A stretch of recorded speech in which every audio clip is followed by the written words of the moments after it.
What's up?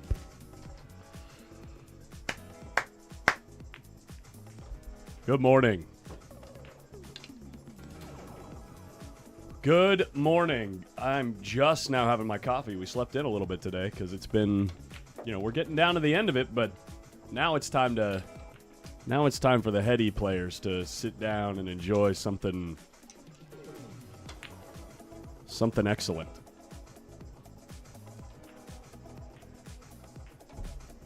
Please tell me Shane has 50 of the same shirt.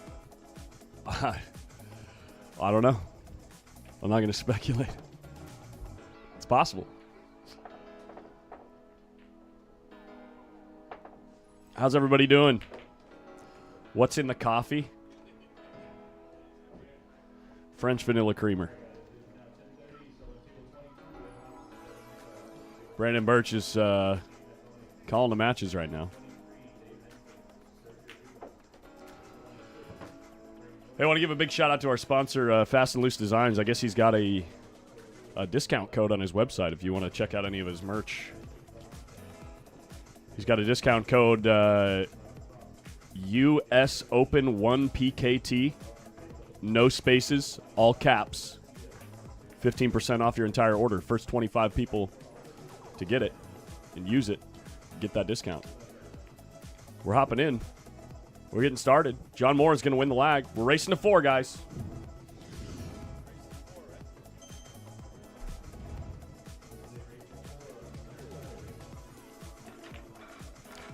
We are racing to 4. Turn down the music just a touch.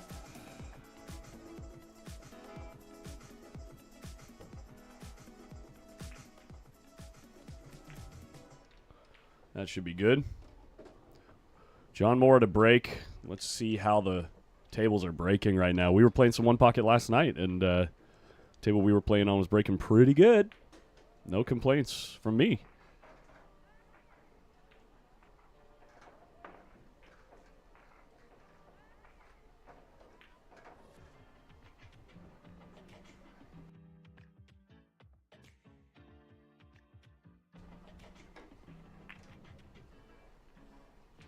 Cue ball coming out a little low. Not really getting a ton of drag off of the rail with the inside spin, but nice spread of the balls. Shane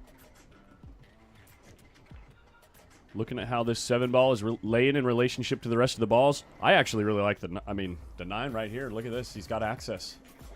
He's got access to roll in here, maybe come back here, maybe stiffen it, and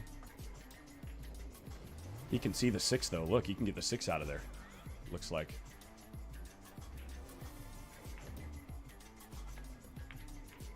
Wow, he can bank the 6. He can see the whole thing. And a little lovely rub off the 5 ball to open things up right. First shot. Shane Van Boning is running balls, baby. And John Morris says, yep. That's how I've been running in these tournaments. John Mora has not had the most fortunate week, I'll tell you what. He's not running balls, though. Look, the 7, 11, and 5 are all stacked up in the same line. There's nothing to pocket here. There's nothing to pocket.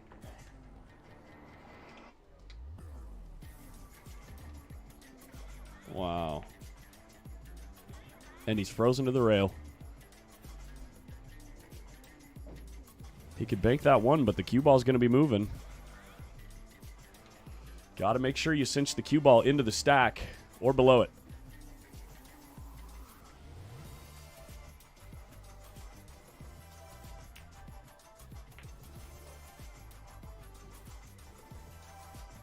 No ticky today on the 5 ball this time.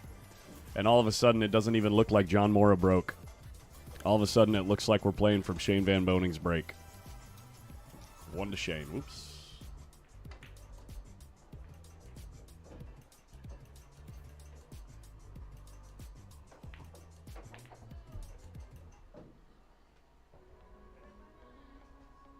Oh, I don't even have the chat box open, guys. I can't even see what you're saying.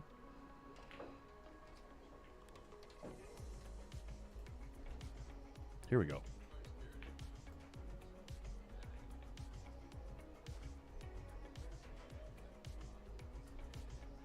One pocket is always more aggressive right after a banks event. Wow.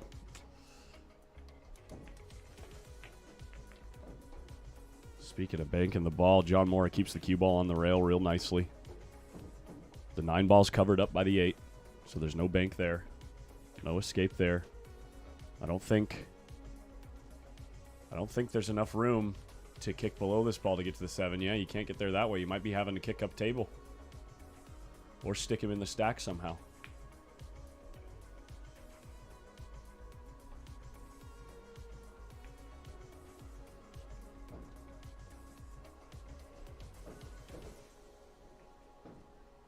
It sucks to try to lay down off of the 5 right here. Because if you lay down off the 5, you're not only, you know, putting the cue ball over there, you're also risking leaving some type of bank in this area. And if you get it high enough where you don't leave a bank, it's in a really good spot for Shane right now. The 5 ball's in a real good spot for Shane. So yeah, ideally, in a perfect world, you'd try to find a way to protect that ball. I think that's why he's looking at kicking. You could always take a foul here. But where do you push to? I think you gamble taking the foul on the kick, maybe.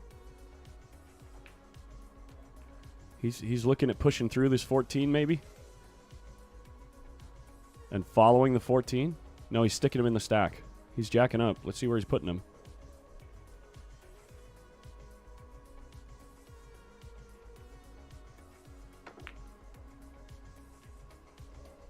Yeah, just covered him with the 14. I mean, he essentially just gives up the 5 ball for that shot.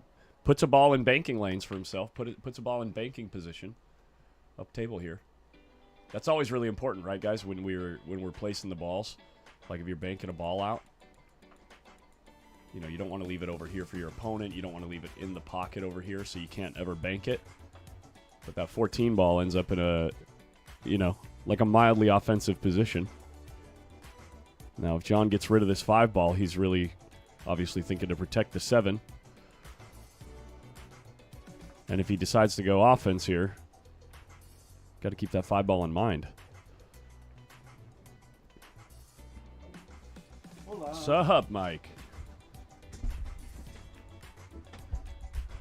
So he's just going to move balls and try to tuck him underneath the 5 here.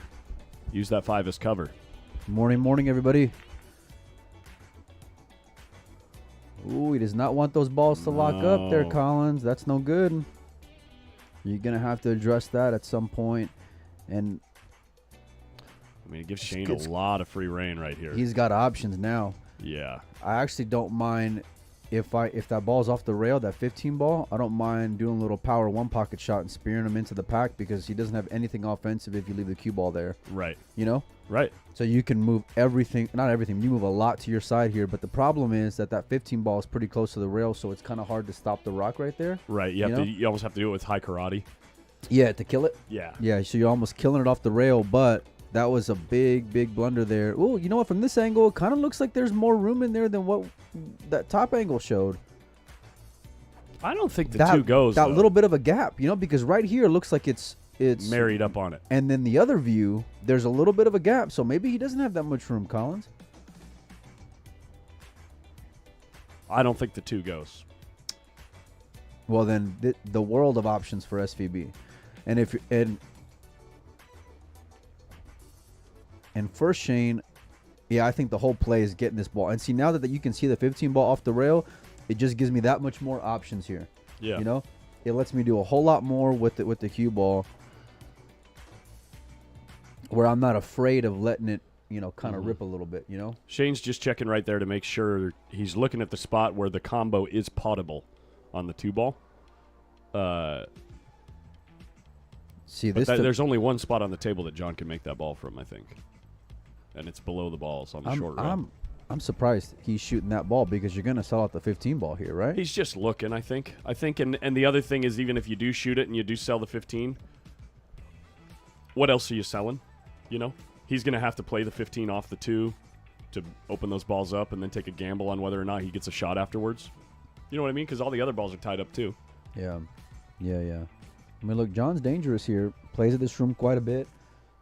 I know it's a first round matchup, but you really gotta show him a lot of respect. And I love this shot here from Shane if he can execute it pretty well. And actually, I don't even mind drawing the cue ball back down table by the 14 ball here, Collins. Yeah. You can do a little power. You can leave a lot of distance. You don't have to stop the ball right there, and that's what Shane wanted to do. He did not. Oh, that was a mistake lost there. The 15. And Not a terrible mistake given the cue ball, but that was just a reflection of that 15 ball being closer to the rail. Yeah. You know what I'm doing right here? You know what I'm doing right here? And I'm a fish. You do some funky stuff. Check out banking this 14 back down here and maybe trying to tickle these. That's not a bad shot. That's not tickle a bad them shot. balls open. Yeah. And leaving the cue ball on the rail there. I'm making sure I hold the line, right, and I'm making sure I hold the cue ball there, right, because I want to limit him what he's able to do on the return. But if you can widen out that bank to where you can go into the 2, you can get a lot of mileage out of that shot, Collins. Yeah, he's looking at it right now. He was looking at something in the stack earlier. These guys both are so hard working at this game. They look at all the options, and I get tunnel vision. You guys are going to hear it on the mic for the next few days. I get tunnel vision on a shot, especially because I can see the whole table from the air or whatever. But it looks like he's going after it. See how aggressive he wants to be here. And he might even have a little window to put the ball in the hole. Wants to hit the 7 and deuce. And it does. And the 2 goes. There you go. Wow. There you go. That's the shot. That's the shot, baby. That's the shot. And here's the deal. If you're SVB, if you put that cue ball by the 14 ball, you never leave him that option. Right. Right. If you get the cue ball all the way up table, where did SVB go? Oh, he's in his chair that's been winning in matches all week long. In the what do you call it? In the King's Throne. In the King's Throne, yeah. He's in the chair throne. he sat in all week. Yeah. And he's been winning tournaments. He's been pretty comfortable there. Yeah. See what he's going to do here. He wants to fade the 7 ball here. Does not want to hit the 11 ball either. Oh, he's playing for the combo. Did he get hooked? I think he might have, Collins. This might be trouble. On. This might be trouble. Look at John. His face says he's hooked. Brutal. And now, this is how things can kind of shift in one pocket where one shot you're sitting pretty, the other one you're trapped. Yeah. He's looking to see if he can get at this 1 ball. We got some folks in the chat that are new to One Pocket. This game is the game, man. The way that I think of this game is everybody who loves the game of pool, pocket billiards, 8 ball, 9 ball, understands that it took some time for them to fully understand what was happening on the table enough to really enjoy watching the pros play, right? Yep. So once you get past that point with all the other games, you have to start over with One Pocket because there's so many variables, there's so many options, it's such a creative game, and you have to kind of be able to analyze the table for what it is. You have to be able to see strengths and weaknesses, right? So, obviously, on this table, John Moore's got a ton of strength right here, and he has only 1 threat on SVB's side. So he's got a huge position advantage on the table. So in this situation, even though he's hooked, he might go a little extra aggressive to try to make something happen. You got to be careful because the guy who's sitting in the throne there can run 8 from anywhere. So one little mistake can turn into a massive mistake. So back to the idea though, it's next level starting over. You got to learn the game over again, and the rules of the game are all 15 balls on the table. Each player. 3. He didn't hit the 5, and he's gonna sell out here. He was trying to run into the 5 right there. He was, yeah. Each player has 1 pocket. This is John's pocket. This is SVB's pocket for this game, and the player's pocket is decided on the break of each game. And the rule is first to 8 points wins. Each ball in your pocket is a point. Doesn't matter who makes it or how it gets there. As long as it's pocketed, on a legal shot, a non-foul shot, it scores a point. If you ever do foul, you are required to spot one of the balls that you've made already. And if you don't have any balls to spot, then you owe a ball. You can owe negative balls. So aside from that, it's a very strategic game. All right, now Shane looking to see what he wants to do. It's tough because I'm not sure. Is that ball past Collins? Is it past the 3? The 13? Yep. It's tough to tell. If of it the doesn't, tail. you got to be careful here because naturally what I would do is you bank the 1 and weld them to the 9 ball. The problem is that if you don't keep them off the 15 ball, it's such a big pocket because you can bank the 15 off the 9. Yeah. You know, so Shane's got to be careful. He's looking at trying to clear the hole here. Really just rearrange all the furniture, get all the threats out of here, but you don't want to risk too much. That's why they call it that controlled aggression. A game of controlled aggression. Yeah. You Shout gotta out, find the. shout out to Steve Booth. That book is great, by the way. Yeah, if you guys, I thought it was Tom Worth. Is it Tom Worth? Tom Worth. Well, Steve Booth's book is great also. Okay. I got that book too. Do they alternate pockets? It just depends on whoever's breaking. They can break towards whatever pocket they want. Yeah, we are playing 3 fouls. 3 consecutive fouls is loss of game. Not 3 fouls total in a game. Not owing 3 balls. It's 3 consecutive fouls is loss of game. People in chat using chess as the analogy. It's the chess of pool, but when you're playing chess, you're never going to go to move your pawn, 1 or 2 squares, and oops, I moved it 3 and lost the game. It's never going to happen. So it's not only chess, but you have to execute. It's chess played with a level of precision of golf, essentially.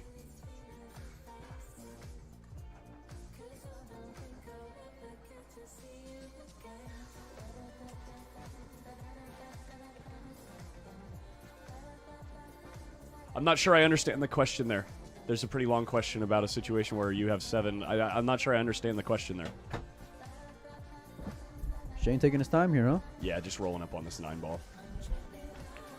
Take it out. Oh, That's a good that's such a beautiful shot there. That's you know a how good hard it is shot. to do? To stop the cue ball yeah, and not scratch? Yeah. That's the thing, yeah.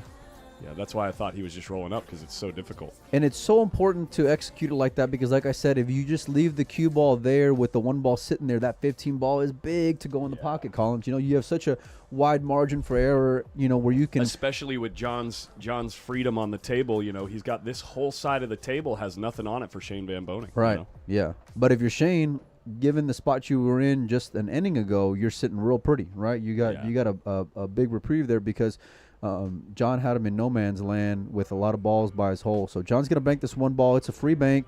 If he gets to that ball, he'll have a shot on the, 13 ball there? Yeah, it looks like it. Yep. Questions in the chat, who's shooting into which pocket? It's generally implied when you see them shoot an offensive shot like that.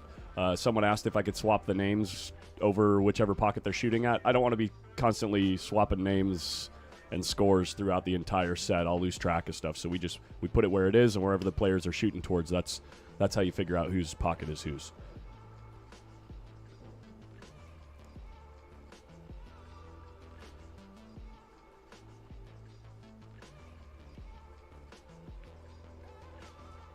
I think Shane's just going to give this one up. There's no need to really have it pile on here, Collins. He looks like he's trying to get that ball out. He's trying to take that out? I think he is, yeah. There's no double kiss to take it out. The 13 blocks the short rail, right? Can he get to the short rail? It looks deep. No, he's making it in. And putting him on the 7. That's the best move for sure. Yeah, almost got there to the 7. And this is a game of, when they say it's a game of inches, holy crap, the difference of potency of that shot comparing to where the cue ball is now to if he had really tucked him on the 7, it's a completely different game from that point forward. Well, now he's got another free bank because you can see the 15 ball. Trying to get that cue ball on the rail is also. And if you're Shane, you'll take this all day long because it's a lot better than, John running 7 like he was able to before. Oh, look at the cue ball. No way. Cue ball's straight in the hole. In the corner. Needs this 15 to hang up and not go in. I saw a question in the chat. What was the question? Is the pockets they choose always the corners? Is it ever the sides? Yeah, it has to be the bottom 2 corners at, below the stack, right? So these 2 pockets, this is where the balls are broken from. So you must break towards one of the pockets and select whichever one you like. And generally the one that the balls are moving towards on the break are the pocket that the breaker chose.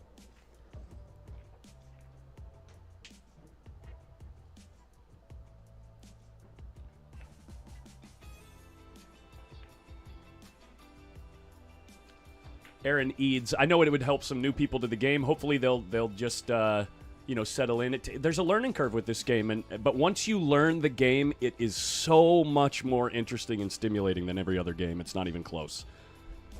We're live on Griffs. Oh yeah, shoot. Let me do that right now. My bad. I meant to do that about 8 minutes ago. All right, here we go. Shane's gonna get this ball out, but he wants to get. He needs something on his side along with it. I think he's gonna try to. He's thinking about two railing this ball. You really got to make sure nestle it in on the 7 ball. If you're going to get enough out of this to 2-rail it, the cue ball is going to move. That's the problem. Yeah, you got to cut this ball quite a bit, I think. Digital pool is not updating. Well, they just started one pocket, and so there's a good chance the matches are still 0-0. We are live on Griffs. Just making sure, just put them on the 7 ball here. Let me text Brandon right now. All right, now John still has a bank on the 15 ball, but it's a lot more risky. Cue ball is going to go into that pile of balls and start shifting things towards Shane's way, so he's not going to want to do that. I wonder if he can clip off the right side of the 11 ball and just put him in the pile. So you want to just feather the 7, come off that side rail, and go back into the pack, and really just try to maintain position.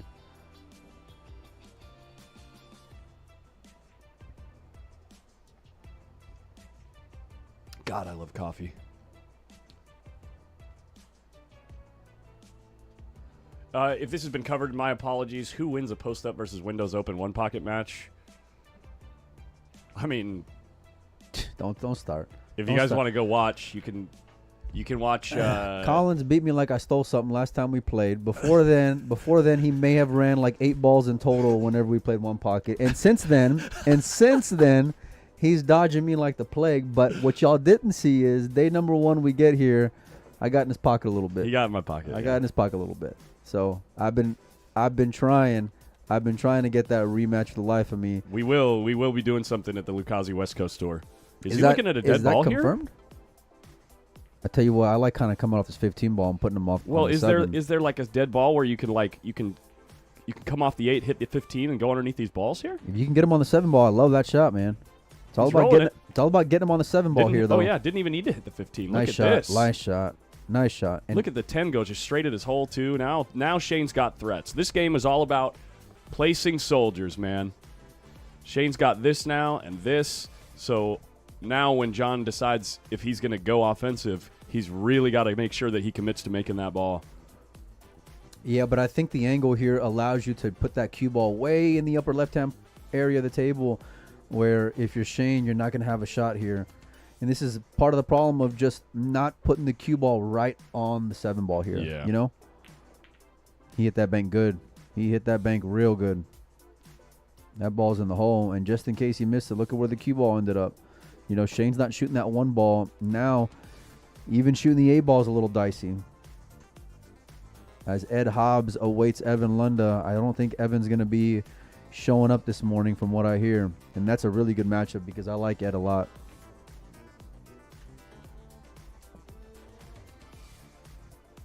Let me go make sure they forfeited that match. All right. Tony's playing right now, guys. Tony Chohan is playing right now on the Windows Open stream on Windows Open on Facebook. If you want to watch some Tony Chohan, some of that T-Rex. Oh, my God, the 7's going to find not the hole. Wow. Almost a 3-ball combo, slicing the 7 towards his hole, and now Shane is forced to kick and make this 7 ball.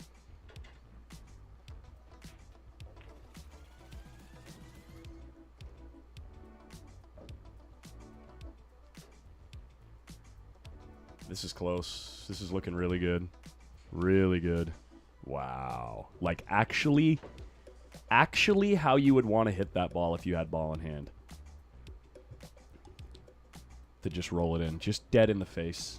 John Mora in the lead in this game, 4-2.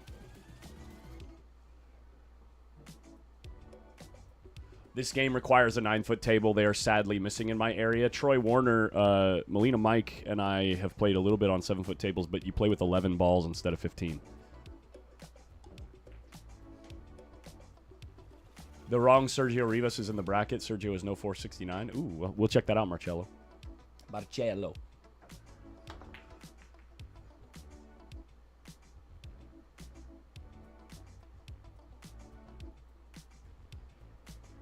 Shane has made half of John's points. You could say that, but you could also say that John placed them in a position where Shane was forced to make them for him. So really, John made those points for himself. Next level inception. Is this also streaming on YouTube? Yes. We are live on YouTube, on PostUp and Griff's TV.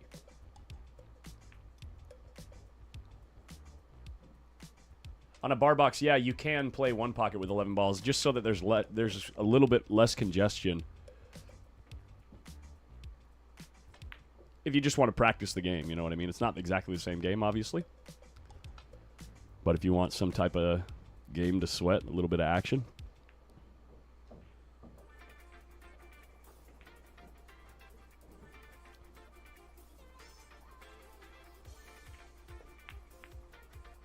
Following straight through the 3.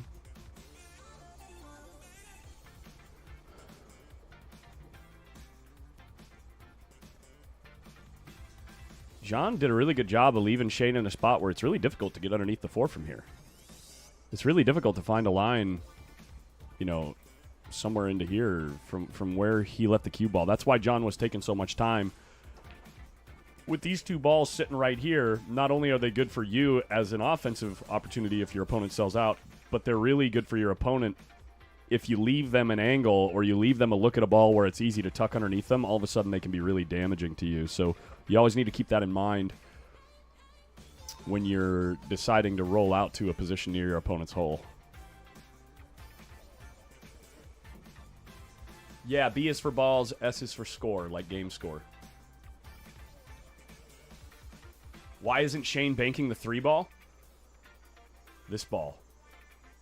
That ball is makeable from almost anywhere on the table on this side of the 1 ball. He could bank the 3, but he's got to make sure he keeps him on the rail and doubled up with this ball right here.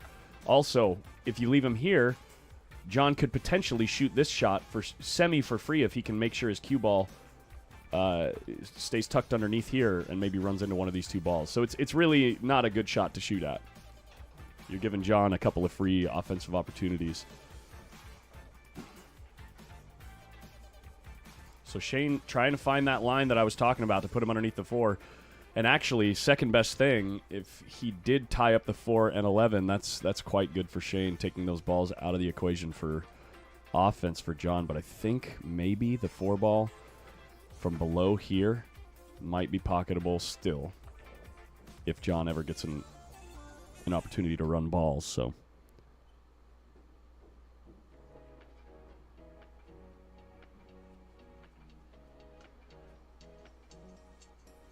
how many extensions do they have on the shot clock? No shot clock, guys.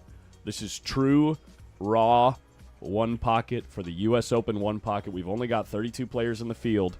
So we're racing to 4 on the winner's side, 3 on the 1-loss side, racing to 5 in the finals, and we might see a few 4-hour, 5-hour matches, just depending on who runs deep in the tournament and what the matchups are. Because when some of these guys around here start playing that old Chicago-style 1 pocket, setting everything up table every game, phew. Man, if you had a 3-minute shot clock, you might be happy. Manuel up 1-0 on Chohan. Jerry Stucker coming in with the hot news.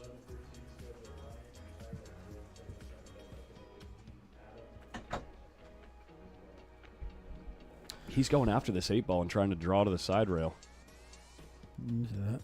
That's tough. You know, if you come off the 3 ball, that's no good. Oh, he's playing all cue ball here. Yeah, he's playing all cue ball.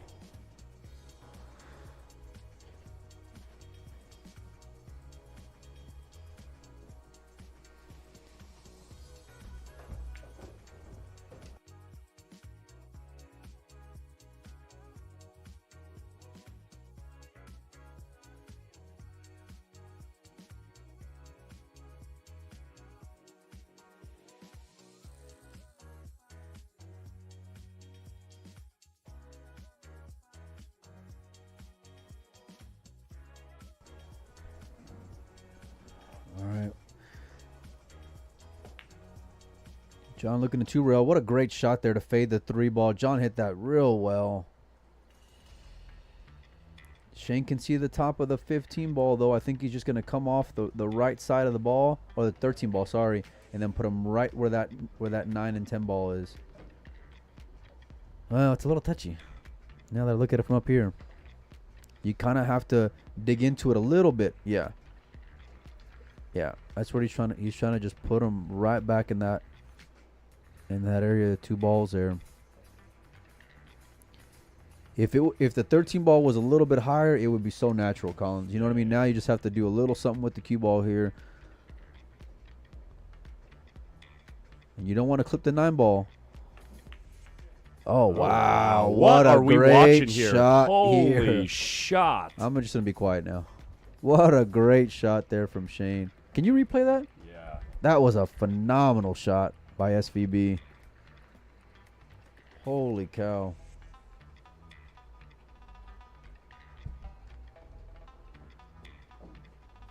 No, it's not. Here we go. Hold on. Can you Hold on. Let's let him tap this one. doing a little ticky? They were going back and forth here. Probably, if that happens. Yeah. Or not. Here we go. Come on. Never mind. Shane's shooting. No, he's not. Here's the replay. Replay.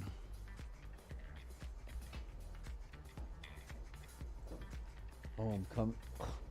Off of 2 balls in the hole. Unbelievable. It makes the ball. What a shot.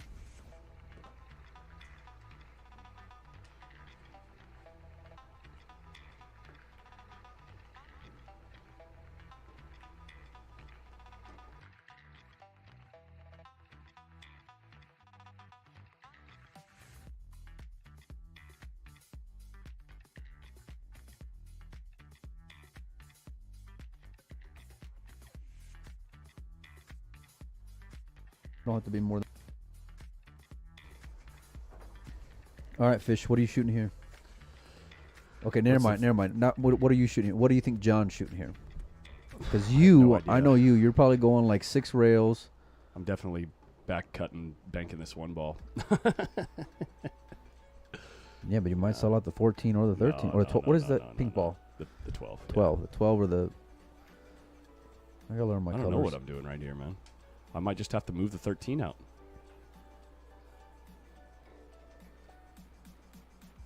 Try to put him on the rail.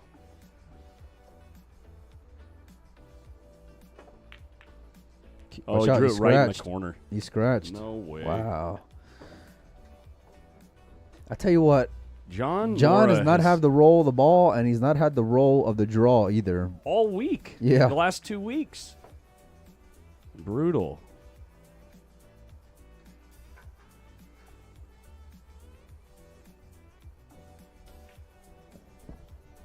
This guy, though, hasn't even had to worry about the roll of the ball. He's been hitting them so good. He ain't had the draw. He's been the issue in the draw for a lot of people. For everybody. Yeah.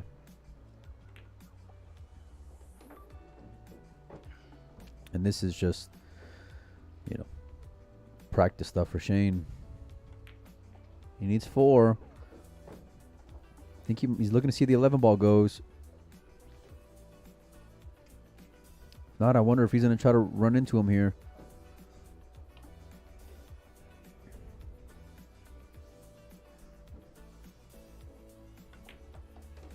Yeah. Okay. He's playing for 2.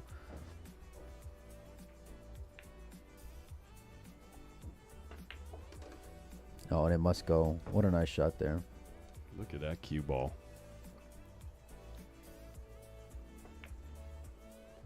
In the hole. All right, SVB takes game number 1. It's a race to 4 on the winner's side. This is the U.S. Open One Pocket Championship live at Griff's. Big shout out to all of our sponsors who helped make this event happen. Q-Tech, Premier Billiards, Michelle Griffin Realtor, Town. Who am I missing here? Town Fast and Loose Products, Design, yeah. Diamond Billiard Products. Fast and Loose Designs, by the way, doing a little promo for the stream on his website. Course 1 PKT. On his website, you can check it out when you're checking out. You can use his discount code US Open 1 PKT 1, the number 1. All caps, no spaces. US Open 1 PKT for 15% off. Nice. First 25 people to use that code get that 15% off deal. Shane to break.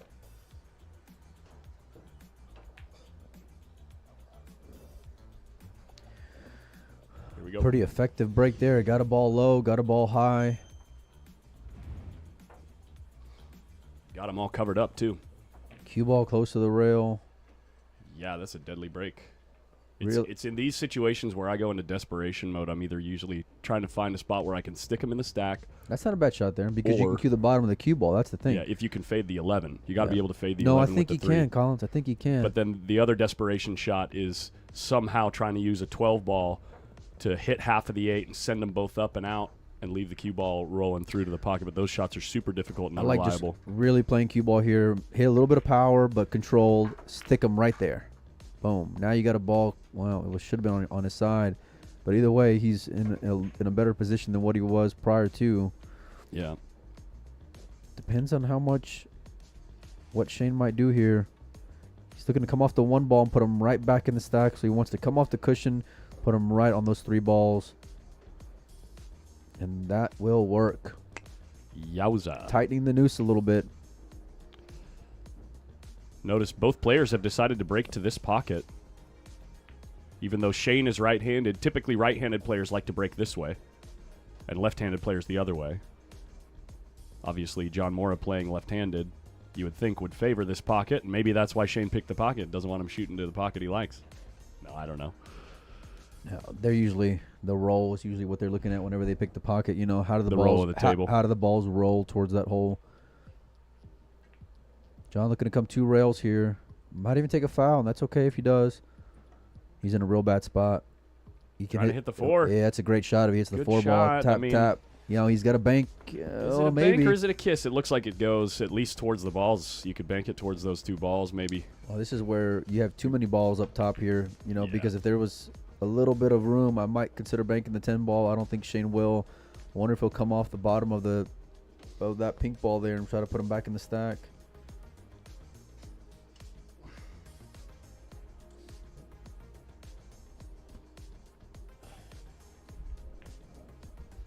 Who won the banks? My man from Greece, SVB, won the banks. Lee Van Corteza came in second after defeating Sky Woodward and Billy Thorpe, going out in 3rd and 4th place, respectively.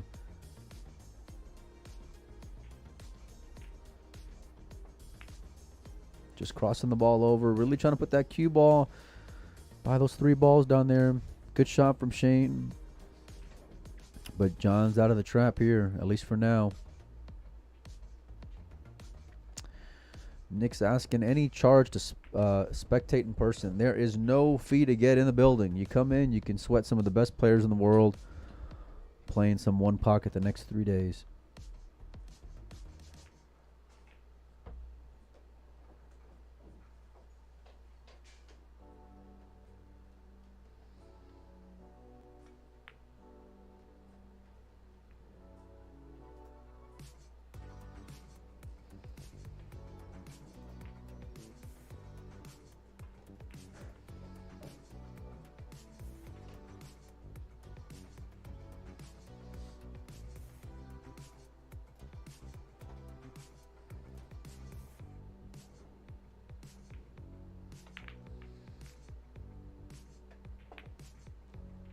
Shane looking to play this into the 8 ball. Oh, man, what a nice shot there from SVB. Not sure if he can get at this 8 ball for John. And if he can't, this is trouble. I think he can, though. And really just playing a stop shot's not terrible. Just take your medicine here. Shane hit a good one on you. And you'll see a lot of players, if you're new to 1 pocket, just give the opponent the ball because you don't want to give them any kind of opportunity to start running, 5, 6, 7, 8 balls on you and lose the game, So you'd rather, it's kind of a lesser of 2 evils where I'm going to give up the 1 for the sake of saving the rack.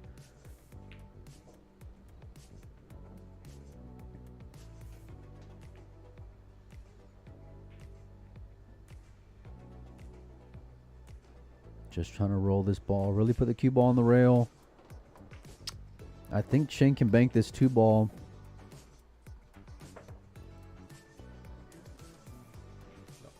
It lays pretty good. You're just looking to see where the natural line is going to take the cue ball. You don't want to scratch in the upper left like we saw John do that last game. What's Shane going to do here? Feather off the 10 ball and put him back in the pile?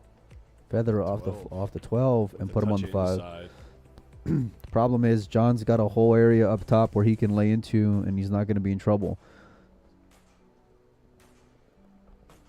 Nothing high. Nothing high. What do you mean? Or nothing low? Or low, I guess. However you look at the table. Talking about this area. This area. Yeah.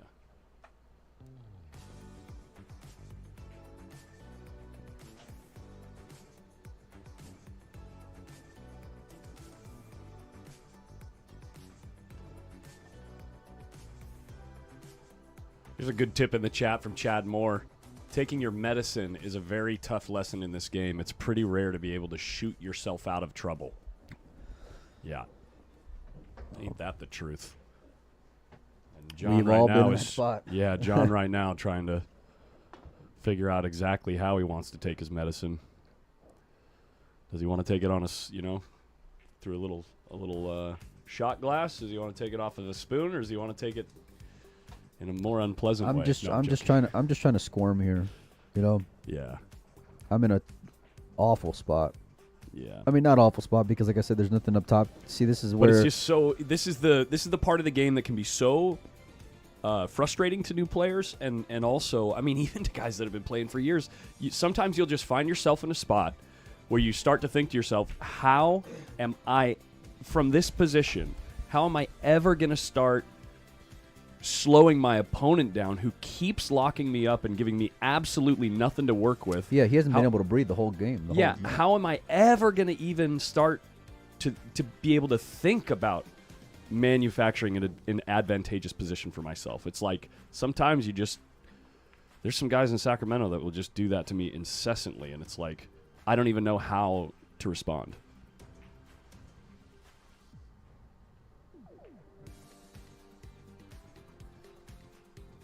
Yo, what's up? Good morning, Lee Cash. What's going on? Did Lunda forfeit on the table? On the next table? He did. Evan was like 30-plus minutes late, and I do see him in the building now, but yeah. We had a start time of 10:30. So what's John doing? He's trying to create some threats for himself while also removing the 4-ball with using the 14, or what's he looking at here? We're looking to see if he has anything dead, maybe the 5-ball? Yeah, that's what he's looking at, the 5-ball.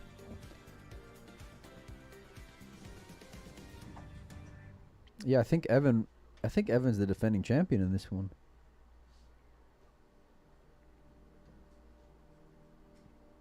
Pretty sure he beat Billy in the finals of this event in November.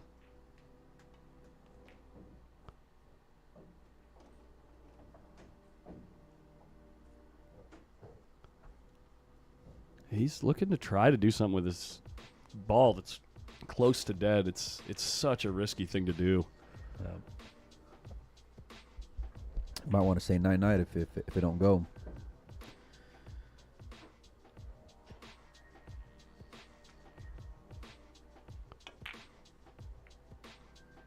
And he got it down. And it goes. Is the cue ball going to go in the side pocket? Are you kidding me? No way.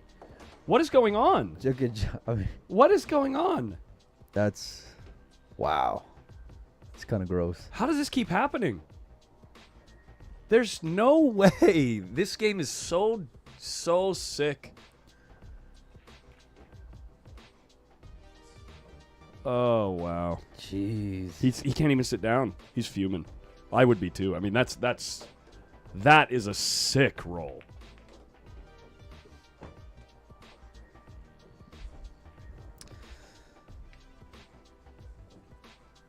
Yeah, what are you gonna do, man? What are you gonna do, man? I don't know. I mean, there's nothing. There's And always the risk that something that like that's going to something happen, goofy but could happen, you make a and great shot. You and think at worst case scenario, if you make the ball, I might be tied up on another ball, let alone scratching in the opposite side pocket. It never entered his mind. You're scratching 2 rails into the side there, ever. Off of like 2 balls, probably. Never. Insanity. The pool gods giveth, and the pool gods taketh away. I think he has 5 here. Let's see, 3, 6, Yeah, there's 10, 10 on there's the 5. table. Yeah. Overcut a little bit. Is it going to go? It goes. Of course. His name is Shane. And tell me he's got a dead ball out of it, too. I mean, why not? No, he doesn't. The 3 is not dead. He just draws it out to the 2 ball. The 4 ball comes up on the 4 ball here. And this is going to be game number 2, just like that. Racing a 4 here on the winner's side. Yeah, when he goes to rack, we'll show a replay just to show exactly how the cue ball got there. Yeah, you can see some frustration. That is not surprising to see that after what just happened.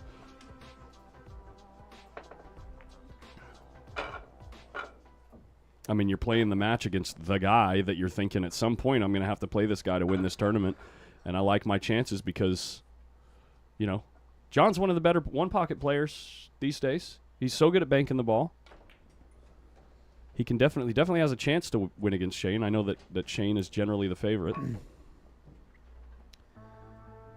Yeah, I mean, listen, Shane's the favorite, but he hit a good shot, you know?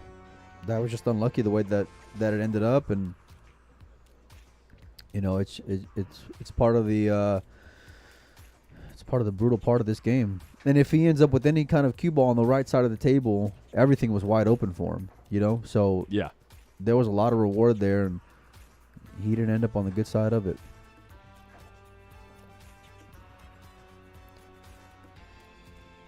Show the replay in just a second, guys. It's interesting you put the 8 ball behind the 2. Wow, Shane might have a cut here. Yeah, he does have a cut. John just can't catch a break. I mean, yeah, this is tough.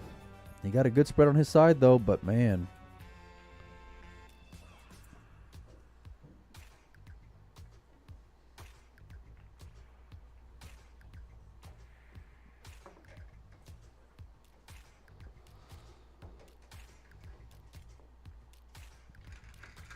Can you give us any kind of score update? Shane's going to be thinking for a second on this shot. I want to show you guys this replay.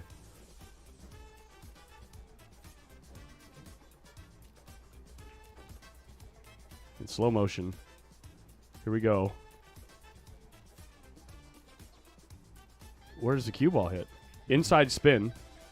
2 rails, off the 4, straight in the side pocket. That is sick.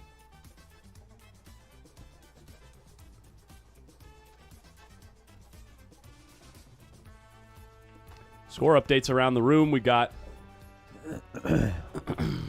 Sergio Rivas in his matchup 2-0. Frank Nordman and Kali'i on their first game still.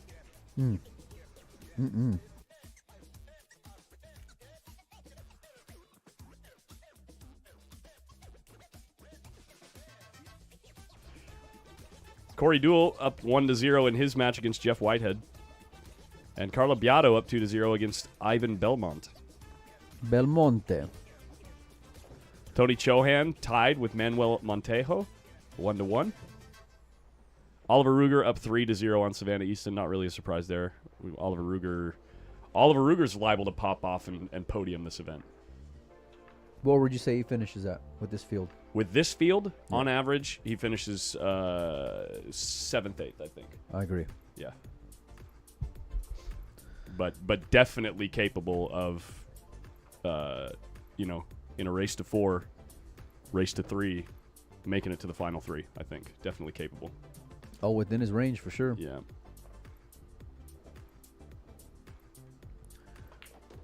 Now what's Sean doing here, Collins?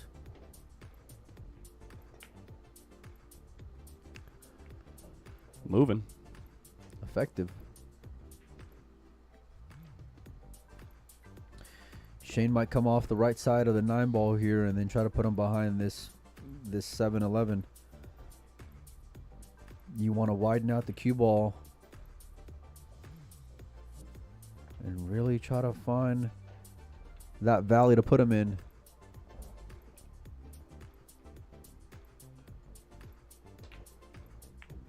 Nice full hit, 1 rail, He's really 2 going to rail. cinch in there. Yep. Yeah. That's the shot. And it's these shots in one pocket where you're not necessarily doing anything offensive in the immediate, but man, can it be devastating in the long run. And this ball, even, since he has nothing here already, just having That's anything the starter. there. That's the starter, yeah, because now John while can't go to that also, left side of the table. Yeah, while also locking him up. It's Right. like you start to tighten the screws. Yeah. I'm going to refill my coffee and grab water. Can I grab some? Yeah. What do you want? Water's good.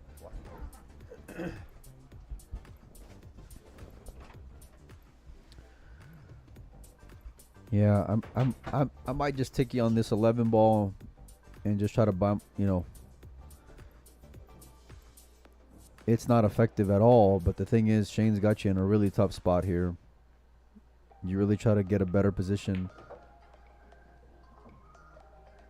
Oh, he's jacking up on this one. I'm not sure what he's trying to accomplish here. He's sending the ball towards Shane's hole. Wow, doing a little masse. And I think it worked. His face says he doesn't love it, but I'll tell you what, given where he was at, you got to take it.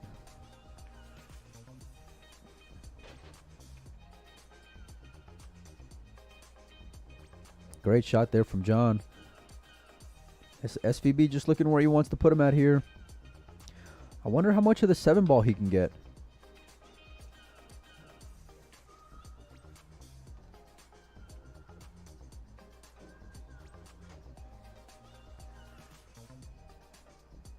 A little ticky.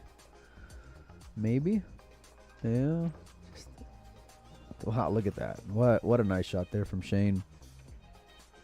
And again, that 9 ball playing real big because now you can't send that cue ball up table. You know how dangerous this guy is when it comes to running balls. You've seen him just dominate event after event, and you can't give him an inch.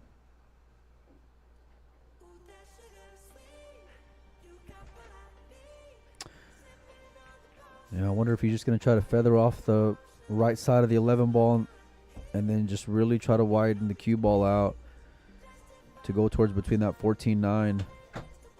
You got a lot of things you're trying to fade here. Excuse me. But it looks like he's massing again. Straight in the hole. I've seen more masses in this shot in this game than I have in like 2 years watching one pocket.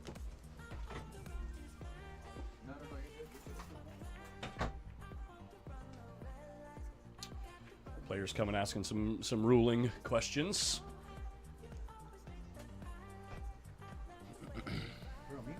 Yeah.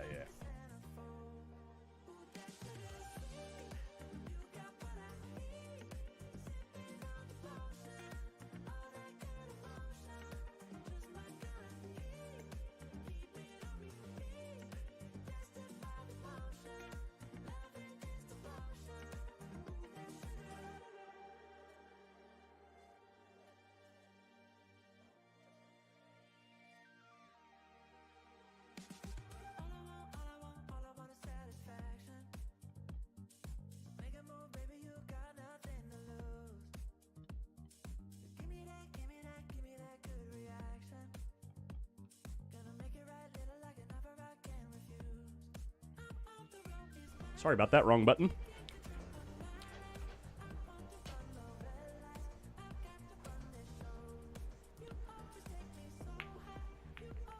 Look at this, trying to make something happen for himself, but he's going to give up a little move here for Shane. It's a good shot.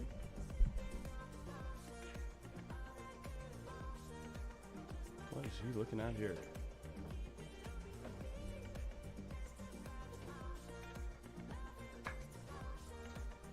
What is he looking at here? You see the wheels turning. Obviously, he's got to do something about these balls over John's pocket, but is he looking at taking them both out and putting the cue ball there? I would think that you'd be forced to make one in this position. I'd rather make it and put them on the 11 ball. Yeah. He could take them both out. And look at the cue ball with the 5. What a nice shot there. Wow. And he can cross this 15 ball, but it's real risky. Shane's got a ton of threats. You'd have to run flat into the 10 ball to stop the cue ball, right? And then... Or the 14 ball. Yeah. And then if you can run into the 14 ball and you're confident, you can get... The pink one, sorry. Is that it? The 12, yeah.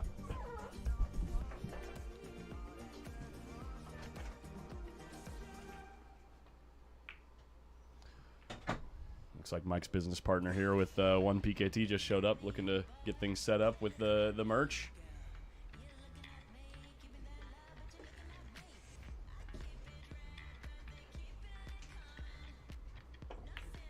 He does go after it, and he just makes it, plays position on the 5 ball. Is he going to get a shot? Or is he going to get... No way. Tell me he doesn't have a shot.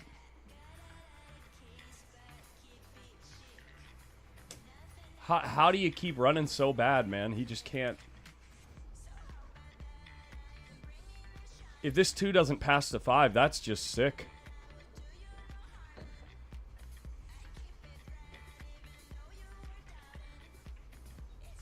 He made an unbelievable bank shot, getting position on the 5 ball that would have sold out the rack if it didn't go. He makes the ball to not sell out and comes up with no shot.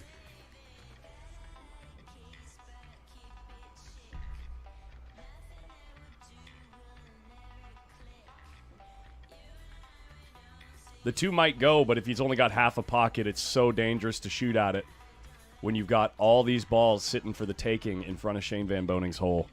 You got to remember. You got to remember who's in his chair right now waiting. He might just go after this out of tilt.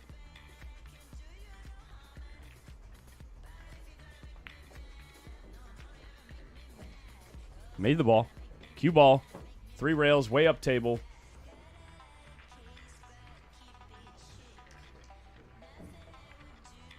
Long and straight in. I don't think there's any free shots here. I don't think there's a free one at your hole.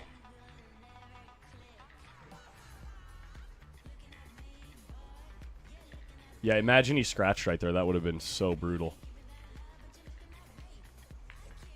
But like I said, the reason you can see the pressure mounting with John Mora and these, quite frankly, unbelievable flukes that are happening, it's almost like the table's conspiring against the guy, and he's got this guy waiting to get up out of his chair, who's looked, frankly, I mean, honestly, unstoppable this week, except in 8-ball. Yo, good morning, Russage. What's up? The 7 is not free. The 7 is not free. Neither is the 14. If it doesn't go, you're in trouble.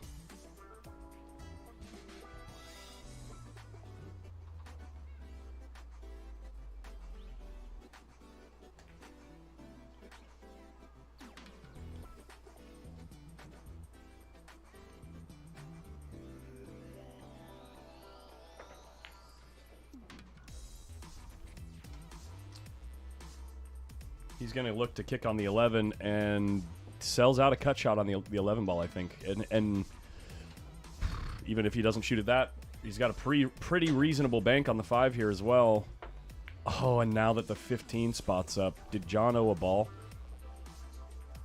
John owed a ball. I forgot about that. 1, 2, 3, 4, 12, 8, 12, 13. That means they both have 1 right now.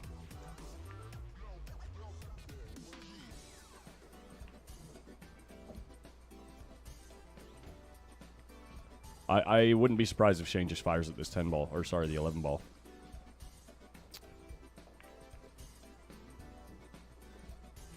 I mean, he's so good at every part of the game. getting an offensive opportunity like this to finish another game if things work out after this shot. It kind of worked out. I mean, he tied up more balls in the stack, but has a shot on the 12 ball. Could potentially get position on the 14, maybe nudging the 7 ball, or going back and forth to the 9 if he can fade the 14 and 7. Does nudge the 7 ball. Shane has 3 here.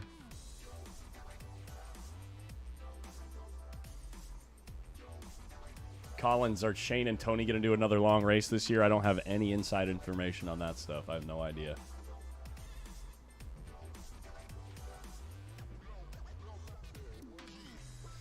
Raffer B says, I don't know what happened, what just happened that he owed a ball. He owed a ball from earlier, I believe.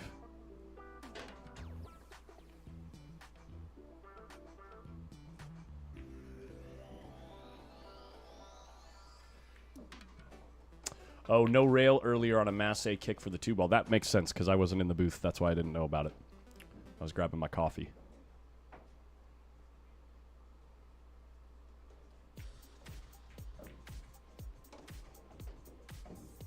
What does that mean when you owe a ball? If you foul and you don't have any balls to spot, your score goes to -1. And when you finally do pocket a ball, you must spot whatever balls you owe.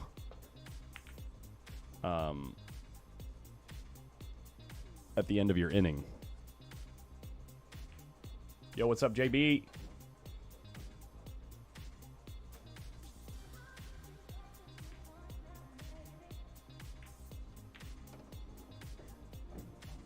Yeah, David Hunter, this game's super interesting. Great cue ball. Oh my god, that is so damaging to get underneath the 10 and essentially remove all options in this area of the table.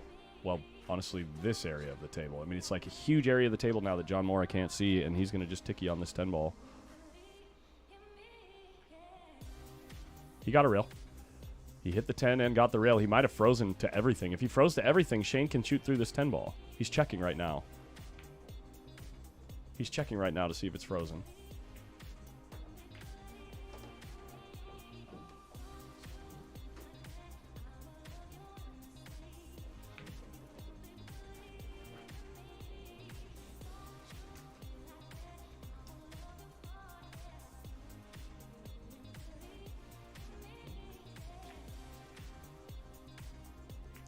John Mora just beside himself at the moment, kind of trying to settle things down to try to find a way to get back in this game.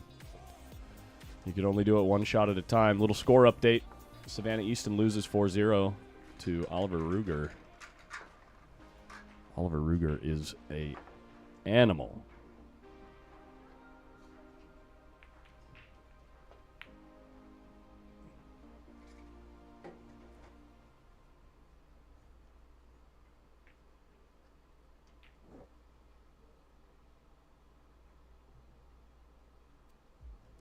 Apparently Shane did not get contact and a rail there, so he's going to spot one.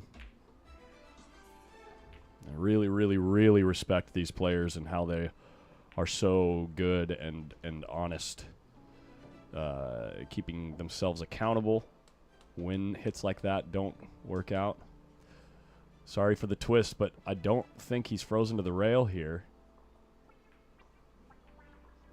Just wanted to get in nice and tight and see the situation.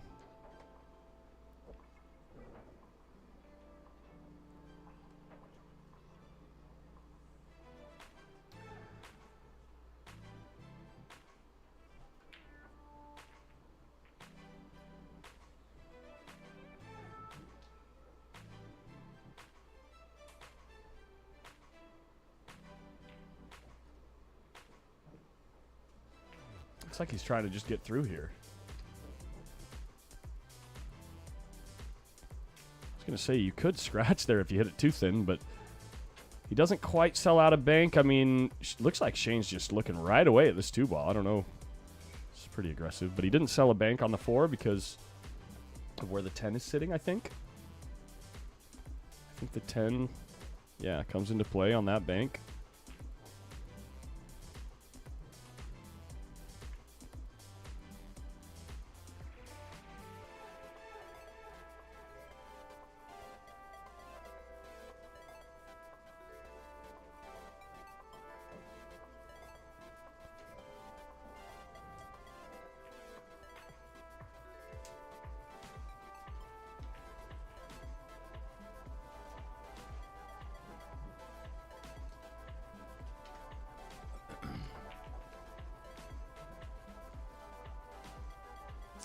I was thinking about it last night, and I'm fairly new to pool. Is the U.S. Open a men's-only event? Did Savannah compete, or was she just playing her own matches against some of the pros there? She competed in the event. It's an open tournament. Anyone can play.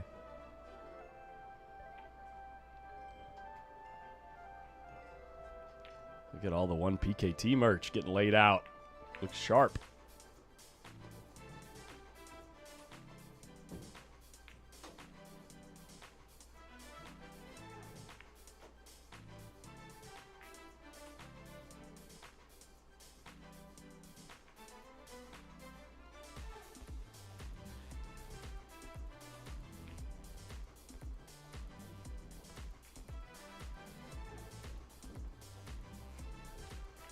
Looks like John might be somewhat going after this 5-ball if he could see it.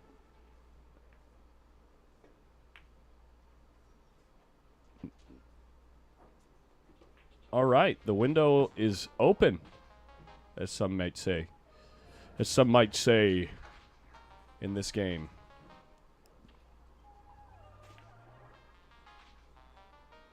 Check out in the background.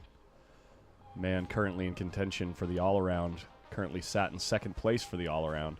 10 points behind SVB. Lee Van Corteza essentially needs Shane Van Boening to lose by 5th, 6th to be out in 5th, 6th or worse and make it to the final. Which is certainly possible the way Lee Van's been performing in these tournaments ever since he got to Vegas.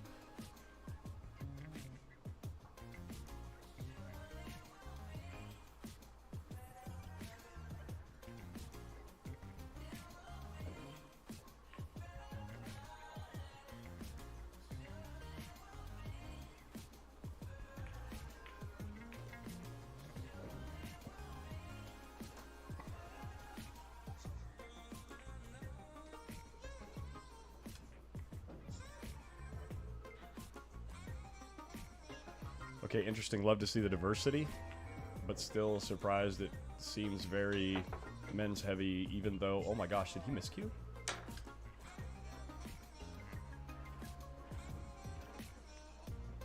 Oh, John miscued.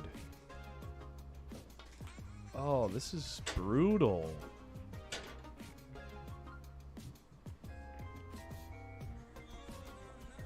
Oh my gosh. Yeah, the point with, in my opinion, why more women don't play is because there are less women that are interested in the game of pool as things currently stand. You know what I mean? Just look at my viewership demographics. I know that YouTube is a male-dominated space, generally speaking, but I only have like 4% or 3% female viewers. Look at this. Shane Van Boening almost makes the 4-ball and doubles John up on the 2-ball, so forces John to use the 2 to take the 4 out. Well, make the 4.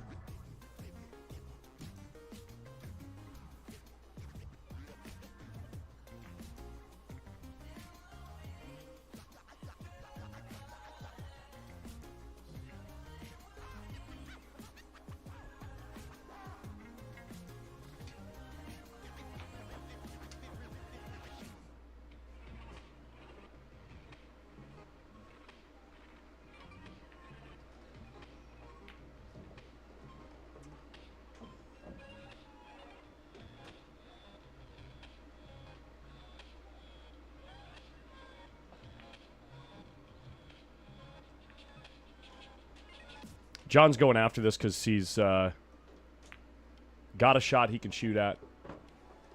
You know, reasonable to pocket. Gets him out of the trap. And he says, let's play this game at 4-4. Easy, Mike. What the hell are you doing? Mike's trying to break down my window here.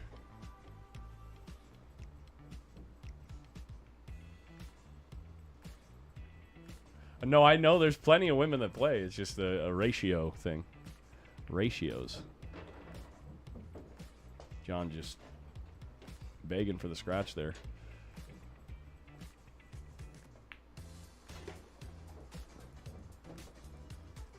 Is Roland Garcia still playing in this tournament? Yes, he's currently playing against Vikram Iyer. Rick Iyer.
Yeah, Joe Meza. At some point, I'm sure she'll come hang out for a little bit. She loves hanging out with you guys. Savannah Easton loves hanging out with the chat. He's banks when he cashed for 7,000 or 7,500. I can't remember how much. Raffer B. It's a pretty free two-rail bank here. Decent speed control. Leaves it at least in threat position. John's going to have to dedicate this shot to dealing with that two ball.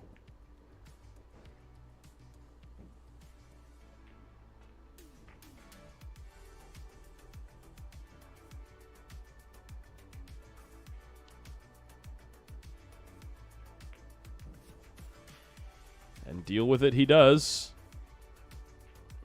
Leaves a look at this 8-ball. I think it's possible to just bank this 8 towards the balls there. You're gambling that you might have something leak out to your opponent's side, but there's plenty of balls in the middle of the table to stop that from happening. And if you leave the cue ball way up table, you might even get a ball to move closer to your hole. As long as you get the 8-ball to the left side of the 2 here, I think.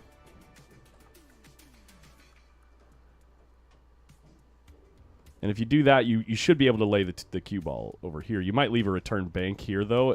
Even though there are balls in the middle of the table blocking a lot of that, I don't know. He's just looking at sticking the cue ball there and opening up his banking lanes.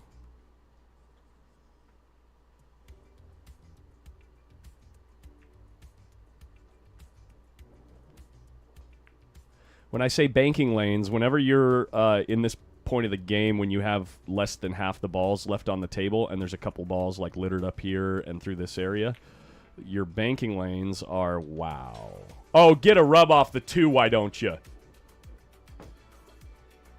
Oh my God. Everything bad happening for John and everything good happening for Shane. It's sick, man. This game is sick.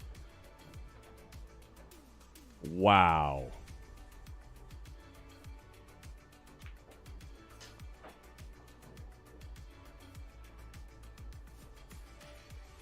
The chat just absolutely on tilt after that one. I mean, when they're running good, they're running good. You know, sometimes it's just not your day. Wow. Shane Van Boning does miss the 2-ball, trying to punch the cue ball to the good side of the table for him, and John Mora just dodged a bullet with that one. John's like, how can everything bad happen to me and everything good happen to my opponent when it's Shane Van Boning?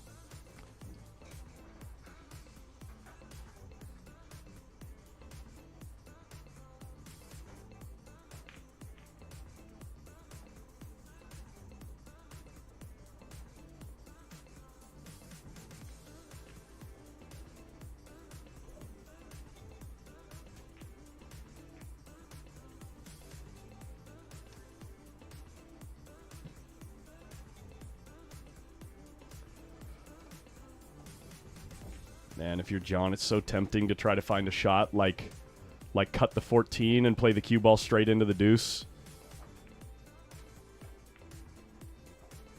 He's just looking at a kick and stick, it looks like, maybe. Don't want to get too far behind the deuce, though, because if you get behind the deuce, the cue ball can slide into the pocket.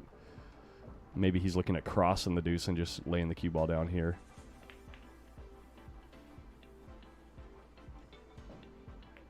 Just the kick and stick. 2-ball way up table. Looks like this is a pretty free bank on the 2. As long as you don't clip this side of the 9. If you clip this side of the 9, it's absolute disaster.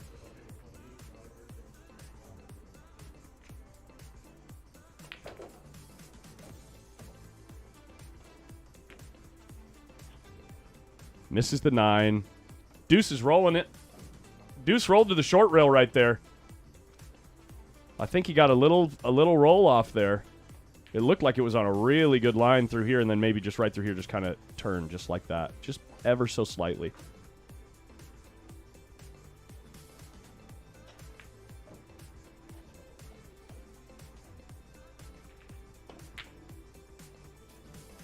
And John thought he had a dead one, so he's going to give that game up. John figured he would swing at one to see if it goes, to get some momentum. Doesn't work out.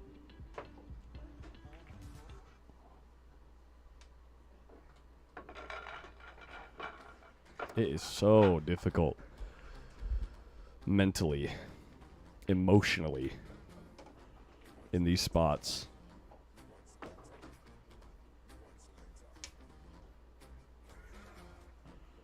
Is Federer going to play in the Ultimate Pool Tournament down in Louisiana? I have no idea. No idea.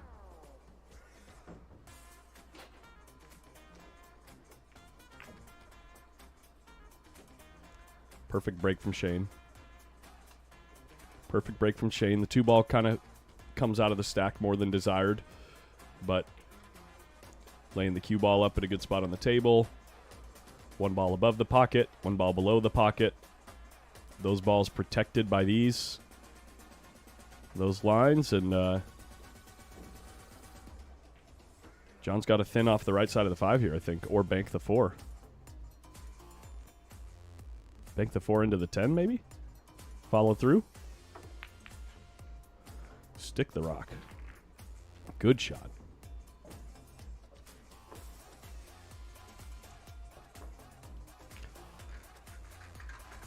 Random question, do penguins have knees? I don't think anybody on the planet knows the answer to that question. No, the players decide at the beginning of each game when they break who's going to be shooting at which pocket. So now Shane is shooting into the right-hand pocket as we're looking at it right now. And John is shooting into the left-hand pocket.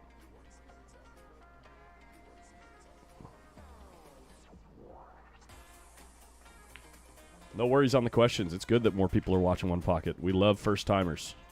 It's a great game.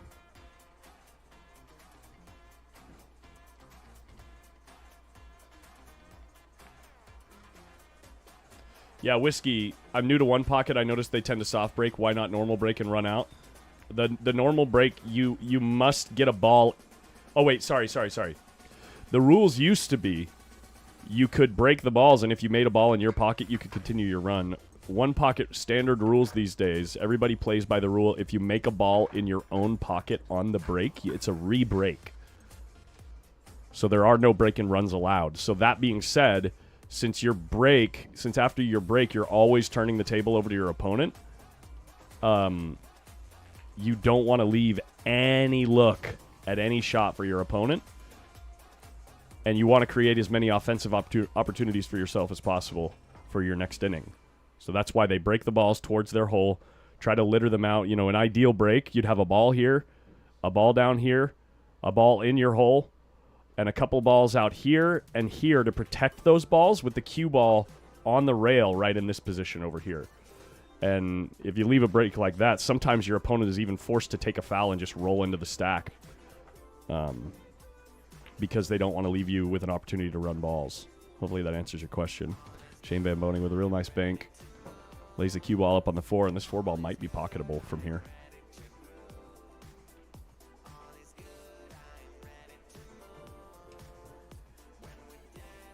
If there's a gap there, Shane's going to go for it.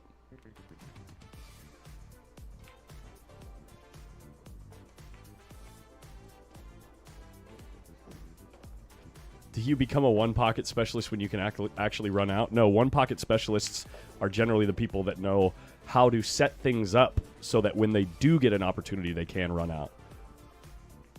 They're called movers. When you learn to move the balls on the table to your advantage. Shane has already done that, and now he has an opportunity. Masterfully bumping balls as if he's playing straight pool to get to his run out. Now he's checking to see which ball here will bank. If he can cheat the pocket on the 6 ball and keep the cue ball on the short rail, maybe even draw back a touch, the 2 ball is bankable.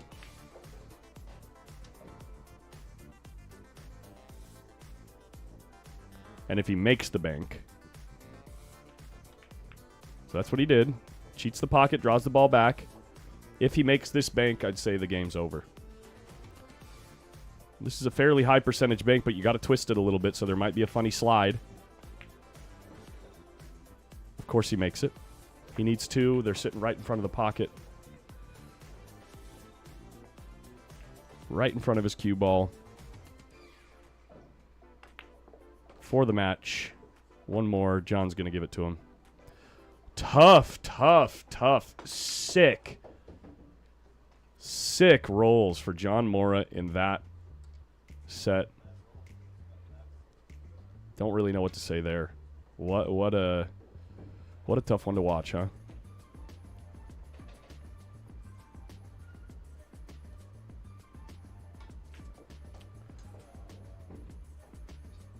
Well, let's kind of throw you guys up in the sky for a second. Let you watch some Carlo Biado.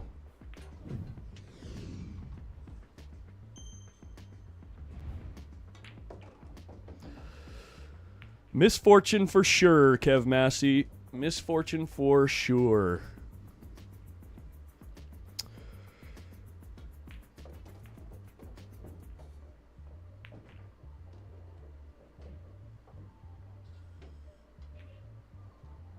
Hey Tim, I'm glad you enjoyed it. Thank you for the love, man. So yeah, that was his first loss. That was first round. Sick draw in the first place, and then for all that to go down is pretty wild.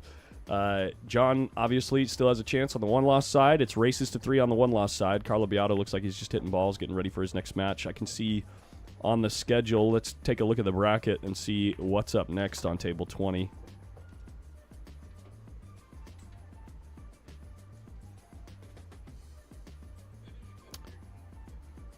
Oh, it looks like John Mora would have drawn into Evan Lunda on the 1-loss side if Evan shows up.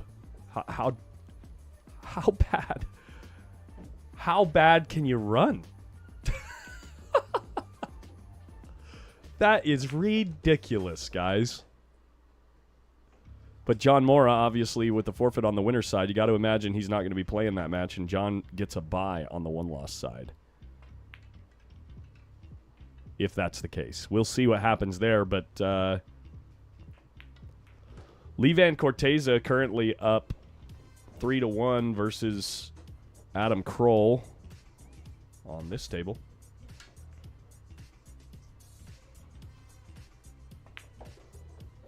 Looks like maybe that match was just finished.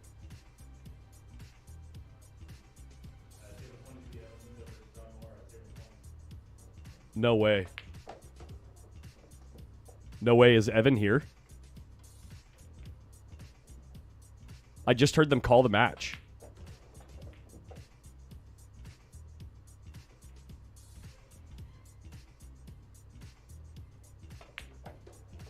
Billy Thorpe playing his match. Score here is, where is it? Marco versus Marco Skaben. Currently 1-0.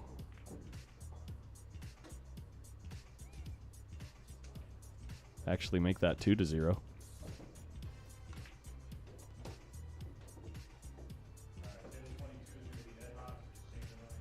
We're only playing on 9-foot tables. 9-foot diamond tables. Tony Chohan, if you want to watch that match between Tony Chohan and Manuel Montejo, you can see that on Windows Open on Facebook. I don't know if Evan Lunda's going to show for table 20. I'm going to stick you guys on the overhead right here. I'm going to step out of the booth for a second.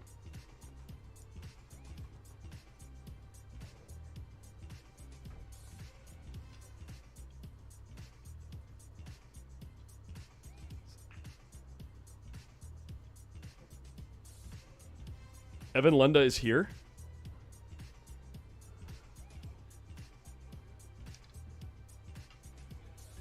David T, no dubs for me. I'm not into that kind of thing.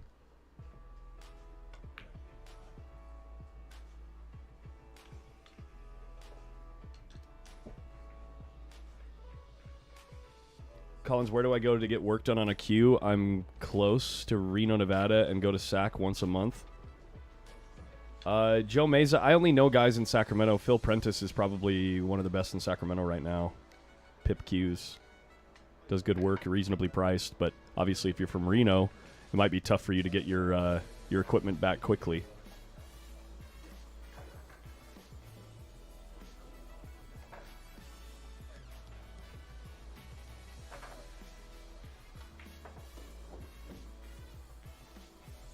Yeah, SVB won 4-0.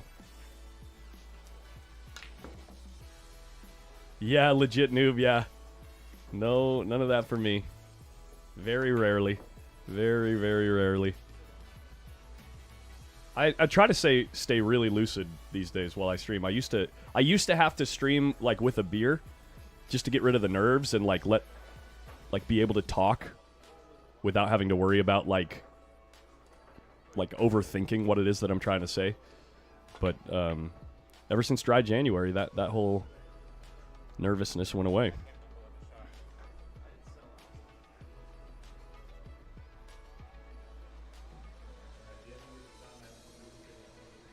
Is Evan here? Nope, that's Carlo Biado. Are we moving Carlo to the TV table? If Evan's a no-show? Ton of new match announcements coming out right now. Oh, Jimmy Bluffett ended up with the merch. What'd you end up with, Jimmy? Did you get the Don't Be a Nit t-shirt? We're going to have some new shirts rolling out probably in the next month.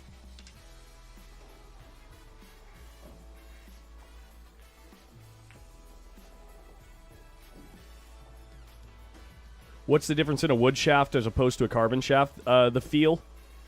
Different type of vibration when you go through the ball, and generally carbon fiber shafts are lower deflection. You can get low deflection wood shafts, but the difference between a low deflection wood shaft and a carbon fiber is usually just in the how the vibration feels in your hand as you go through the ball.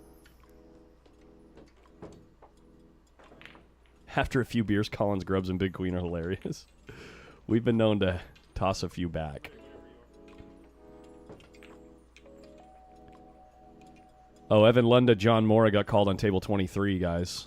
Let me see if there's a new one on table 20. Corey Duel, Carlo Biado. Corey Duel, Carlo Biado.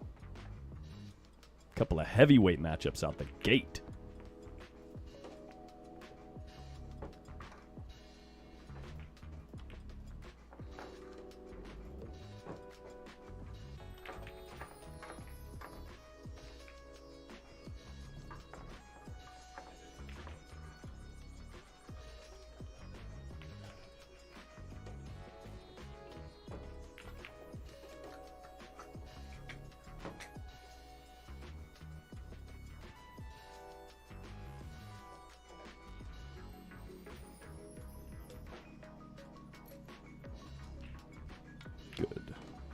All good. There we go. Over under on the 2-hour match? Probably under here. Unless Corey goes into full slow down Carlo mode, but sometimes that's tough to do. Look at that cue ball. Look at what Carlo can do with his freaking cue ball. That's so disgusting.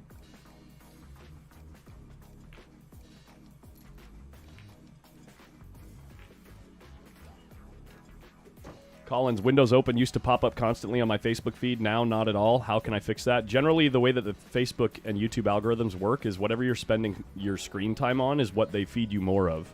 So if you see a Windows Open post and you want to see more of it, just interact with it. Whether you click on the picture, whether you click on the video, or you click on the like button, any of those things are all considered interactions. So then Facebook will see that you like that type of content, and it'll give you more content that other people who also are clicking and liking on with that Windows Open stuff, it'll show you more of the same stuff. Like, for instance, I only use Facebook for pool stuff. Only. My entire Facebook feed, even though I have thousands, at this point probably like 2,000 friends, the only stuff I ever see is stuff that's pool related, because it's the only stuff I ever interact with. I don't see any like political stuff at all on Facebook, even though I have, like I said, like 2,000 friends at this point. You'd think you'd see some political stuff. Well, it's because I don't interact with that stuff. So Facebook will only feed you the stuff that you interact with. So if you are a little bit more conscious of what it is that you're interacting with, and that means even screen time. You don't even have to interact with the thing. If you're scrolling by and you stop and that thing is centered on your screen as you're reading it, they consider that like screen time, and so that feeds into the algorithm too. They're tracking everything you do. So be very intentional with what you interact with. And if you see anything that you don't like, that maybe you accidentally watched for too long, you can click the 3 dots on the top right corner and tell Facebook you're not interested in that thing. So even though I spent time looking at it, don't give me more of that because I don't want to see more. You can do that as well. Facebook is... YouTube and Facebook and Google, they're doing everything they can to get as much of your attention as possible. Kind of the same way I do on YouTube. Same thing. Yeah, exactly, Steve Griffith.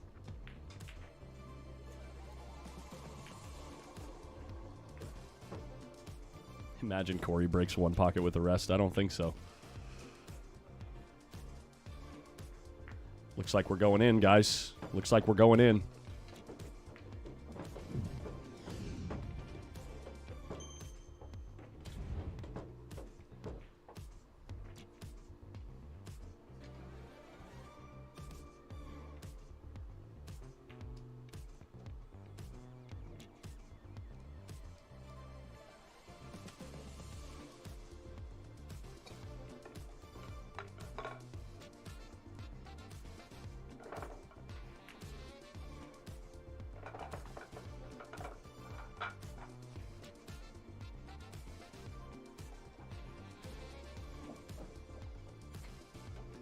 Carlo to break first game.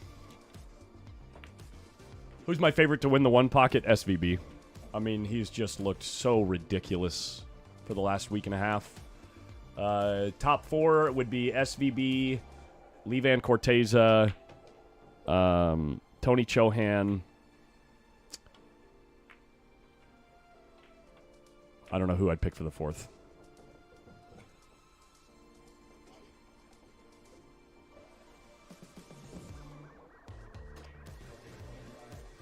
I don't know. I don't know who I'd pick for the 4th.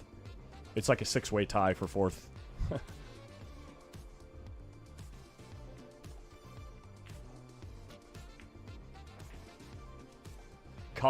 Corey seems like the type of guy to break 2nd or 3rd ball, maybe even 4th, 5th.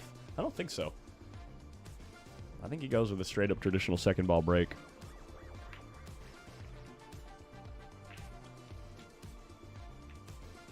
No Chip Compton in this tournament. Sky is not playing the one pocket, I think, guys. Is Sky playing? I think I heard that he left. Family. I think his family only had plans to stay through the banks.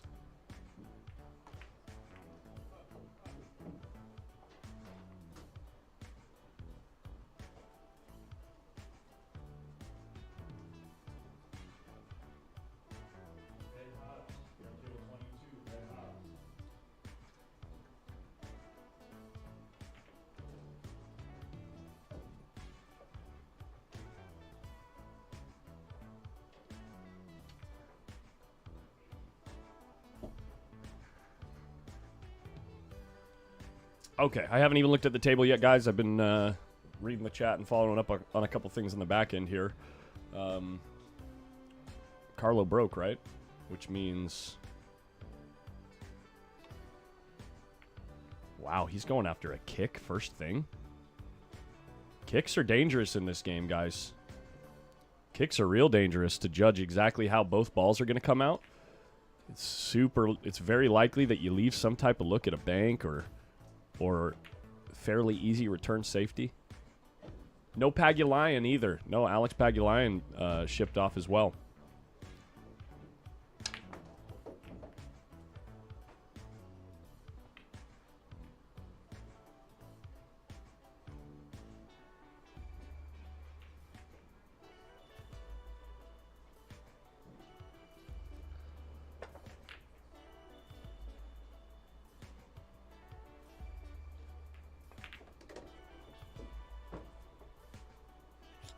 Decent shot there from Corey, eliminating the threats and getting the cue ball relatively safe. I mean, Carlo's got to move with this 12 ball, it looks like.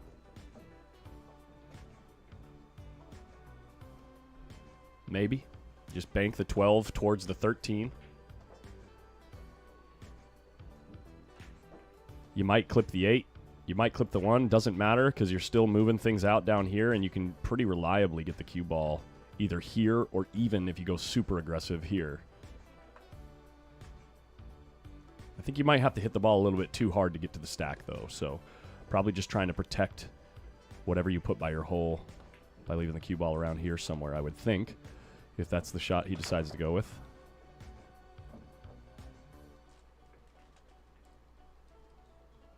He looks like he's in between two shots. I don't know what the second shot is. Doing something with the 10 ball here. And just sending the cue ball up table. Maybe the thing that he was stepping back and forth to check was the location of the cue ball that he wanted to land in, and maybe identifying, making sure that there's no return banks, no like easy way to move those balls out for free.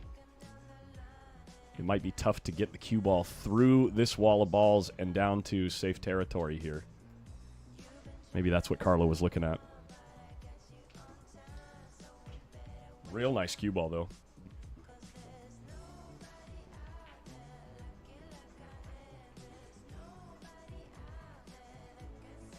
Yeah, guys, we don't put the names near their pockets because they might switch every game. So I'd have to keep track of switching the score and the names constantly. It's, yeah.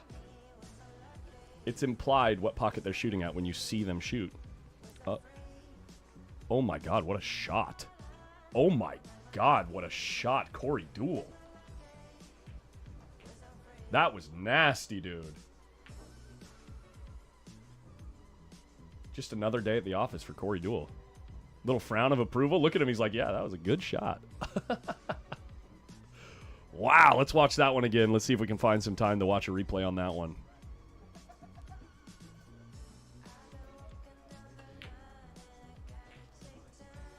Man, that's sick.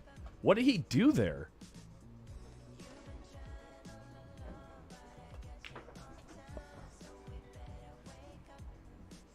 No way, dude. He played a rail first double kiss shot to send the 13 into the stack, moves, gets a good kiss off the 10, which moves it in front of his hole, and he knew the cue ball was going to go 2 rails into the stack after that shot. I just learned a shot, guys. I think we all just learned something today.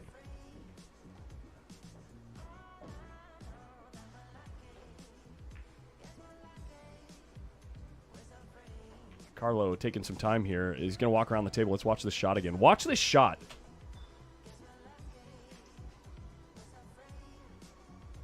Oh, that is so good.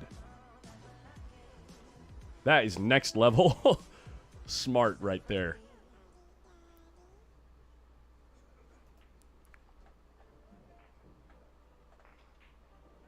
Jared Bettini, no beer today. I had a few drinks last night at the roulette table. We actually had a winning session. So, I'm good. It wasn't a big win, but at least it wasn't donking off. Yeah, it's double elimination tournament, David Tesla, yes.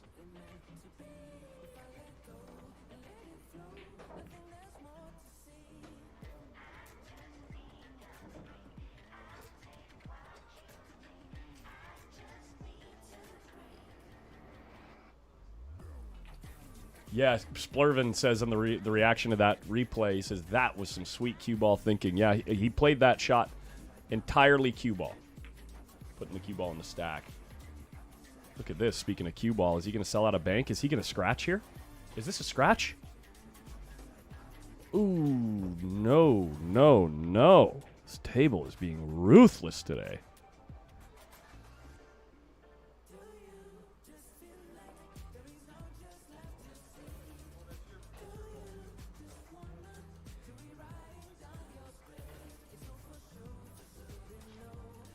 He just tried to spot Carlo's ball. Oops. Whoops.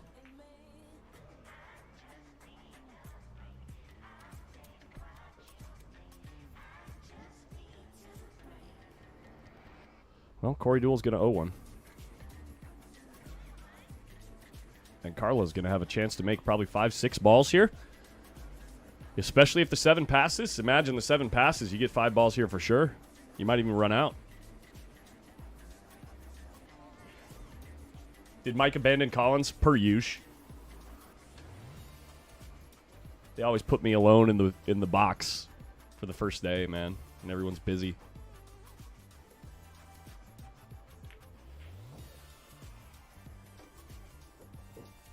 Seven does pass.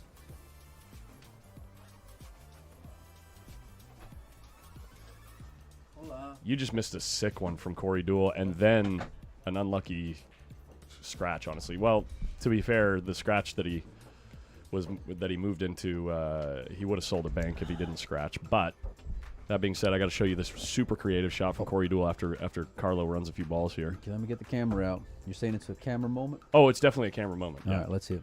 So let's let Carlo run some balls here. Larry says, I don't know much about one pocket. It's 8 ahead, right? Well, it's the first to 8 balls. There's 15 on the table. If you get over halfway, which is 8 balls, you win the game. Any foul, as you can see, it looks like Corey's got a coin up there by the right-hand side. Any foul, if you don't have a ball, then you will owe a ball. So in that case, you'll have to run 9 or 10 or whatever, just depending on how many balls you owe. Carlo's got a great angle here to get down and run these balls out here. He needs one more after this 13 ball. I think he might just lay it for a bank on the 6. On the 6, yeah. Yeah, I think that might be the out ball. The and it lays good. Bank, yeah, where you don't have to sell out the 10. Leave them on the rail. Right. Well, I mean, even if you do, it's not the worst thing in the world. You know, I mean, obviously you don't want to if you can avoid it, but I think I like just laying up for the bank. It's off the rail. It's real. He's a high favorite to make it. Yeah.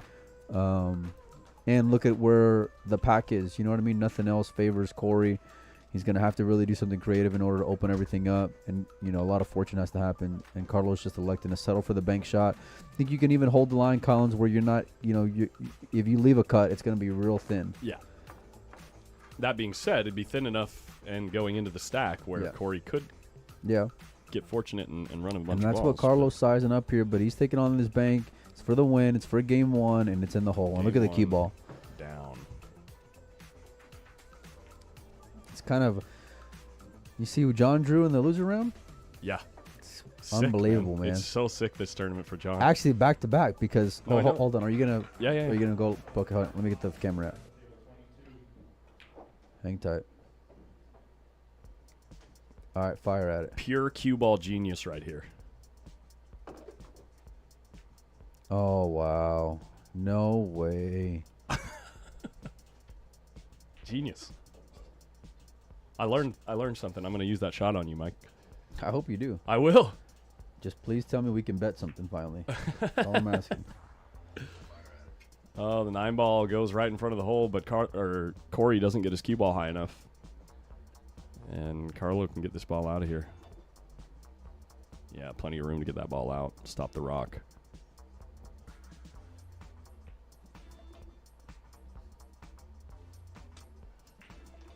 Do you have to hit a ball and a rail like other regular rules? Yes, this is still American. Wow. Wow, look at that. What the heck? Corey's going to have a bank shot on this 3, though. A bank what? A bank shot on the 3. Okay. I thought you said something else. He can bank this 3 ball and drag the cue ball over to the right. What's he doing here? He says the 12 ball's dead. Okay. Oh, he's taking a foul.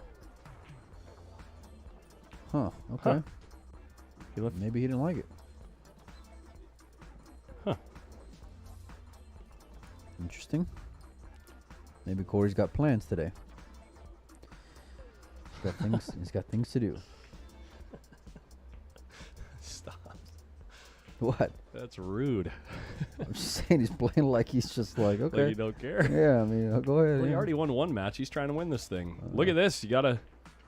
Did he get a carom? Does he have a carom on the 6-ball?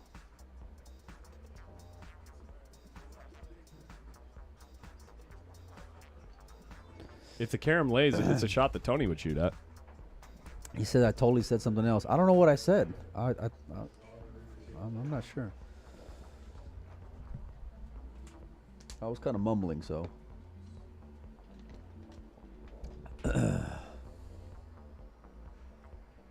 You're good at these little shots where like you give zero you know what's about just the carom lays good, I'm firing at it. Yeah. You know? It's there. I And mean, it's meanwhile, not perfect, but it's there. It's So not you're, perfect, so you're but it's drawing there. off the 1 into the 6 to make the 6 ball. Yeah, he's never going to shoot at it because it's You not good shoot- enough. You move everything over to Yeah, Carlos. no, side. it's not good enough. If the 6 ball was just a hair closer to the 12 I wonder if you can or a 2 hair rail the 3. lower, it would lay really good, but it doesn't lay. I like 2 rail and 3 maybe. 2 rail the 3 towards your hole. But the Stick it- thing is with the carom shot, Mike, Oh. the thing is with those carom shots where you're moving the balls to your opponent's hole, Right. is you're usually, once you've committed to it, you're going at it with such a speed that a lot of those balls are going to come back towards your hole. You know what I mean? No, for sure, and I get that. And those are things that when you're playing one pocket, you take into consideration. You know, it's not that you're judging the speed, and then you're thinking, okay, how is that ball coming into the rail and then coming back towards my way? And you'll see shots like that come up more often than what you think once you start playing the game pretty regularly. Yeah, just watch Tony. He looks for those opportunities all the time. Right. But like I said, that though in that particular spot, it doesn't lay good enough to, the percentage leads aren't laying good enough. How did I know that was for coming? that. How did I know that for was that coming, man? situation. Come But on, if the man. 6 was Come a touch on. lower, I'm firing every day. All right, so just to give you guys a bit of a heads up, on the winner's side, we're playing through 2 rounds. You win 2 matches, you go home. On the loser's side, we're gonna fire. And some of these guys, Yeah, we got to try to get ahead. The problem is if we do that, it's the speed of the tournament is wow. Trying to go 2 rails back into the 6 ball and he catches the point. He hit that bad. But yeah, we're gonna. It's all dictated by the slowest match, right? It's all dictated by the slowest match. So we'll see. I already see one particular match on the first round that. Who is it? I need names. I'm just noticing. There's Now one look match here, that's this going is a trouble little slower. because Carlo can twist this 6 ball back. He can hold the cue ball with the 1, and then he'll have 2 balls, the 14 and the 12. If he makes the 6. I'll tell you what. There's some guys from Sacramento that definitely know which match is probably going slower than the rest. Oh, awkward. If you're in the chat and you know 10 tables are done, and the match I'm talking about has finished 1 game. Like, Yeah.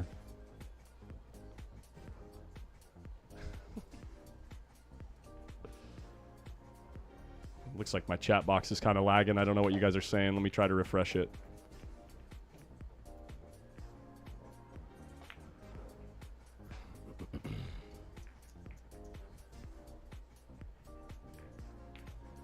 I have to pull up the YouTube chat box.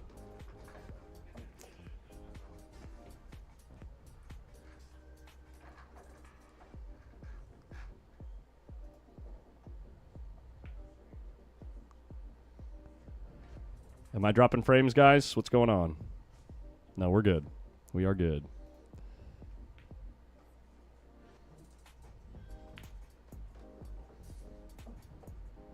Looks like we dropped internet for just a couple seconds there. Looks like we're back.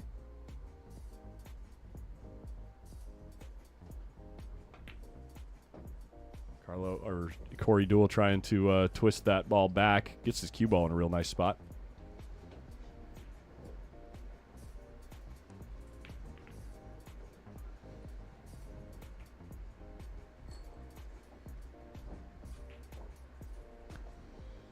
Yeah, it looks like we're back, guys. Sorry, the internet dropped for a few seconds there. Must have been a venue. Must have dropped internet for the whole venue. for a brief moment.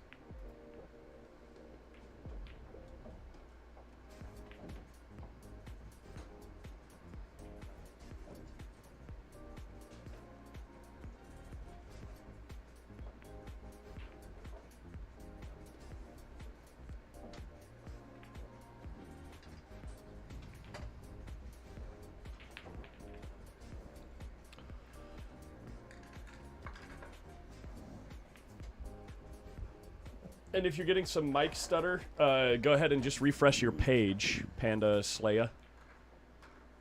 That's a YouTube software issue.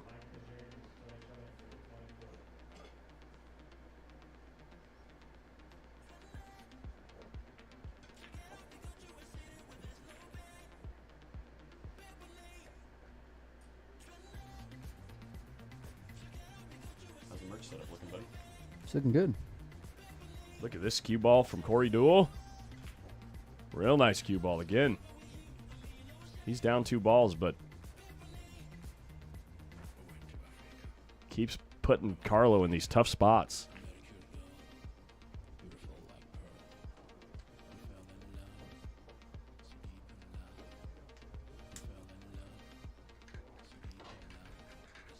Wow, Carlo hitting that ball with inside spin to kill the cue ball.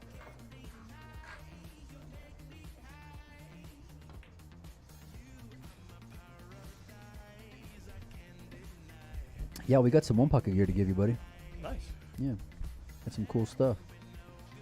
I see Savannah Easton over there. You want to come in the mic?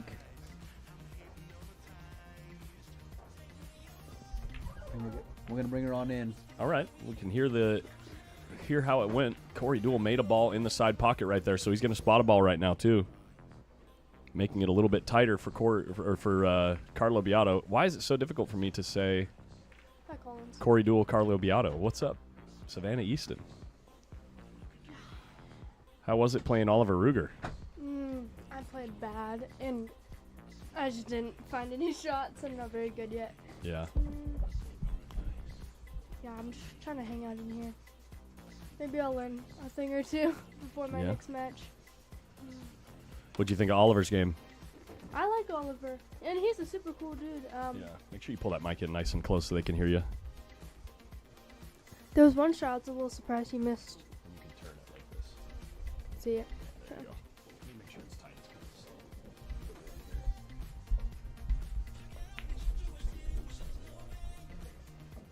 There we go. Yeah, Ruger's really good. The Roadrunner in the booth, guys. Young Beep Beep. Hidden by the mic. There she is. Carlo coming with another nice one there. Jeez. Score. Carlo up 1-0. Yeah, Carlo got the first game. Carlo is kind of the favorite here, a little bit.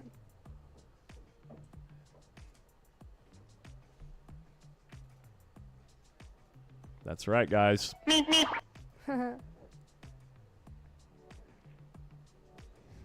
Shane is up 1-0 right now. Yeah, didn't Shane shut out John? Yeah. 4-0. John had some insane Rolls? misfortune in that set. Absolutely ridiculous. I saw one when Shane was up 1-0 and then he got 2-0 and he slammed the rack. He was mad about something, I think. Yeah, there were 3 different sickeningly bad spots. Really? Yeah.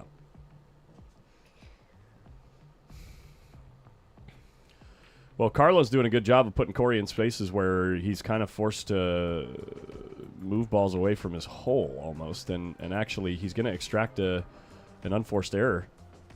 Corey was trying to lay up on that right-hand long rail to double him up. Can this 3 go? Maybe not. Maybe with the Maybe inside. not. Maybe he got there. He can maybe get it with the inside, but I don't know. Wait, Carlo's this pocket? Yep. Okay. From this angle, it looks like it doesn't go. From this angle, it looks like it goes. Probably not, though. If he's not already down and shooting.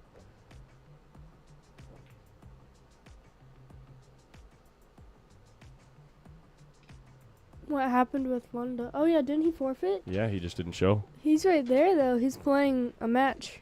Oh, is he playing John Morrow right now? I don't know. I didn't see, but all I know, I saw him playing a match. I think. Let me see the scoreboard. Yeah, I thought he forfeited. He is playing John Morrow right now. John Morrow got the first game already. So did Evan lose or forfeit his first match? Forfeit. He forfeited? Huh. Who was he gonna play, do you know? He was scheduled to play Ed Hobbs. Might have forgot to set the alarm. Or he saw that if he won his first match, he'd have to play SVB. Yeah. I'm just kidding. Who knows what people's motivations really are? Carlo really trying to find out the best way to move out. Yeah, Maybe a couple of these balls while also keeping the cue ball tied up. He's taking his time here. It's tough when you're this far from the balls and your opponent's balls are all, there's so many balls really close to the hole. It's really tough to judge all the kisses that you're going to get and stick the cue ball somewhere and, try to remove exactly what you're trying to remove. Because if you accidentally get an extra kiss or something, then, things can go awry pretty quickly. Do you think the 1-3 is there just No. because he can't play? Because Corey can't play any of those, or no? No, because then if you play the 1-3 and it doesn't go, and then Corey can find a spot where he can roll into the stack, move more balls open, yes, and then keep okay. you pinned up, Yeah. Because you're leaving the cue ball on this side of the table with the option to put force into the stack towards your hole, where you basically leave all the options for Corey. Is this your favorite event to commentate on, or is it 10 ball? Oh, to talk. Which one is your favorite so far? This game's just more fun. I know for it's me to not watch. Banks. I know it's not Banks. Yeah, no, I can't. Yeah. Banks are so difficult to stay energetic and enthused. Yeah, he's looking at something here. Playing the 1 into there. The 3 goes. Oh, 3 does go. The 3 goes. He's just trying to decide, I guess, where he wants to lay up for a bank. No, he is playing the 1-3. Oh.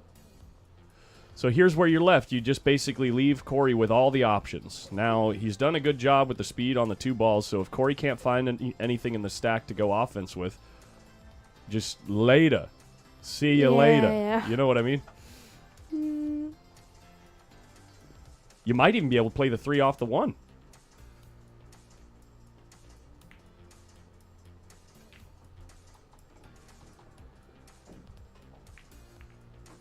He's looking at it. You might even be able to play the 3 off the 1. The 1 clears out of Carlo's pocket. You draw the cue ball so that you protect everything. 3 off the 1, that's pretty steep. I don't know. No, it lays But decent. he can get it there. He's playing with a high ball here. Maybe he's just playing a ticky. No, he's playing the 3 off the 1. Wow, that was a nice shot. Look at this. And look where he played his cue ball in case the 3 didn't go. Perfect. And then the 1 ball's there too. Yeah, and the 1 clears out. Great shot. Wow. Yeah, he played that perfect. Protected his balls even if he misses.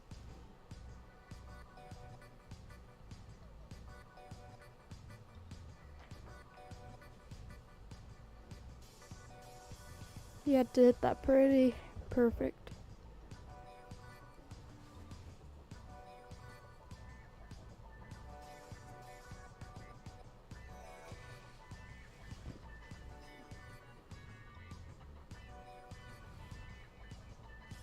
I feel like Corey's best game should be 8 ball or 1 pocket just because he's so creative. Yeah. That's why you play these games, because you get to get the creative Yeah, I juices know. flowing, But I can't believe Shane and John played the first round. Can I you know, believe it's that? crazy. That's crazy. And the 8 ball had a pocket here. Look at this. Is he going to make it to the I 9? didn't see. He is going to make it to the 9. Corey's off to Perfect. the races. Corey now at an even score. He needs 8 balls. He owed 2. Oh yeah, he owed 2, didn't he? Okay. I saw there was 3 foul on this. Yeah. There's almost always 3 foul in 1 pocket unless Really? you're in a gambling match, yeah. Oh, I didn't know that. Never He played it. doesn't. He doesn't play the 9 here. Interesting.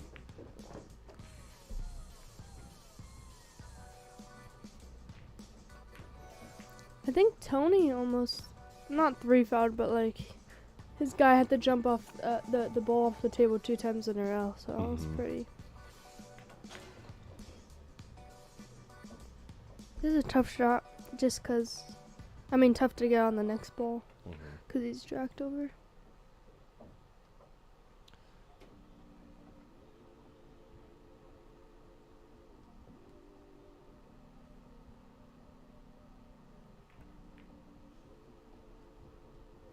Corey is one of the most creative players to ever play. Fight me. What's up, Cry Now? Cry Now, laugh later. Now the 9 ball lays really good. Yeah. As a free shot. It's You can pretty play much a cue free. ball into a free zone where it's tough for Corey to come up with an offensive option where he's laying his cue right there. It lays really natural, just to touch it inside. You might even play the cue ball towards the stack a little bit.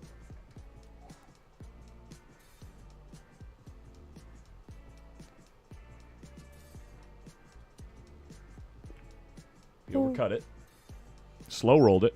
Left the cue ball on the rail. Perfect. Well, Good cue ball. yeah. The 14 has a open lane to the pocket, but can Carlo fade the 9 ball? Or is the lane going to close when he spots these balls? We're going to find out. See, these are the shots I don't really know how to play it. So, I Like mean, what to play. the punch shot is come off the side of the 12 ball and lay up near the 6, or if you can get to the Yeah, 9 ball, that's you know what what I I mean? was That's thinking the punch about. shot. But if you want to go offense, the 14 has a lane. If you can get creative with the cue ball, Yeah. you might go after it. He's jacking him. So he's just gonna get like in the stack right there. Yeah, he's getting creative with the cue ball. Real slow speed here. Uh-oh. Oh, he overcut it, and he left a shot on the 9. Look, he let his cue ball out because he overcut the ball. And the 14's Ay-ya. there. The 14's left. If he makes the 6, the 14's there for the bank. Yeah. Yeah, that's not good. So 9 Corey ball. Deuel with a massive advantage in this game. Is the 9 ball then the 6 or the 12? Casey Frost, three fouls is 3 consecutive fouls. Nice cue ball. Real nice it's cue ball. perfect. So you can just draw it back here, and This he got song. perfect angle for the 12, I think. This song To get is on the driving me 12, I nuts. think. There we go.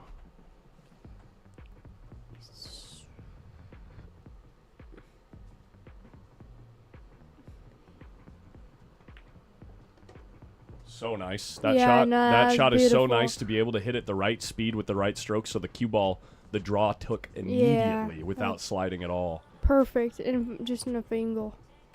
So here you can hit the 2. Go straight in there. No shots. 5 ball? Where's 5 the ball. 5 ball go? I think 5 ball might go. We're gonna find out. I think it goes too.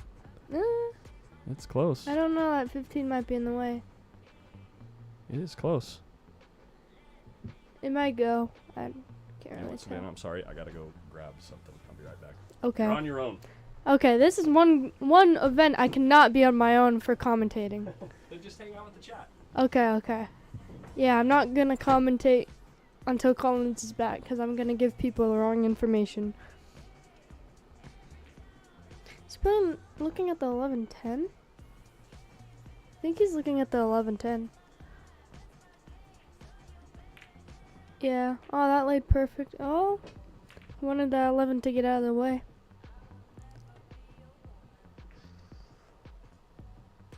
Sup, Savannah, you're awesome. Not that last match, but thank you.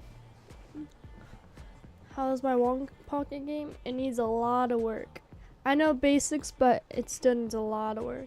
I don't know if that 13-7 goes. It might lay dead into the pocket.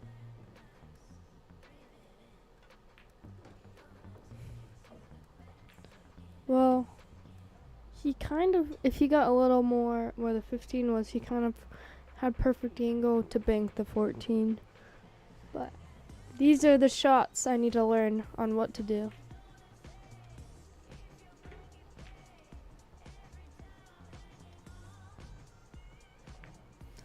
See, the one's there, but even if you leave the cube on the rail, I mean, Carlo Carlo he can make that 14 so easily. How's he doing? Still on the shot. Oh yeah, 7 ball might. Ooh. Still good though. 7's still there. I mean, it's go time for Carlo though. You're trying to steal the game. You're that 14 ball. I mean, he's just gonna make this. Wait, hold on. Let's see. Can you put this way? Well, actually, Yeah. So wait, Corey only has 5. I thought he had like. he might have 6. I was gone for a second. Let me check. He comboed one. So I think he has 6. While you were Yeah. gone, he comboed one. So Corey needs 2. He overcuts it and the game's over. Wow. We left him straight in on the combo here. And that's surprising, honestly. Well, it's go time. You got to go. You got to go. Try to get your game. Yeah. Try to get back in the game, and especially you with can see Carlo. from the body language, Carlo Biado. Well, That's going to be the first game right there. Yep. I mean, second game. Sorry.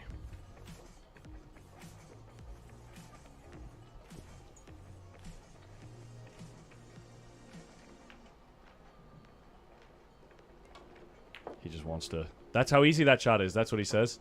He's like, come on, Carlo. That's how easy that shot is.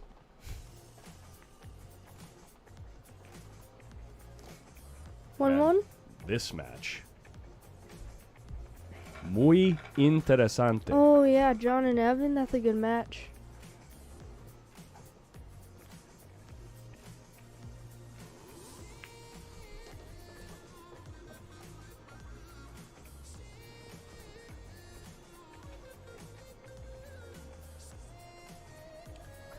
Yeah, Corey made some really good shots there, so he definitely deserved that rack. Is that Frank I see in the back of the room? That is baby Frank. Look at this break. Wow, that's. It's nice unless Corey, if Corey can see the 4 at all. I don't think he can. Look at the spread there. That's perfect. Might be time to kick. Would you make the 8 and just go rail first and get the 8 ball up there? If you can actually go rail first underneath the 8 and make the 4, it's probably better because there's no balls. Ooh. There's no balls to return. You know what I mean? I don't know if he can go underneath there. Can you kick underneath the 8, or is he going to have to use the 8 to take the 8 out? Yeah, he took your Oh, shot. And he got the 4 out without making it. What a great shot. That was amazing. That was a great shot to get that ball out of there. Wow. That was impressive. Must be the sleeve.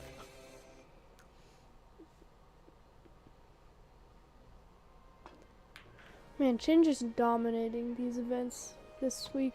Or for these 2 weeks. Shane, yeah. Yeah, he got the 10 ball on the banks. Yep. Who got the 8 ball? Victor? Victor Zielinski got the 8 ball. Yeah. And then he beat John, so.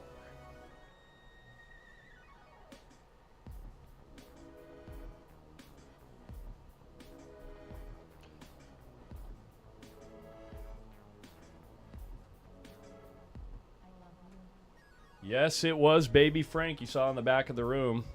He is in contention with Kelly? Victor Zielinski, not Victor, Vitali Patsura for best hair in the game of pool. Wait, his name is. Frank Nordman, Does he live here? Sacramento. That's so weird. I felt like I've seen him somewhere. Yeah, hard times. Yeah, I mean like here. Oh. I don't know. There's so many old one pocket guys here. Yeah. You know. Mm.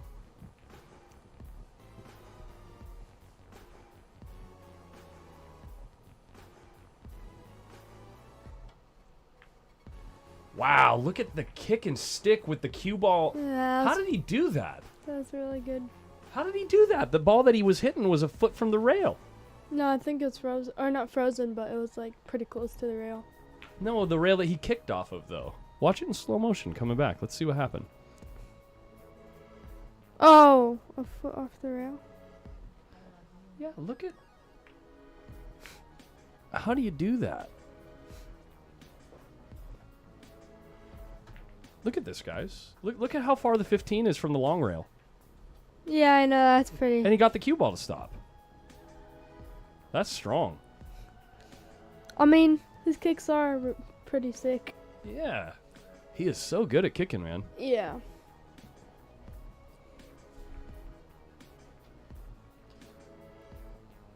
I mean, yeah, the normal kick and stick is a follow shot, and you just judge the overspin. But usually, if the ball you're kicking into is more than a few inches from the rail, the cue ball generates some forward roll by the time you hit the object ball. But it just stopped dead right there. Well, Pretty he did good. not want that.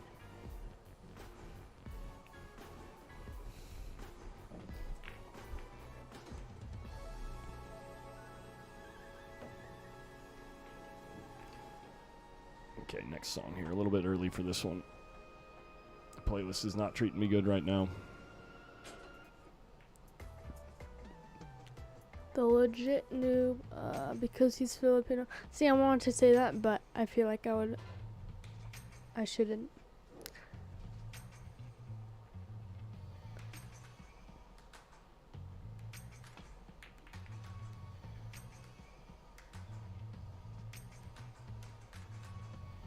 I was surprised Alex wasn't playing this too. Yeah, me too. He took off before the banks. Yeah, he came here for 10 ball and then he took off, which I'm so surprised. Yeah.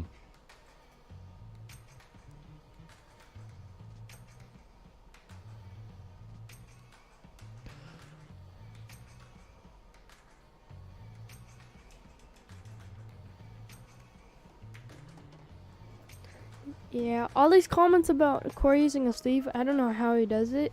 Because I feel like that would just be in my peripheral. And I just feel like that would mess with me so badly.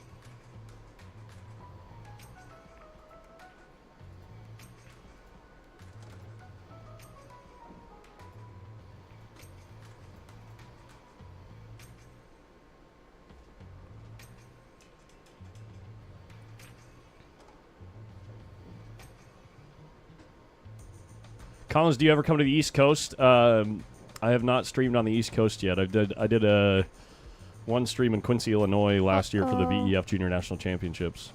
That's not good. He sold out the 4. He tried getting all 3 balls out, but it double kissed and stopped there. The 4 ball.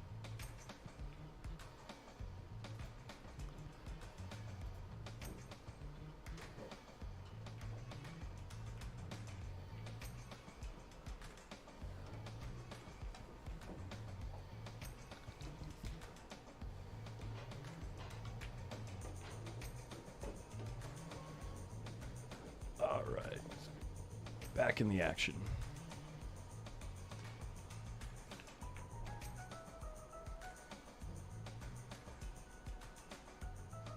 No glove, no sleeve, just clean hands on a clean shaft. Yeah, but that's pretty hard to keep maintenance, especially Corey's using a wood shaft too.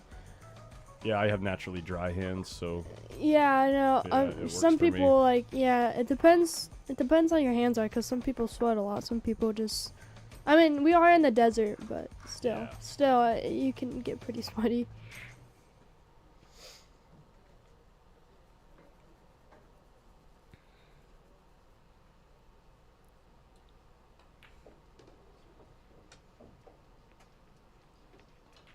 I want to see what Carlo does here, because these are the shots I have to learn.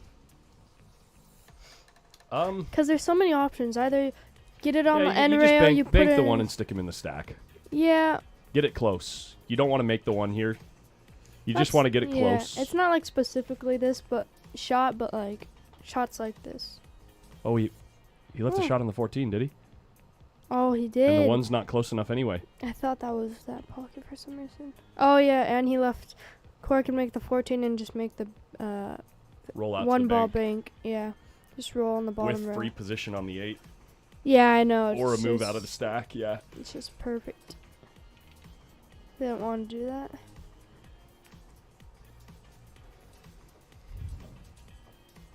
This actually might be thinner than it looks. Might not be able to hold position for the one.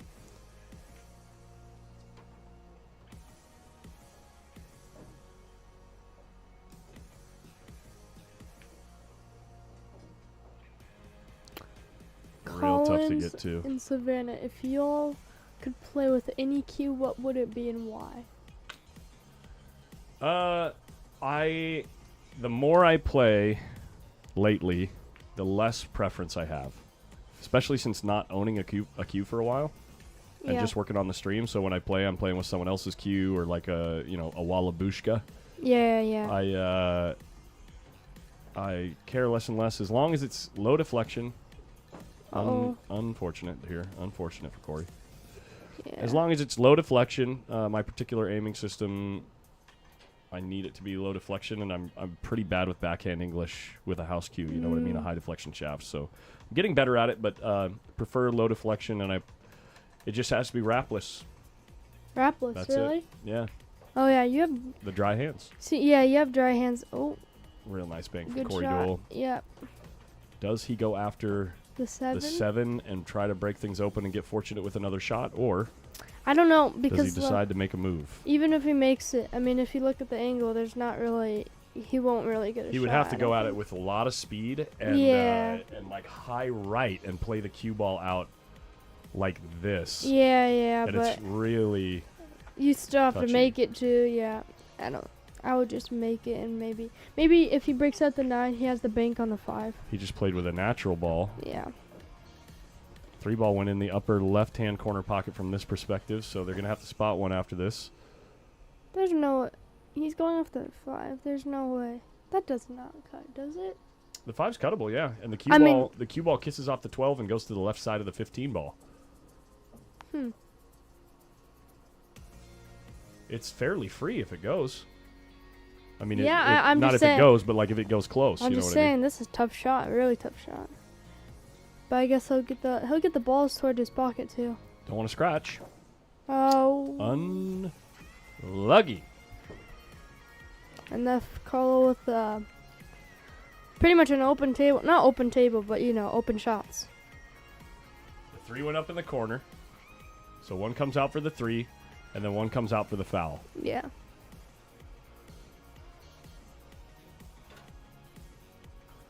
Yeah, so they spotted the 7 and the 1 for those 2 balls. Corey should have 2 here.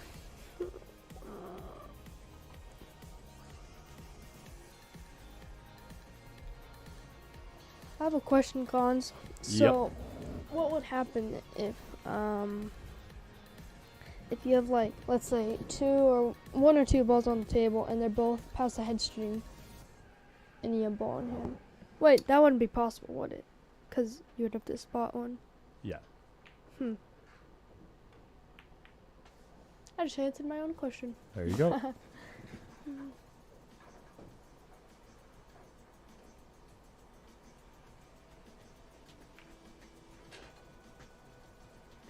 Oh, I like a thin shaft. I like 12 mil, 11.75. I played with the 11.75 for a while. My cue ball went up a lot because I was playing with the wood. It's just my shots made were going down. If Carlo develops this 7 and 1, he's got a really high chance of getting out here. Yeah. Who wants to? And this might be the time to, if the 8 doesn't pass the 7 and 1, he might be playing above the 15 right now, actually. Yeah. I don't think he's going to get out from here, but he's going to put a lot of pressure on Corey. All of a sudden, there's just a bunch of people saying they play with like a 10.5 millimeter and a 10.6. That's just unreal. Unless you play snooker, that's just crazy.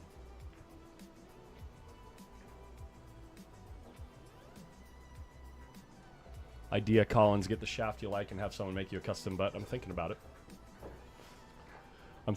But I don't know if I want to spend that much money on a cue. Did he set up for the bank here? The 5 doesn't bank. The 8 might bank. I mean, it goes, but where do you lay up? Do you lay the cue ball up near the 6 ball? Then you're gambling with overrunning it and selling the 6.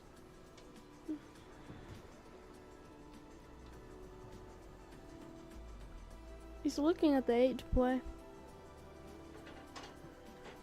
Actually, I think to get the 8 to the corner, the cue ball is going to go way past the 6. Oh, yeah.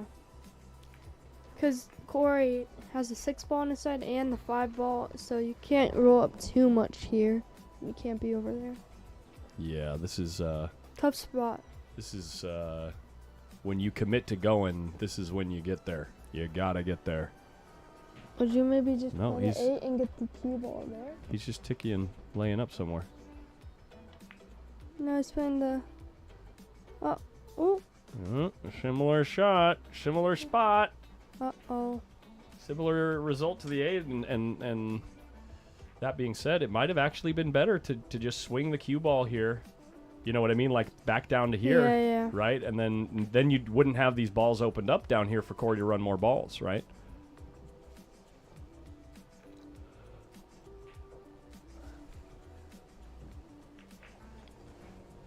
Would you play the 6 or just kick the 1 out? I'll play the 6. If I play as Yeah, good as Corey, Get it up here. yeah, if I play as good as Corey, I'm getting 4 balls here.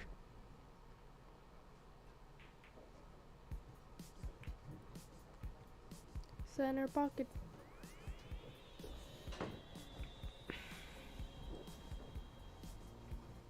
And the 1 might even be bankable, actually. The 1 is bankable. Yeah, it is. But not really any need. Well, Going actually. above the 8 here. Wants to leave an angle where he can get straight in on the 5 so he can bank the 1 after the 5. Yeah, he's got. Oh, he He's needs perfect. 3 more. I thought you needed 2 more. Okay, okay.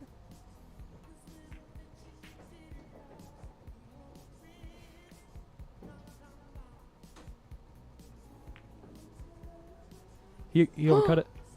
Oh. Worried about the shape. Oh, he I lost think. his sleeve swinging his cue around. Carlo looks at him like, what are you doing? That's pretty 5 funny. on the table. The score is 6-4 in favor of Carlo Biado, and Carlo has a shot here. Carlo has a shot. Yeah, he's just worried about getting straight on that 5 ball. I think we're Yeah. good on that 5 ball. What about just trying to run into the 5 ball here and hoping good fortune happens? Yeah, I mean, he might make the 8 here if he Can does. you get on the short side of the... Ooh, my God. He Let's- miscued. The wheels are coming off, boys. Oh.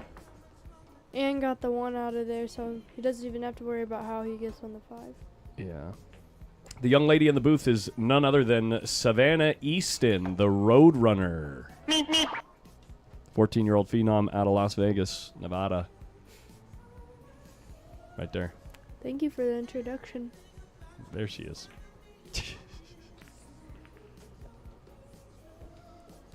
Corey really wants to be able to see this 5 ball here, I think, unless the 1 can pass it. But Was he playing for the 1 or the 5? I I think he was hoping the 5 just hung there and he could just shoot the 1, but I don't know. yeah. Maybe he just had that much angle.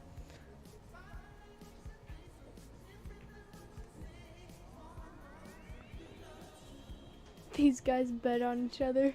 Yeah, exactly. That's pretty funny. Exactly. Mm. It's going to be a tie game all of a sudden here. Corey trying to swing this cue ball to get on the 1. Oh, Might too get to the much? 2. Oh, no, he'll bump the 2. Well, he's got a shot, and the 2 is laid up in a spot where he can bank either the 2 or the 11 after this shot if he makes it. He's crossing the 2 right now. Crossing the 2 right now. Yeah, because if you miss the 1, you can leave a bank, Yeah, right? Yeah. Okay. This way you stay up table, Yeah, yeah. and you got a shot on the 1 after. Would It's you? about the same either way. I think the risk and reward is about the same on either shot, actually. Would you maybe like shoot this a little harder so you don't like if you do miss you don't sell out a bank or something? No, I think you're rolling at absolute pocket speed if you're shooting the 1. Really? Yeah, Okay. same with the 2. You're rolling at just absolute pocket speed. Yeah. Okay. Cue ball will end up somewhere near the 11, maybe a little bit past the 11 here. Oh, he really spun it. Yeah, he hit that. He really spun it.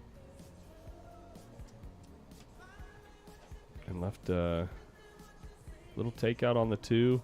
Imagine if Carlo has the angle to play the follow and slightly cross the ball and slide the cue ball like this.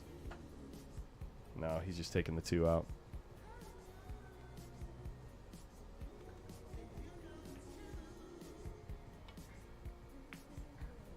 Oh. Wow. Worth worth. Really? Worth It it. was worth it? Yeah. But can't Corey make the one ball? He only needs one more, right? Yeah, but if you're Corey and you're shooting at the 1 and you don't make it, Oh. the 2's right there and Carlo Biado wins the game. Doesn't Carlo need all of them? No, Corey only needs 2. They both need 2. Oh, I thought Corey needed 1. Oh, okay. Yeah, that changed things. Okay. That's why I was like, oh.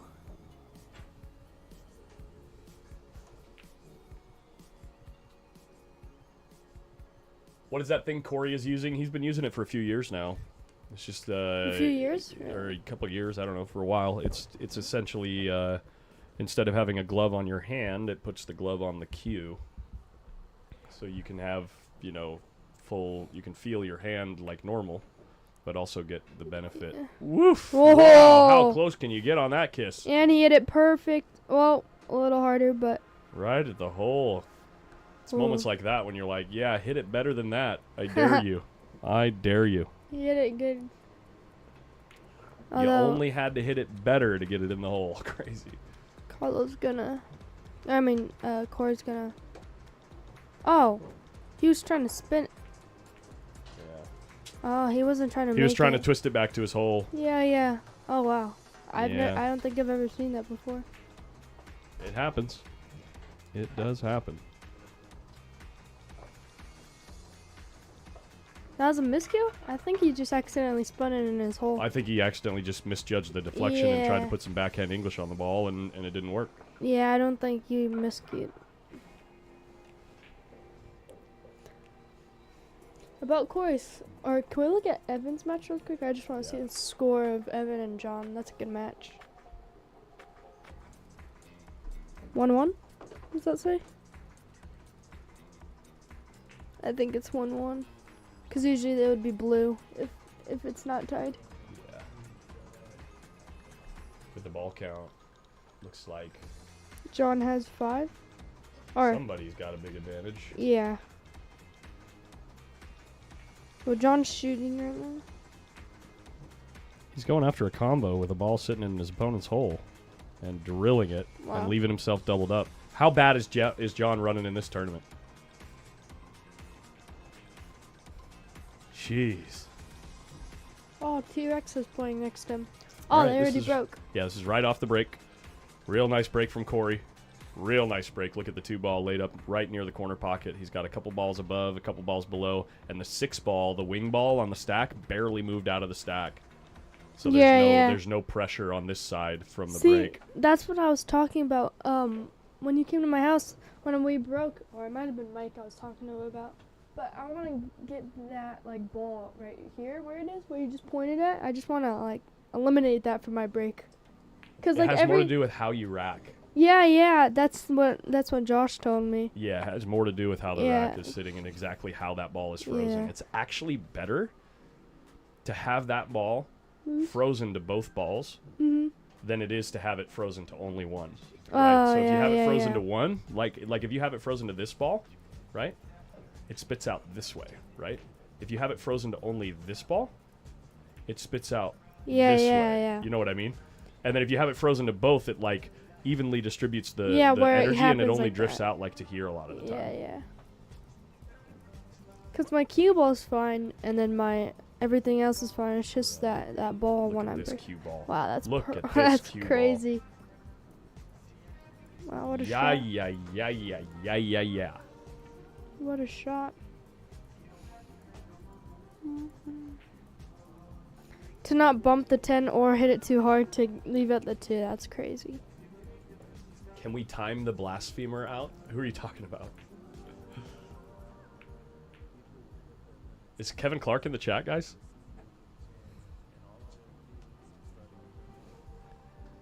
Who's Kevin Clark? How do you not know who Kevin Clark is? The man. Who's Kevin Clark? Oh, stop it.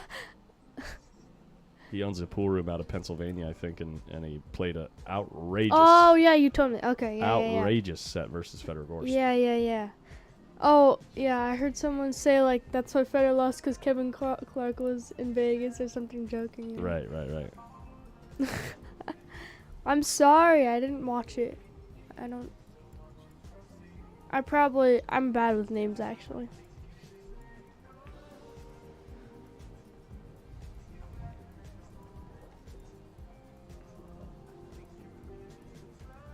Corey came with a hell of a shot right in return here.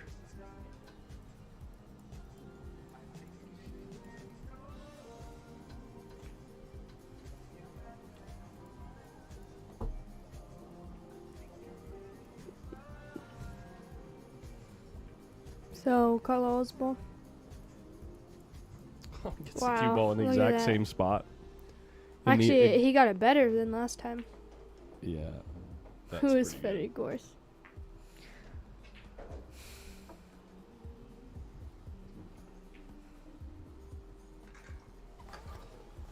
Was that the guy making crazy banks to run out? Yeah, Carson. Became an overnight sensation. Do you have a picture? I'm better with faces. I don't.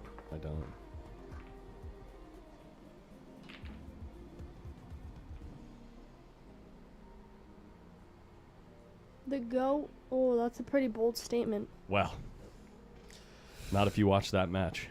Uh-oh. Oh. So they both won, I think. Yeah, I'm going to go out on a limb and say that's not good enough. And left Carlo with his 10 ball, right? I can't see, actually. Yeah, he left Carlo with the 10 ball so he can get it out, right? Isn't that like what you want to do with balls on your side, like kind of protect it? Yeah. Yeah, I think you just want to hit the edge of that 6 ball, which is pretty risky for a kick.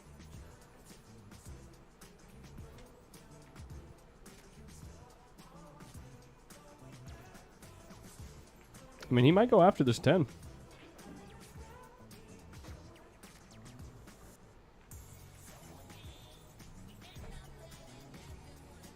Can he see the 2 to get it out of there?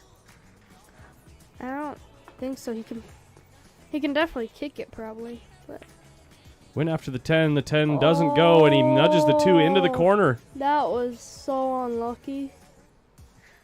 For it to rattle and spit out, and then the 2 ball just hang there. That's Yeah. wow. Like at least the 10 ball, the 10 ball just spit out. That's crazy. He hit it so good too.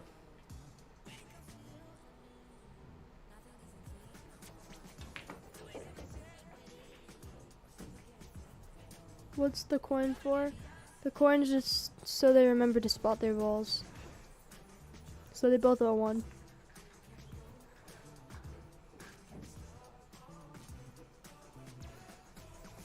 Yeah, this is a critical shot. So they're both at -1.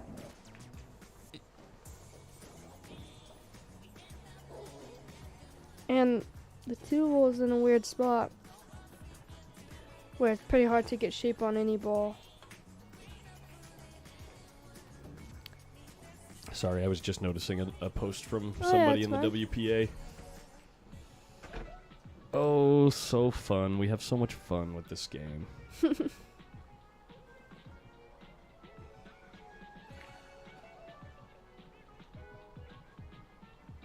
Yo, Jess Magnus, what's up, buddy? Holy crap, what's going to happen here? Oh, he got pretty. I mean, he was just letting him rip. Yeah. I mean, he couldn't really get shape on that ball. It's pretty tough. Would you go? Oh, does that 14 cut? I think one of the two is cuttable, the 14 or the 15. Probably not the 15, though. But what is No. he going to do after? Would you maybe look at the bank for the 10 ball? Just to get, because Carlo has no balls on his side, right? But I don't know. I don't know. I'm not the professional here. Neither am I. Maybe bank the 10.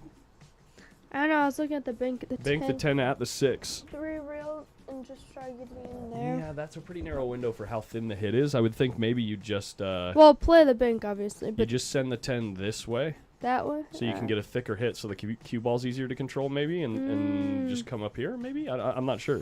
Actually, he might be able to like hit it thin enough to hit that 15. It's pretty thin. Oh, never mind. Okay, Yeah. this angle shows it a lot better.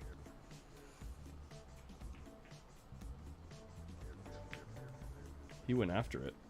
And the cue ball is going to go exactly where you're talking about. In the stack. Uh-oh.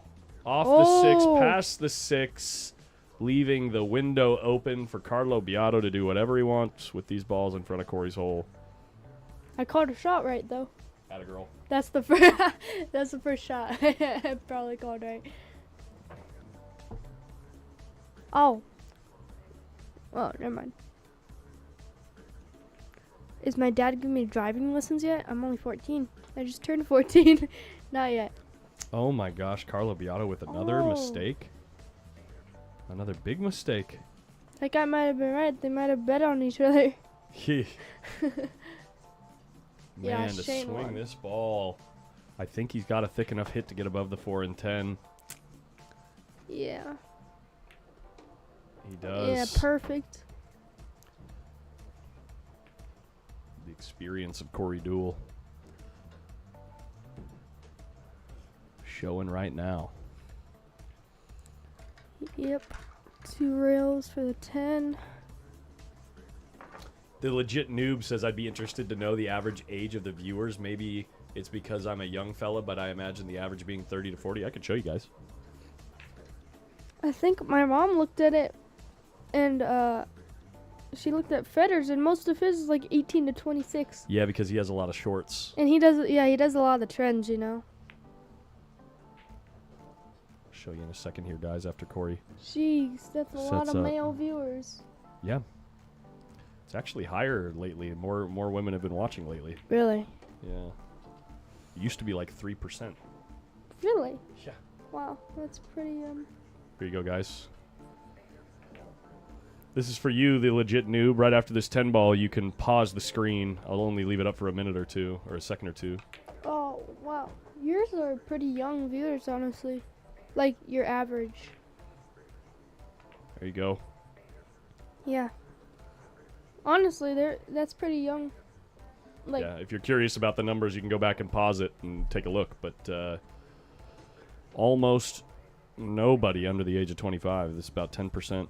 it's better than mine. A lot of my viewers are, I think it's at 30 to 40. 30. No, I think 35% of your viewers, I think, were over the age of 65. Oh my gosh.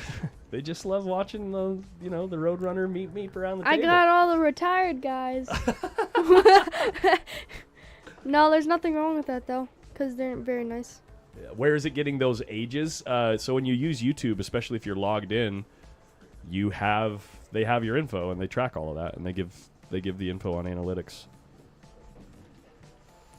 Yeah, I got the nice crowd. A lot of those teenagers can be rude. Can be very mean. They can be meanies. Yeah. Nah, I'm just kidding.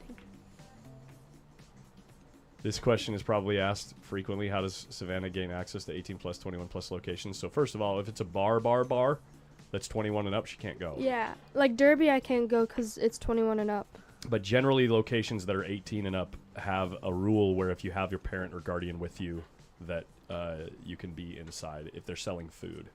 Yeah, not just that. I mean, a lot of them like hard times, like after 10 p.m. or 11 p.m. I usually can't be in there, but Right. unless I have like my dad or something. But Right. yeah, but like places like Derby and there's like places in Vegas I can't go to. So Grips is one of the better ones, Yeah. or probably the best one.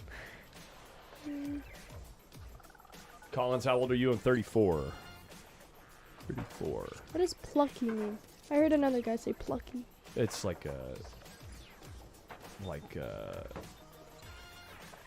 young, energetic, and like you got like, oh yeah, I'm excited to be here. Yeah. Oh. Gosh, this music is just striking out today. There we go. Back to normal. Am I one ball off? Does Corey have one more ball? It looks like there's 9 on the table. I think Corey has one more ball. Unless he owed one at the beginning of this run, which I don't think he did. That would mean Corey only needs 2 from here. Corey only needs 2? I think. Wow. Because Carlo owes one. Then this is looking. No oh way. my gosh. This table is cold, man. That is crazy. Sab, have you met Francesca? Yeah, and she's my like idol, like my number one. Everyone's like freedom. They want the music. Yeah. You got to just give them a taste. You let them out, give them some slack, reel them in. How was Ed and Shane smash? I think Shane already won. Yeah, he already won. Well, now Corey is down to 5. Oops, there's Baby Frank. It's Perfect so funny. timing. You call him Baby Frank. That's funny. Well, if you're from Sacramento, you know. I'm from Vegas, so I have no idea. Well, the match might turn around here.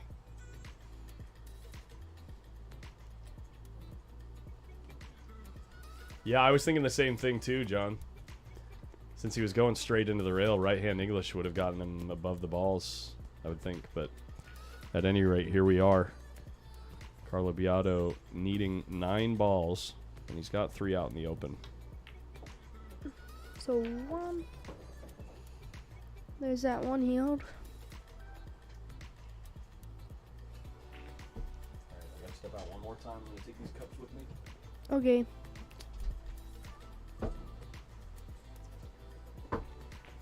So Carlo has the 5 here. Got pretty straight, I think. That's pretty straight, I think. But I think he might have a little angle to get on the 2. Oh, never mind. I'll update the ball count when I get back, guys. Hang tight.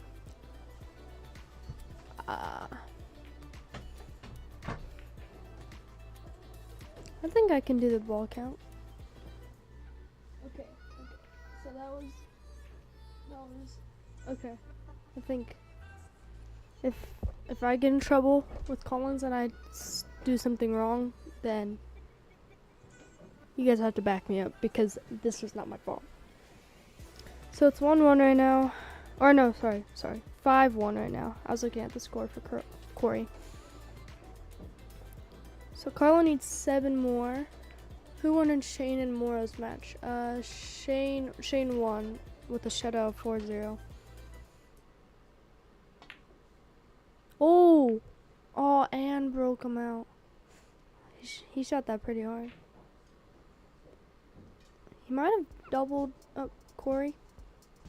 I think that's the term. I don't really play one pocket, but no, I think Corey can see the 8. Never mind.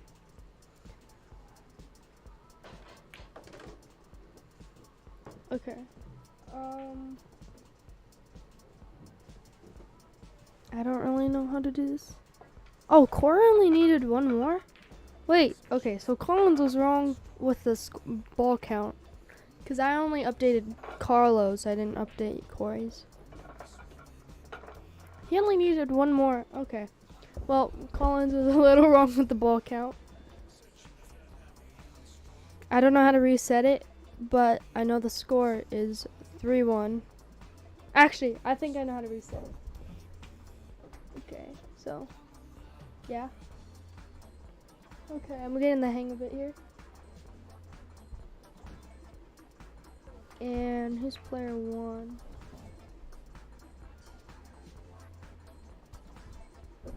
I think that's right.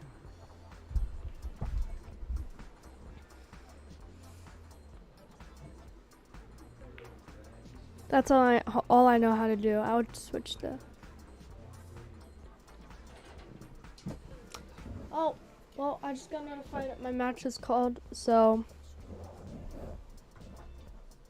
if Collins asks, just tell him I had a match.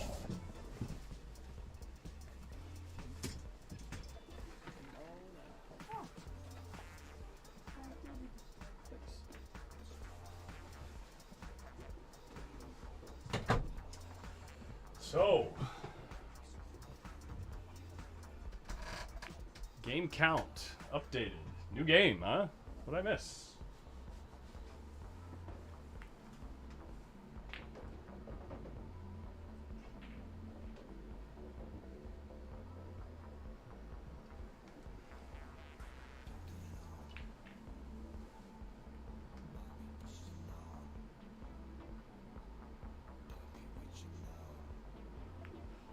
She pushed all the buttons. Nice. Carlo conceded.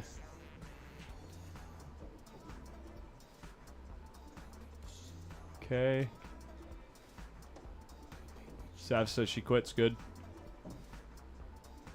Collins is obsolete. Accurate. What's for lunch? I haven't ordered lunch yet. I'm waiting for them to finish their meatballs. I need one of the meatball subs. They're so good here.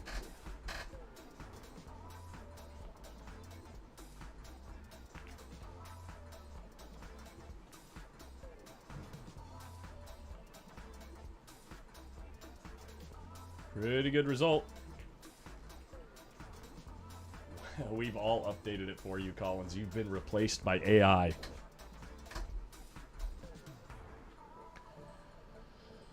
Cody Holmes, once she can move all the cameras and do all the back end stuff, she can have my job.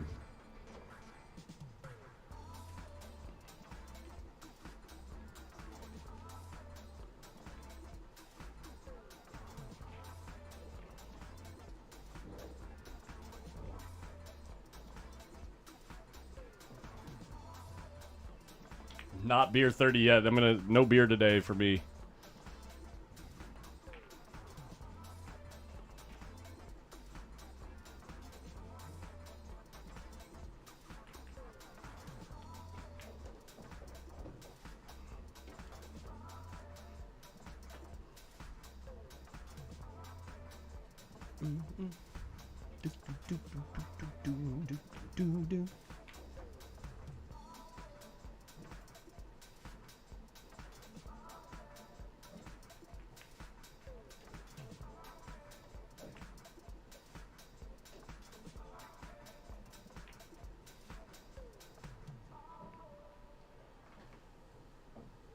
Too many more of these events and Amanda will make you quit. Hey, Michael Aldaffer, if we get enough of these events, which would never happen, but because there's just not enough in pool. But if I could do a regional event once a month plus the Lucchese West Coast Tour, we'd be real close to being able to do this full time. Real close.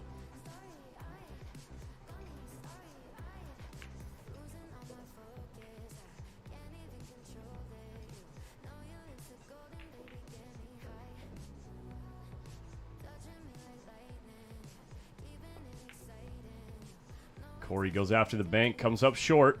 Cue ball wants it to slow down, needs the stack to protect the 3 ball.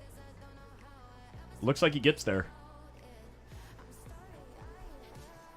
He does have the 3 ball protected, but that being said, Carlo might be able to use this 2 to move both balls out. If he can get a hold of enough of the 2 ball without losing the cue ball, you can shoot this 2 into the 3. And actually, if you catch the rail first and you get the 2 real deep, if the 2 goes real deep and hits rail first here, it's going to start going like this. Not maybe at the hole, but it's going to head in that direction. The only thing about that is, depending on the speed that you hit it, you might leave a return bank. So he's doing something else. He's using the cue ball into the stack. Speaking about leaving return banks, though, I think Corey's going to shoot at this because he's got some balls that he can run into with the cue ball to stop the cue ball. Real creative shot right there from Carlo Biado. In his day job, Collins is a mime. This is the only time he ever gets to speak. No wonder I talk so much. What's my day job? I do windows and siding. I do, like energy improvement retrofits. I also do some, our company does HVAC and insulation. And so on some of those jobs where they are removing their old insulation and then blowing in new insulation, I'll go and seal up the attic floor to make their home super efficient.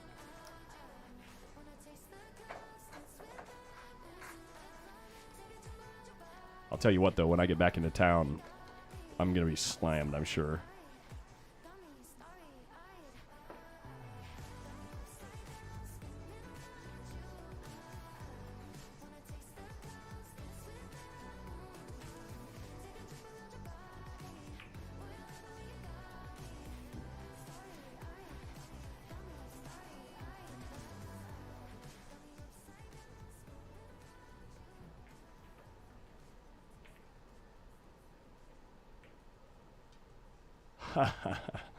Thanks, Chad.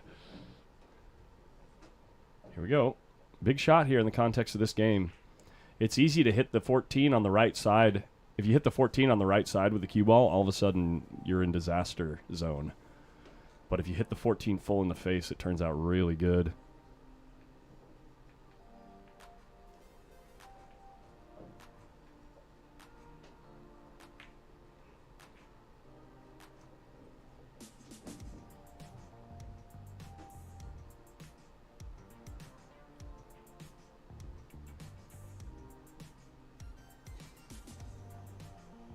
Is professional streaming lucrative? It depends on if you can get enough people interested in what you're doing. He went after it without even running into the 14 because it leaves congestion. Ah, so he decides not to run into him to hold the cue ball. He decides to leave Carlo doubled up. I see.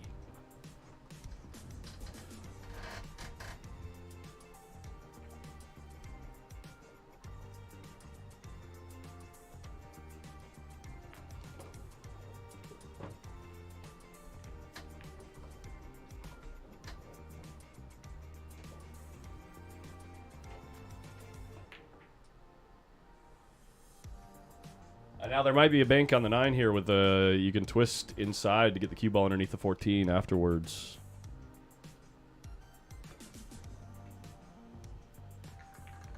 Or just the 14 straight up. I'm surprised that he went for the 14. That must not have been laying very good with the 9 ball.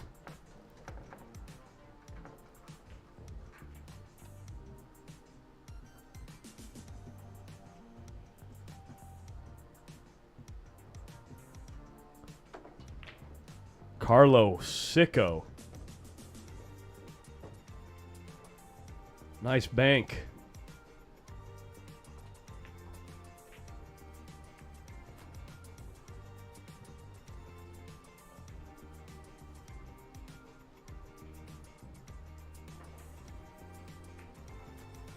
Yeah, Eric Eckloff, we've got ideas for the coming events with the Lukazi West Coast Tour and any other events that I stream to make it even more fun. So this is only the beginning, guys. Only the beginning. Obviously, we'd love to cover top world-class pool all the time. But those events are few and far in between, and there's usually some pretty big companies behind them putting on the production as it is. So super lucky to have this relationship with Brandon Birch now, and we plan to come back next year.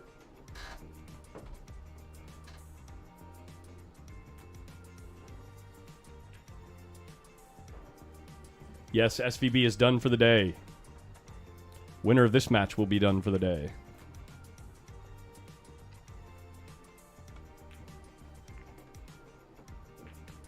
Score update between Kaylee and Frank Nordman. 2-2, and we are 3 hours in.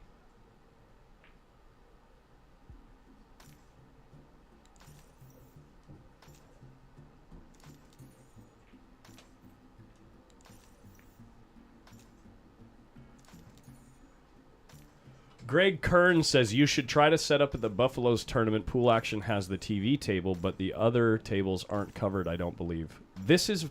Greg, this is my vision, actually, for this style of streaming, is to not actually be the main stream for a pro event, but you can have the main stream for the pro event, and then just let me go in there with my cameras and hang out with you guys at home.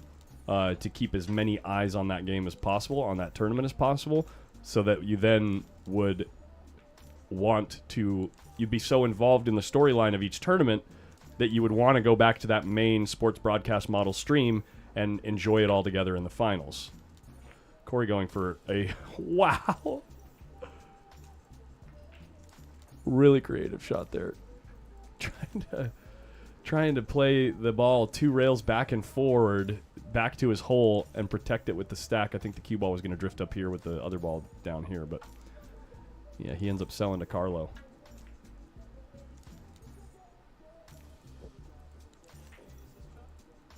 What are the cameras that you're using? Random Mike, I'm going to be doing a Q&A stream in a couple weeks here when I get back to Hard Times. I'll show you all the info.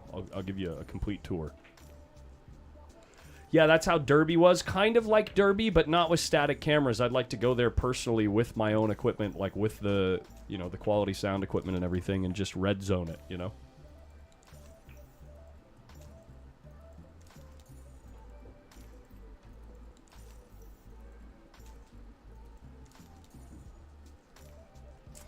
Yeah, fingers crossed, Mike Holland. It's going to take some time because the people that are currently organizing and structuring those events pretty much have their minds made up that they have it all figured out. And, oh, that's going to be a foul. Corey doesn't get his cue out of the way in time for the 7 ball to clear, so that's going to be a foul.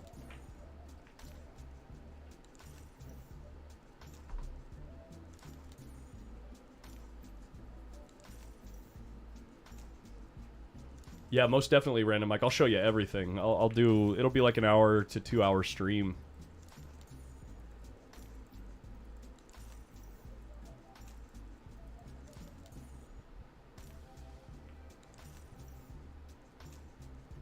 Huh.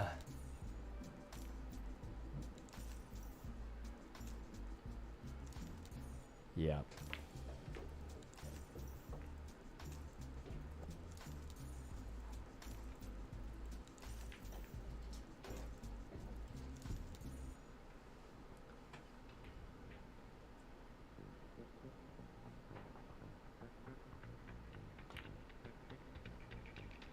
That ball lengthened out real nice, and it finds the hole. Question is, does Carlo have another bank out of the stack, or is he going to have to do something with the 4 ball maybe? It's tough to do something like that without selling something out.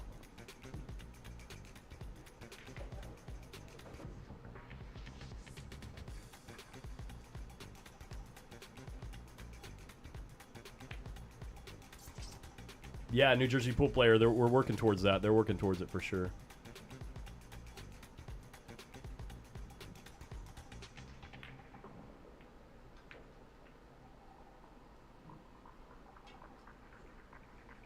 Yeah, Greg Kern, the main concern there, obviously, to get out there, the round trip airfare is pretty expensive bringing the equipment. So in order to make it like, you know, an endeavor where you're not just kind of chucking money away without any possible return on investment is kind of tough. So it really would depend on how many people we're going to get watching and all that. And it's tough to predict on an event like that.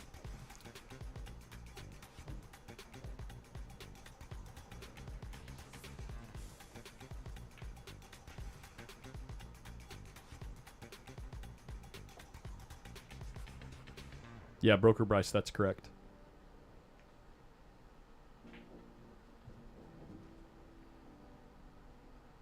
Yeah, Zach Richards. Yeah, that's what I'm talking about. And I spoke to a couple of the guys at Digital Pool. They reached out about like feedback and stuff, and yeah, we gave some feedback, and it sounds like they're invested in improving the quality and the product. So hopefully, just things are even better next year for the Derby.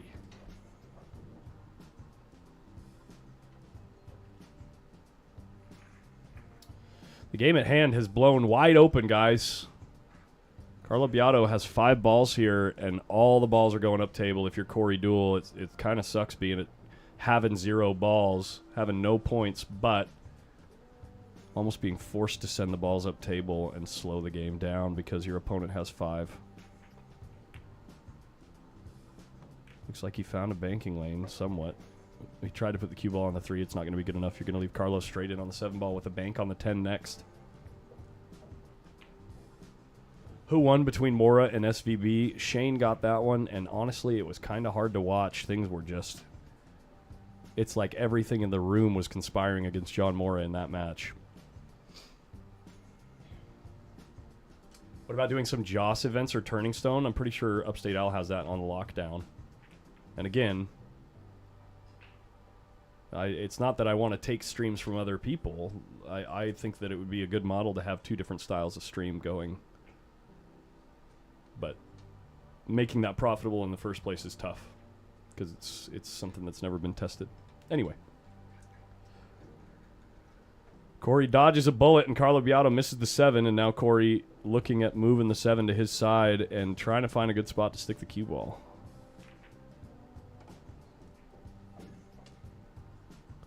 That's right. I did stream Federer's matches to Federer's channel. Yeah, at Turning Stone.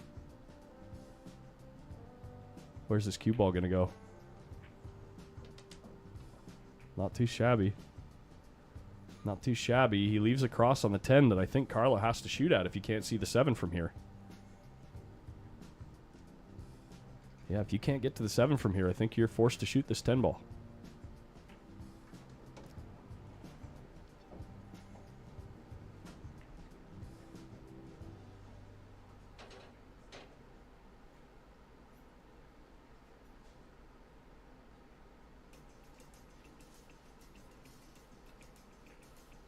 A 100% Mike Holland. I think the world just doesn't know.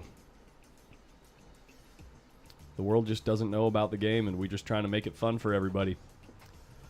Michael Stillwell coming in with the 199 says, weirdest match I've ever seen, hands down. Yeah, these guys are playing good and then miscuing back and forth and getting funny kisses and a couple weird scratches. It's been really interesting, to say the least.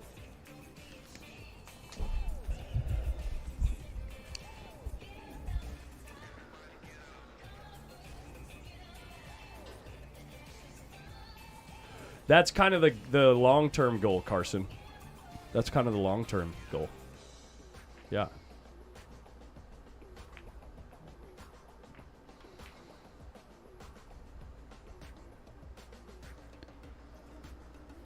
Can someone please explain the rule of one pocket? Yeah, Din Tran, if you're new to the game, one pocket is a game where both players at the break of the game end up with one of the two pockets down here as their own pocket. After that, any ball that goes in your pocket, no matter how it gets there, as long as it's on a legal shot, a non-foul shot, scores you a point. So it doesn't matter if your opponent makes it in your hole or if you make it in your hole. If it goes in your hole, your pocket, you get a point. First person to 8 points wins. There's a few other different, like, subtle nuanced rules that are, like, common in other games as well, like as far as 3-foul rule and you know, the ways that you can foul and stuff like that. But it's just pool. First to 8 wins.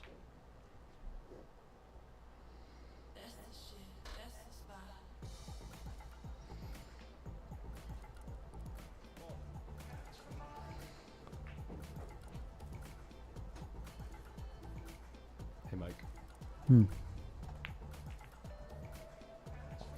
I know, buddy. It's brutal.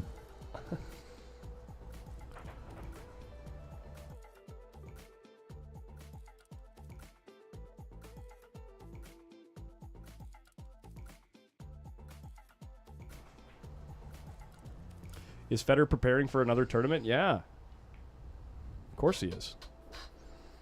He's going to do that PLP. That Matchroom Premier League pool.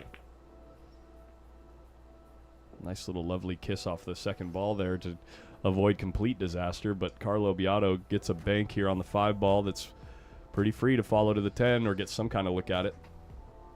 Or you could even just follow to the right-hand long rail and have a cut on the 7. Yo, MVP Custom Cues coming in with a $5 super chat. Thank you, buddy. How do they decide which pocket? On the break, the breaker decides of each game. On the break of each game, the breaker decides which pocket that he'd like to shoot towards.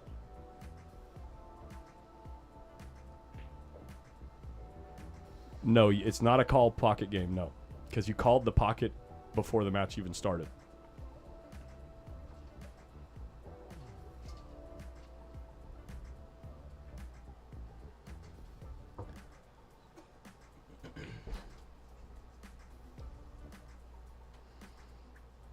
Nick Nelson, no beer today, man.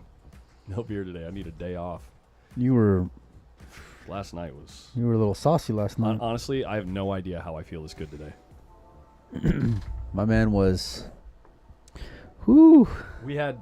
We had a good oh, time. we had a great time. We had a great We time. had a decent time at the roulette table, too. I mean, obviously, me breaking even on the money lent me. It was pretty good. But Yeah, I mean, I was about to start breaking some knuckles here. You Yeah. know what I mean? So, luckily, I know where you sleep. You know, but when I knew Collins hadn't come up for a while, I said, well, he's got to be doing pretty good. Look at that Oh kick my shot from God. Corey. Nice shot there, and control too, which is the difficult part of that shot. And he hit it to perfection, just short of going in. But yeah, he when he was gone for a while, I said, well, he's got to be doing pretty good. And then he shows up and he's like, all right, we're even. And I'm laying down in bed. He's paying off, and then of course he's feeling a little froggy. I forget how we ended up with the decision. We went back down. We go back downstairs. We go back downstairs. Thank the Lord we did. Oh because my God, I forgot about this. Yeah. Thank the Lord we did. I because left Mike's computer on the chair that I was sitting in. He and had my backpack. I had placed a bet that I didn't know about, Yeah. and the bet hit. Yeah. And everyone at the table was like, "Oh, we thought you were coming back for sure." Little did they know that I was like laying in bed. Yeah. Yeah. It was brutal. Yeah. No kidding. So I had another free bullet sitting there waiting for me. Anyway, Billy. Yeah, Billy. I see your comment. It's tough to carry so much merchandise, especially from event to event. We're not that type of company. You know, we like being more made to order, and so we come to events. We bring limited amounts, and then, you know, if we run out, we run out, and we can fulfill it on the back end. But, yeah, man, we got some stuff here. We got some event shirts. We got some one-off stuff. Some bank shirts, one pocket that's gear. right. We got Hold some on, discount Mike. stuff. So Give we me got a a mic ton. check. I had turned the mic up when Savannah was in here. Give me a mic We check. got a ton of different options. Check 1 2. Yeah, it's perfect. Test. Okay. Meanwhile, Corey just sold out there, and he's gonna have an angle to come across. And it's just a matter of whether or not this 5-ball passes. It looks like it does. But yeah, I had two backpacks. Colin had one of them. And the thing is, I had texted them. Don't like, forget my laptop. Don't forget the bag. And he shows up, and thank the Lord we went back downstairs. And not only did we went back downstairs. Not only was my bag there, but this is how good Collins was feeling. We go back downstairs, and he had a pile of chips because he fired one, didn't realize he fired one, and got paid off by the dealer. And they kept it And there they for kept me. it there. They kept the seat warm. Oh. Normally they don't hold the chair because the table was busy too. Oh, it was. They held the chair for me for probably 30 minutes. It was a little thick.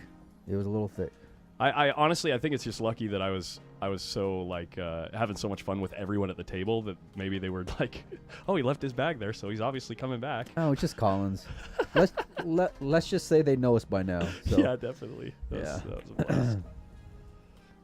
But yeah, the reason we're talking about this in the first place is because I think yesterday I had, good Lord, look at this bank from Corey. Perfect Doesn't speed. fall. Perfect speed. Well played there, but from Corey. But yeah, I started with the 2 drinks here. Then we go to dinner. I had a couple there. Then we go to the roulette table. I had a few there. It's just get a little bit out of hand last night. Yeah, it got a little.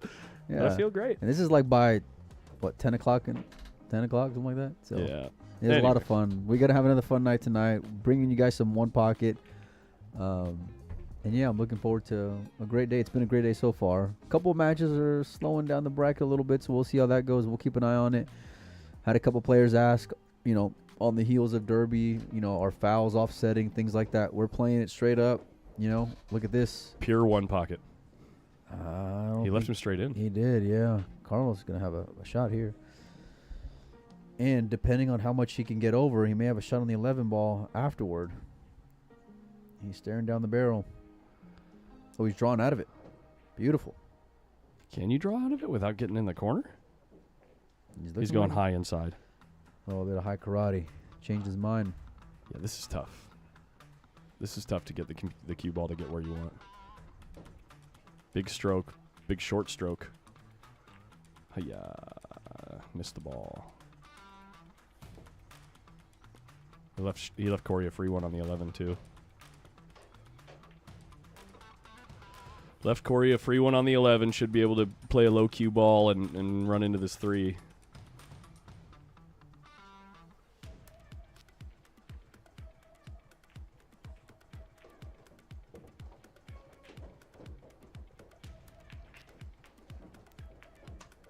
He can hold it nicely. Forgot to make the ball, though.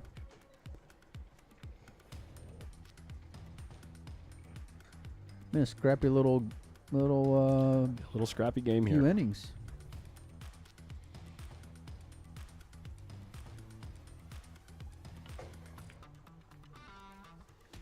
And meanwhile, depending on where this ends up, Corey may have a bank here. I don't think he'll take it on, but actually you can bank the 2-ball and it's free. So I think that's what he'll be doing here. It's tough to lay off of it, especially given how the 3-ball's tied up. Nothing's threatening Carlos' hole now. Corey's going to try to get as much out of it as he can, though.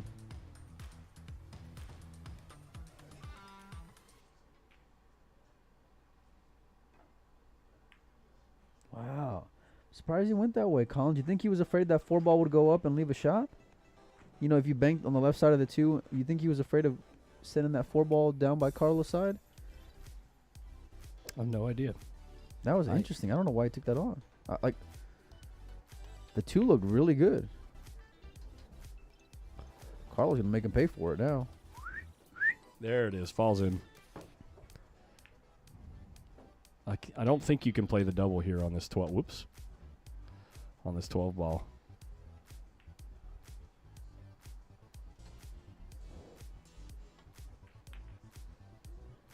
I kind of like coming off the ball if you can. I think that's what he was trying to do. Well, maybe not, but he left it really good.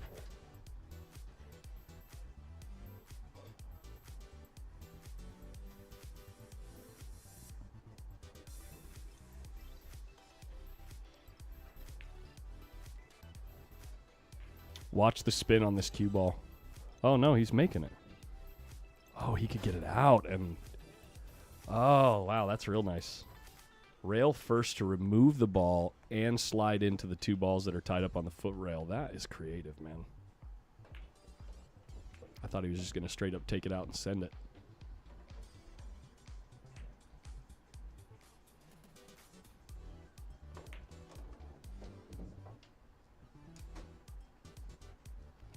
Steve R says multiple streamers at one event should work out. Don't treat it like a zero-sum game. That's exactly how I feel. Is the more people that are streaming, the more total eyes you'll have on the game, and that's only good for the game. And the best part is, the people that get driven nuts by me don't have to watch me. They can go watch someone else do it. You know what I mean? It's like they can go hang out with the vibe that they want, and that's only good for the game. That's why. That's the whole market. You know, you ever hear of a website called Twitch? That's why they're a multi-billion-dollar company, because of that same simple idea. And look at that. That 2-ball that Corey left a couple of innings ago is going to come back to bite him a little bit. Corey taps the table. He says, good shot. What do you think here, Colin? Do you think he goes for the thin shot and then tries to come up 2 rails behind the 7-5? Sorry, I just had a question in the chat I was reading. Depends on if you're sharing the outgoing bandwidth or not. There's solutions for that. There's no problem. Solutions for that. Wow. Corey's got some interesting shot selections. Like, and I get you played a solid cue ball there. You kept him off the 210, but all he's gonna do is just roll up on this 4-ball now. He's gonna kick at it off the left side of the 14 or the left side of the 12. Yeah, why not? You know, you'll not only take out the dead ball, but you'll keep him off of everything. Oh, he's just kicking straight into the yeah, fork. Kick into it. Yeah, kick it and just hold it right there. A little hot. It's coming in a little hot. But good shot there. We hit 14K today, guys. We're going for 15. I was hoping to hit 15K by the end of this event. Or woot woot. Little woot woot there. No, Corey's not going to like this if he comes up and tickies out the side of it. Ooh. I'm not sure he can get at this 2-ball. That might have been a really good shot.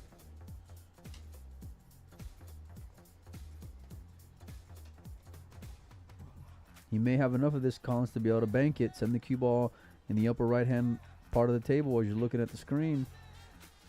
Kind of just twist it on. Try to get it between that angle, between the 10 and where the 5 is. I think it lays pretty good for it. Big favorite. You don't got to put a whole lot of power on it. He's just taking the ball. Okay. Looks like he's baiting Corey into shooting this ball. And this could cost him if Corey puts it down. Should at least be able to get 4 or 5 balls here. Put him right back in this game. Big game. It's a race to 4. Score is 2-2.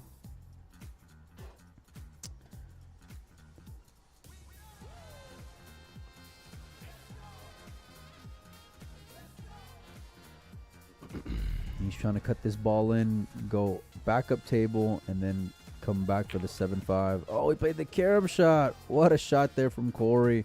But it's going to put Carlo on the hill of this game. He made a ball in Carlo's pocket. Right, but you were in the trap just an inning ago, so, I mean, all things considered, you'll take it, you know? You got a chance to run some balls here. Play down to 2 or 3 balls if you have to.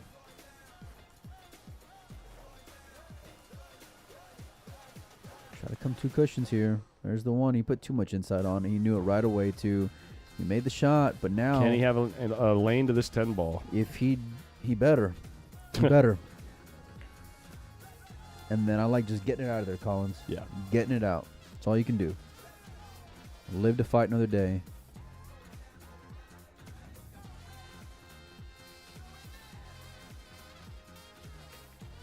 Oh. That'll work. For now.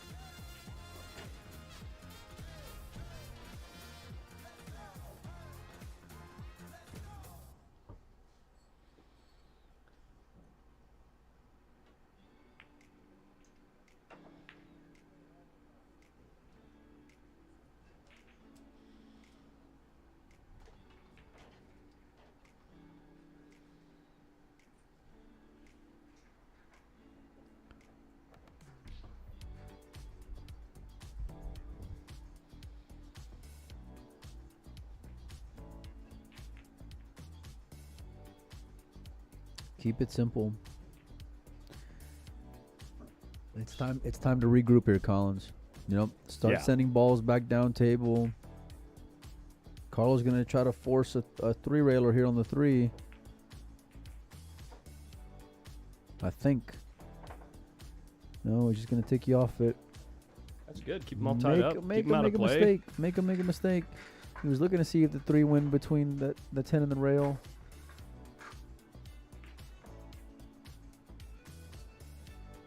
Yeah, that was a 6 and a 7 on top of each other. Sorry, I didn't realize I didn't turn off the 6. Depending on, I like clipping off the side of the 4 ball and coming and laying up on the 2. And he got that ball out. Even better. Like, I'm going to go see if I can order some lunch. I'll be right back. What'd you have? A salad? Salad? What kind of salad? I don't know. The one I always get. Buffalo chicken salad? Or just chicken salad? No, just chicken. Yeah, it's pretty good. How you feeling, man? I'm tired. I feel like I drank with you. Yeah. I need. Can you give me a Red Bull, Yeah, I got you. please? Goes for the 2-railer.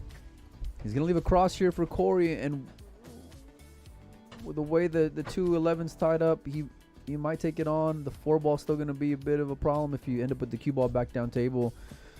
But either that or he'll come right across the face of the 3 and then just send it back down table just like that. He's going to double kiss and avoids the scratch. Wow, what a bit of a roll there. Looked like it was heading right in the drink.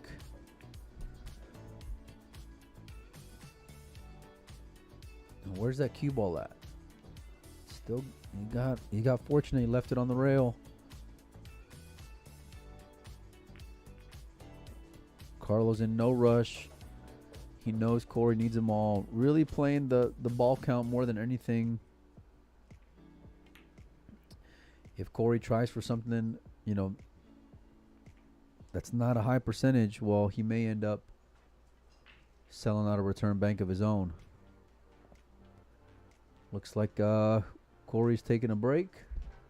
And so I will do the same. So we'll be back here, guys. This is winner side action.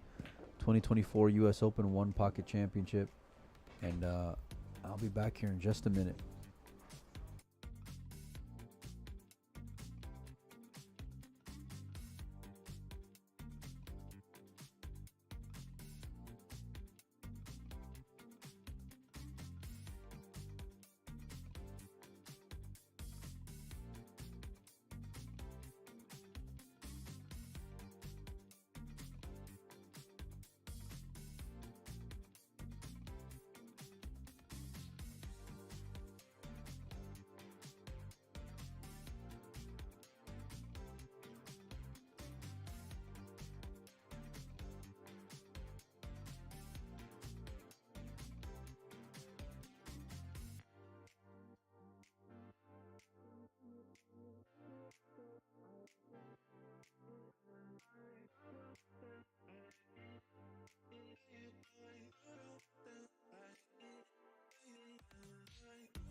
All right, looks like Corey came back. Let me know in the chat if you guys can hear me all right. I think I'm unmuted. Carlos opening balls up. Just want to make it more uncomfortable for Corey. Keep the cue ball on the rail.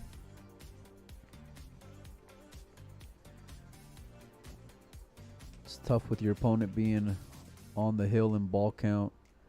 You really got to figure out creative ways to start getting favorable positions. Carlos in no time to press the issue. I mean, he's just he has no reason to. Only needed one.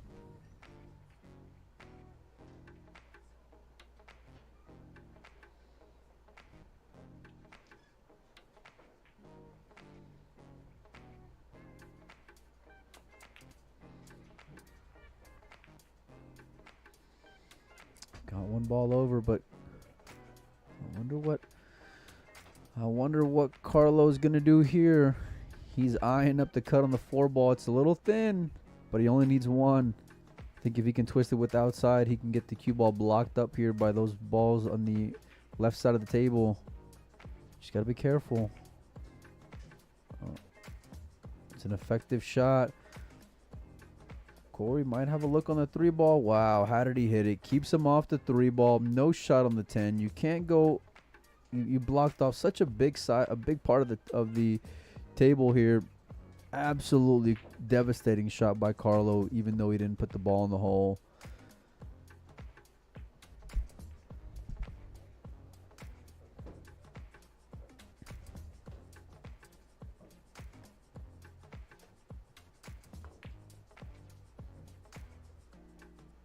It's not looking good for Corey. He's looking to see if he can 2-rail kick this ball and come behind the 4. It's the only chance he's got. He needs to get behind that ball. 1 rail, 2 rails. Makes it in, but that's going to do it. Carlo Biado is going to take game number 5.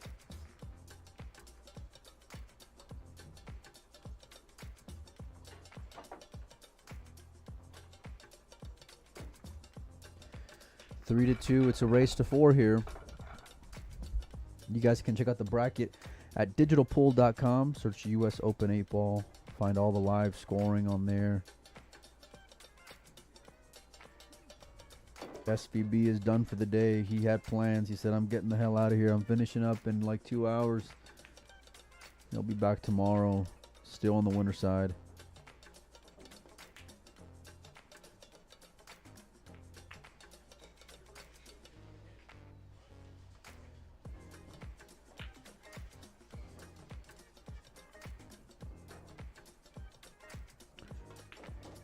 Good break from Corey, but I think he can bank this 8 ball. If he can see it, I think he should be able to shorten it up, and it's completely free here.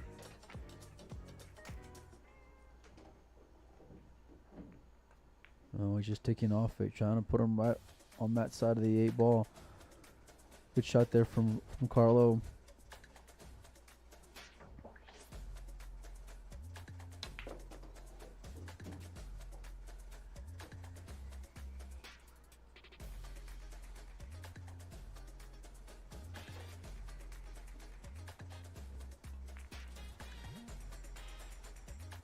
Corey took a foul there, but it's a great shot just because of where he left the cue ball.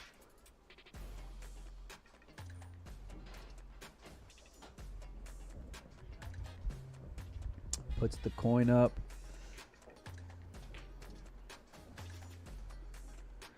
Looking over at some other scores in the room, Roland Garcia and Oliver Ruger tied at 2 games apiece. Savannah Easton 1-0 up against her opponent.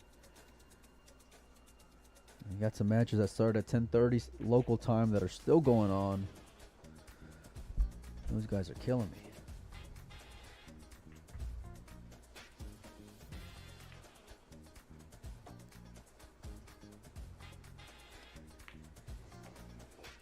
It's not it. It's not what Carlo wanted. Corey's gonna have some options here, and he can really get some balls in this game. He's got a bank on the 13 ball if he likes. I think that's part of the one shot I'm taking on. You can bank the 3 ball, but you're moving the 14 ball back down table, so I don't think you go that route. problem is at 8 and 7, where they are, even if Corey makes this bank, which is a big favor to do, it's tough to. You can start getting better position, but as far as the ball running, that's where it's going to be a little more difficult. So Corey's in the left-hand pocket here. Right. Okay.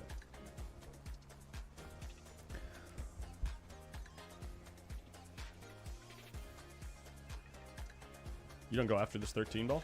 I do 100%. Yeah. You're trying to clip the 7 more than make the ball, right? You're trying to like just Well, it's send the cue ball way up and no. I like playing for the make. I like it's important to open up those balls, of course, but I'm getting this ball down, and maybe I can try to shake them up a little bit here in like another inning or so. Sending it back down. Needs this to not drift back to the center of the table. Yeah. That's not good. Well, it's not bad. At least he has a ball to work with in case Carlo blunders. Carlo can bank this ball. Just in case of the blunder. Blunder.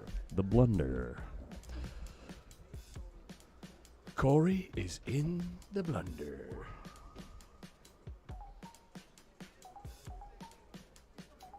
Somebody on Facebook chat was making a request, so I will gladly oblige. Okay. Full service.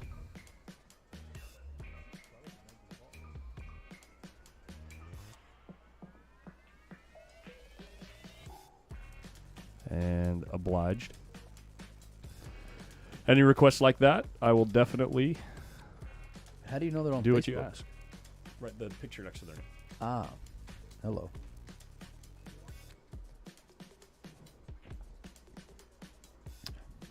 Jerry Stuckert, if that's how you're playing, buddy, you're my guy. The 8 actually might go off the side of the 13. You got to really get a good hit on that ball. I mean, if you're Corey. If the 8 goes thick into the 13, it's going in the pocket.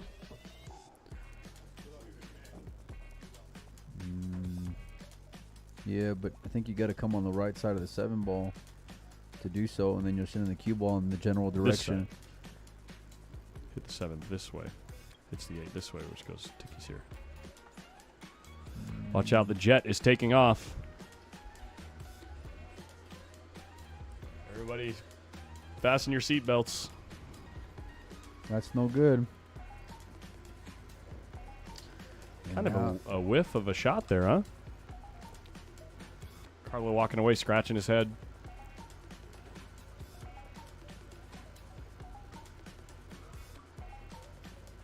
Why does Collins' voice sound deeper? Because I was out partying last night.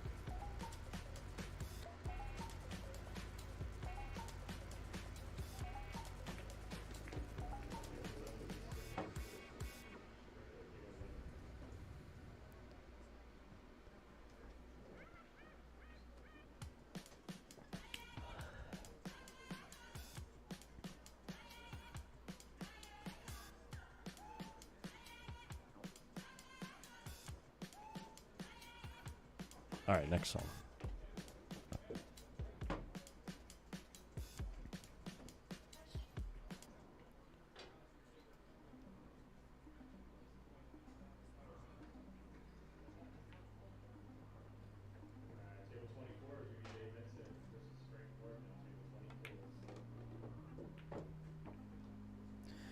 Shot from Corey. Wonder if he's gonna try to come back for the 1 and 14 now.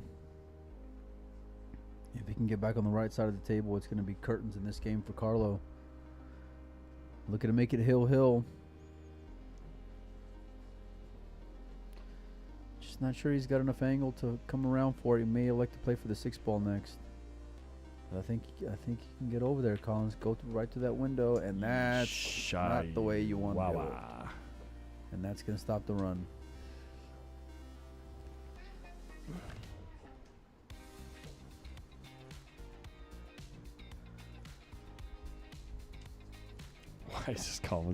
Why is Collins' voice deeper today? My man got a little. Because I was protecting the world from the roulette table all night. By the way, your buddy was there this morning. I saw him. Yeah, he Yeah. hit 29 twice in a row. Did he? Yeah. Nice. Yeah.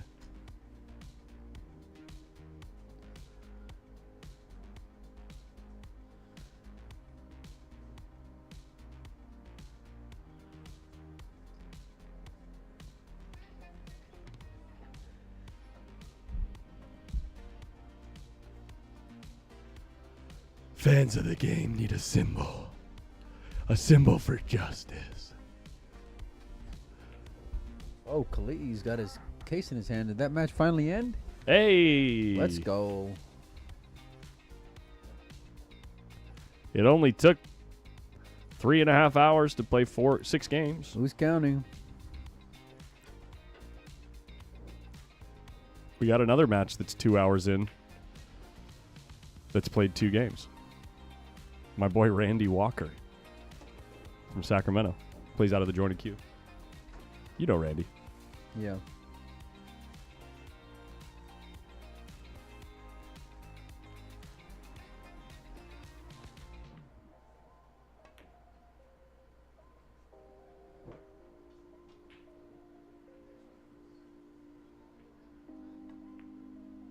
SVB won fast.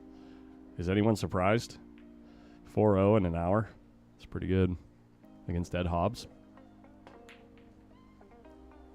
Shane got Ed Hobbs 4-0 in an hour. And got the hell out of here. Yeah.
Yeah, to say Mora got several bad rolls in that match was probably an understatement.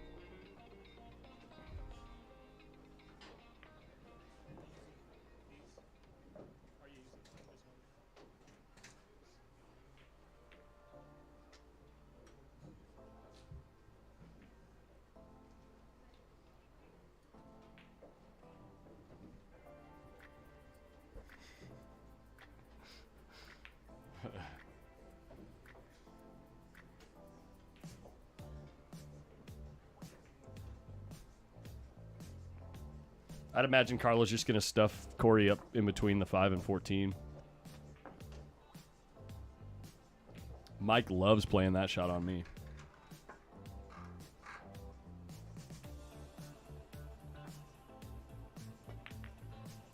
Wow, he went after the bank. And the one ball is going to clear away from the pocket, giving Corey Deuel some options here.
Okay, I'm back, guys. Sorry about the camera angle there for a minute. Carlo Biado running balls. Had to take care of something, so I'm a little bit behind on this one. Looks like Corey does have 3. Carlo owed 1 at the beginning of this run, so that means...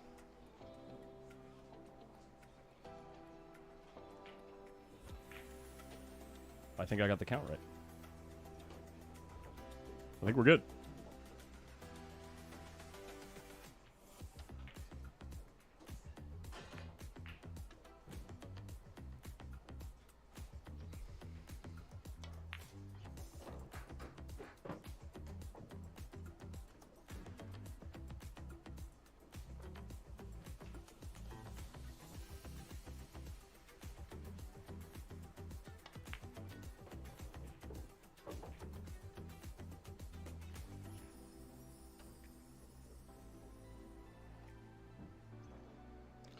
Yeah, if Corey has 3, that means Carlo has made 5, which would put the score at 8 with 7 on the table.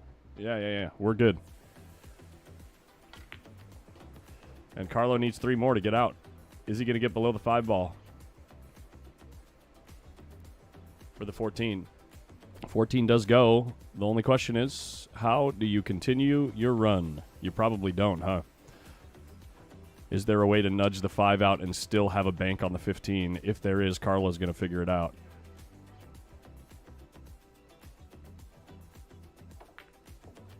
He figured it out.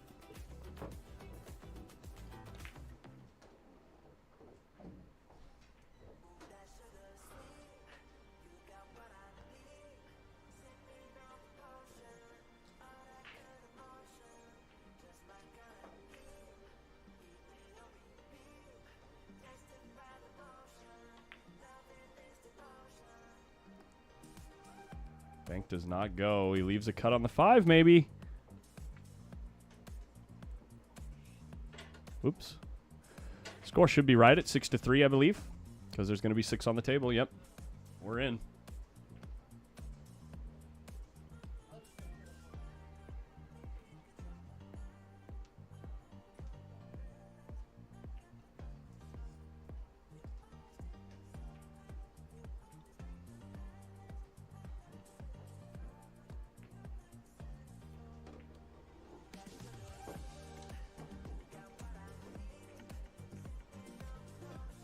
Looks like my food is ready.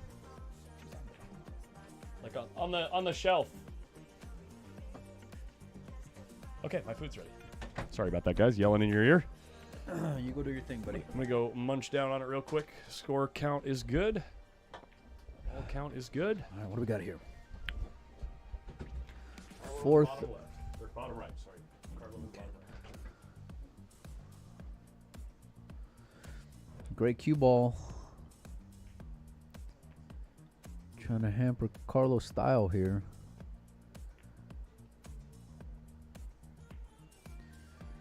That's not going to work. Corey's going to have a free bank as a result of that cue ball being where it was. I like playing this with pocket speed. Obviously, you want to get it, have enough mileage to get down there, but above all else, make sure I leave it by the hole. Nice full hit there. Great shot from Corey. It's going to go in the hole. All because of where he put that cue ball. It was so tough to not sell out a bank of some sort. Corey's trying to make this a hill thriller.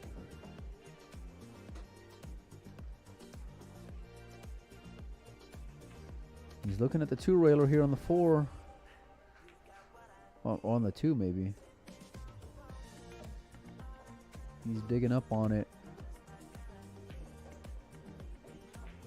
Really trying to hit this with enough speed to make it to the hole. 1 rail, 2 rails. He needs it to go. Look at the way he protected the ball. Beautiful shot there.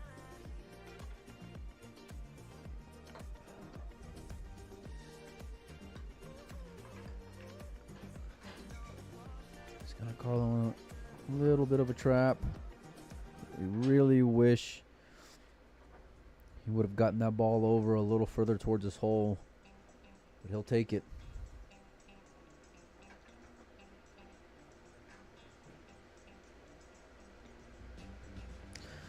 Now look, I wonder if he's going to try this shot where you're coming off the left side of the 4-ball and you're going to send both balls towards your hole.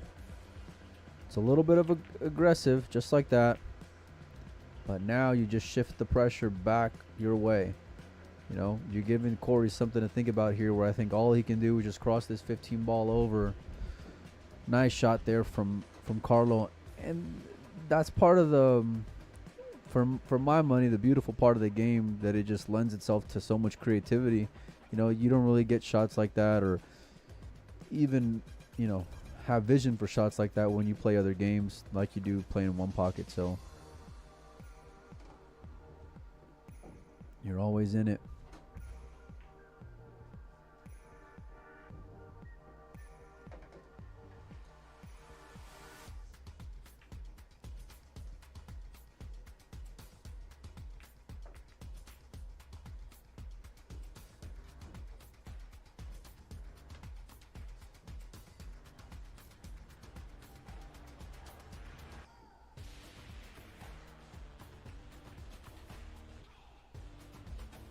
Still looking to play this, or is he just trying to drift down with the cue ball here? Yeah, he's just playing cue ball more than anything else. Needs to be careful. Carlo may have a 2-railer.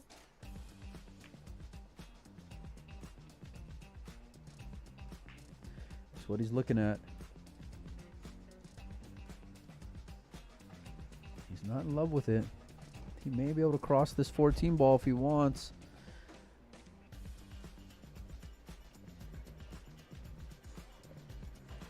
He's going all 2-railer here.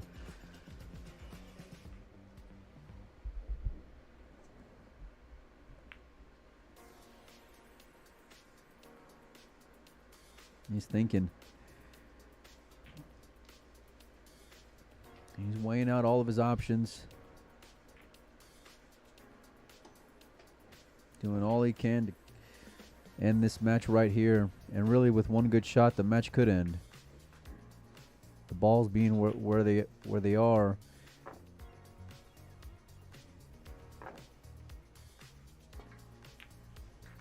One rail, 2 rail. He's gonna dangle a carrot for Corey. Tell you what I like here. If I can just clip off the right side of that ball and bury him behind the whatever it is, 14 ball.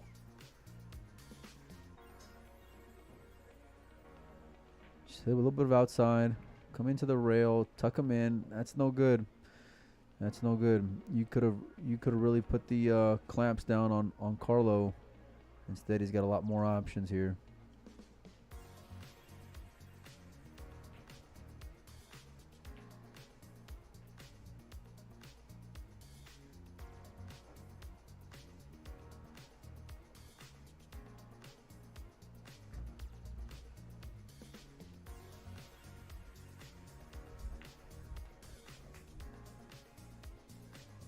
What's he looking to do here? He's looking to kick the ball. I didn't care for that shot. Just too many things could go wrong. And I know it's easy to say after he sells out, but just all that spin. You know, things can kind of go awry pretty quick there. Corey needs 3. I don't think he'll be able to get it, but he'll at least be able to get 1. Yeah, you know, he's going to have a bank here to get 1 more. Both players playing for 2. Corey should be able to lay this ball up by his hole, worst case scenario. Problem is, because the cue ball's on the rail, you're going to have to let it go a little bit, where you may sell out a cut shot of your own if you miss. I think that's what he's thinking about here.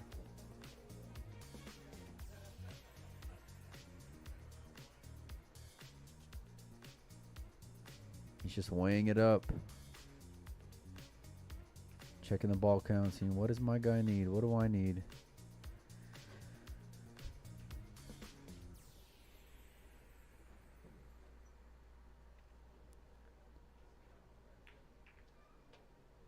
Getting this ball out. Effective shot there. Kind of playing with fire a little bit, but he played that very well. Does not want to take any more risk. He wants to stay on the winner side.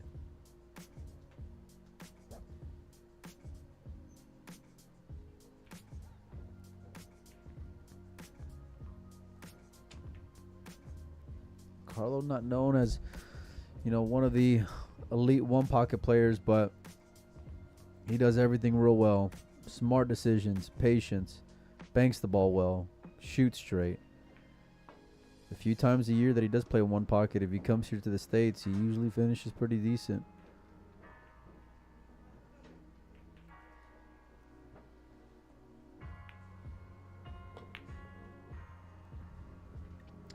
These two met in the U.S. Open Bank Bowl Championship. Corey got Carlo by a score, I think, of like 5-2, 5-1, something like that.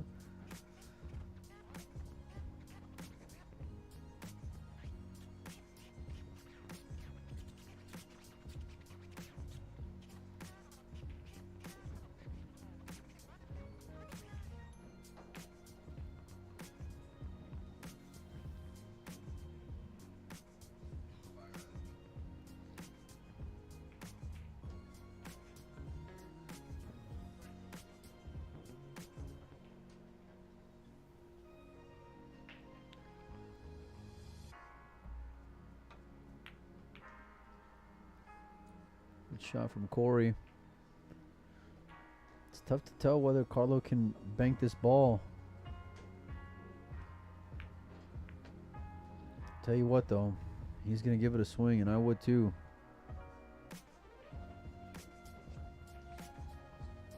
He just wants to make sure he hits it exactly where he needs to on the rail. I think the cue ball is just in a good enough spot where you're going to fade any kind of kiss, and just as I say that, it bounces right into it.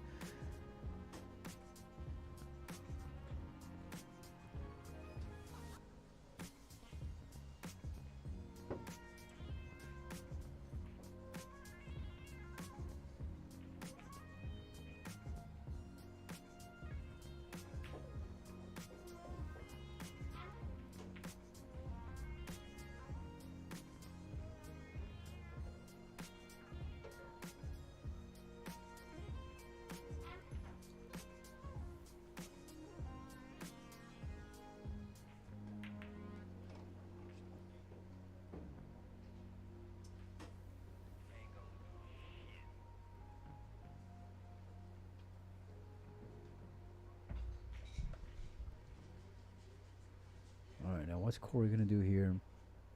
Kind of like just crossing this ball over, sending it towards my side.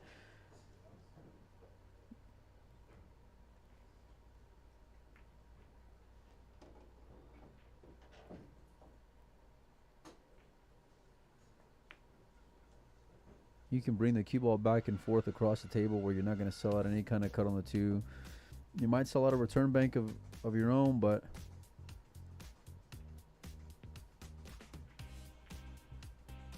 I think he's just lining up the bank here.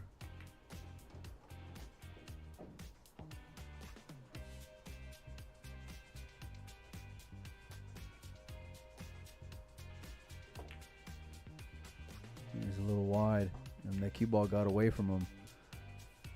Cue ball got a lot away from him. Corey lifts his hands in the air, and that might be the last shot he takes on the winner side.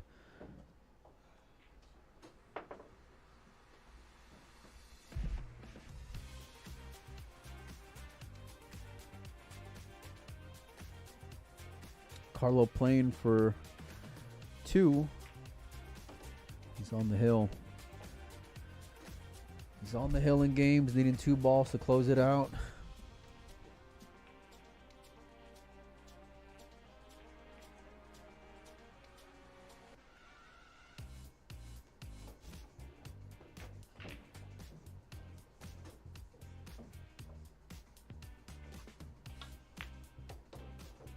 And that's going to do it. That's going to do it. Corey letting him know exactly where he wanted to be at. Carlos says, yeah, all right. Sounds good. Sounds good. All right, you guys. We'll see what match we got next. I'm going to take a look at the bracket. Hop on out of here for a little bit. Let's see if we can pan the camera over. See what else is going on here.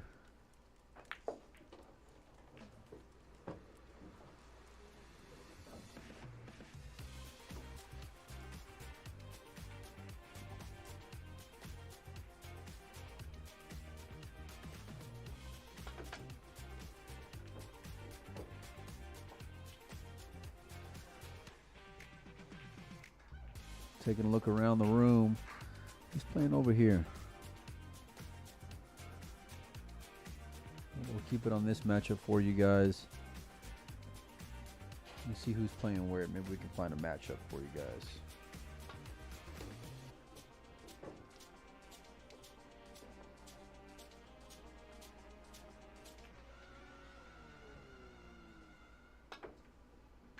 Oh, this is Sergio Rivas' match. Okay, good deal. We'll keep it here. Score right now, I believe, is 2-0 in favor of Sergio. See if I can zoom in just a little bit. There you go. All right, you guys. I will be back in a little bit. Colin should be finishing up lunch here pretty soon as well. We'll see what's going to come up next on the TV table here at the 2024 U.S. Open Bank Pull Championship.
Yowza.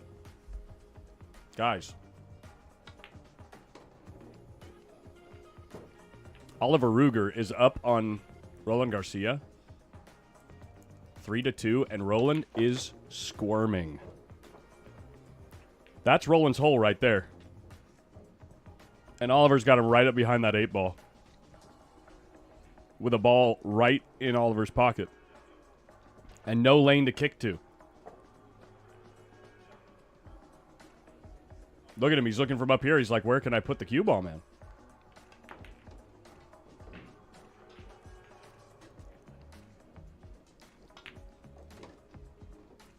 Sick spot. I don't have a better angle than this on this table. If you want to watch it, go check out Windows Open. And he hits the twist kick. So sick. What a shot from Roland Garcia, man. That's something.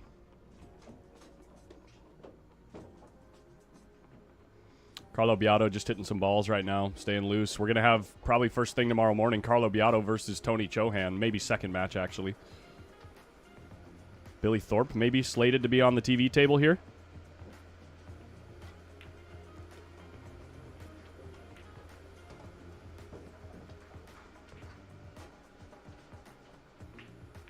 Let's check out the rest of the room. Things are kind of slowing down a bit. This match down here has been going on for 2.5 hours. Scores 2-1.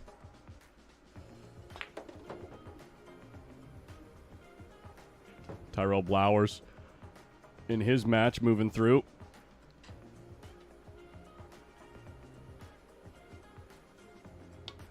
How did Billy end up in the banks? He took third place. Yeah, Savannah down 2-1. You can watch that on her live stream. Savannah the Roadrunner Easton on YouTube.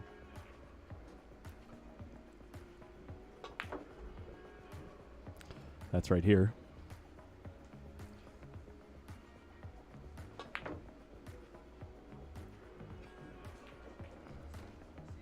Yeah, Oliver Ruger, the story of the 10-ball tournament. Giant killer of the 10-ball tournament now has Roland Garcia on the ropes.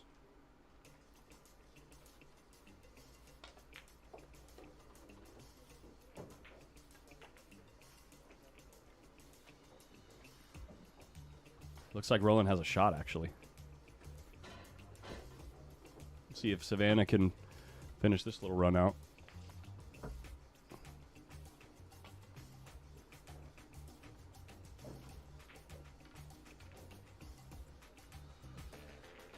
Overcuts the 7.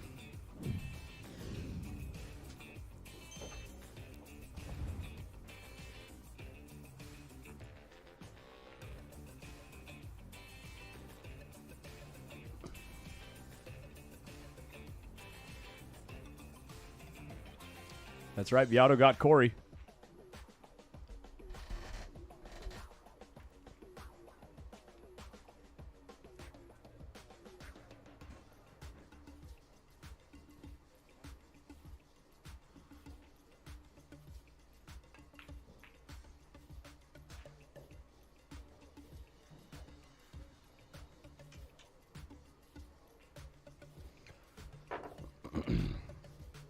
You can tell Roland is shaken. Shaken. He knows he could lose this match. What is going on with my camera? Focus, baby. Focus. We'll slide you right here, guys. If you want to sweat that Oliver Ruger Roland Garcia match, you can on Windows Open. I'm going to let you guys chill together in the chat right here for a few minutes. Make sure you take a look at our sponsors down there for the event.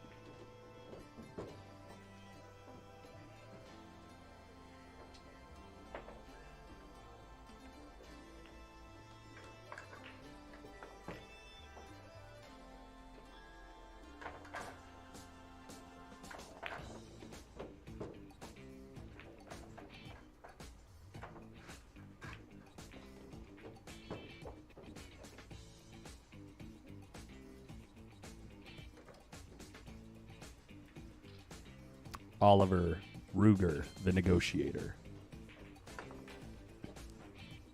Oliver Ruger, the escape artist.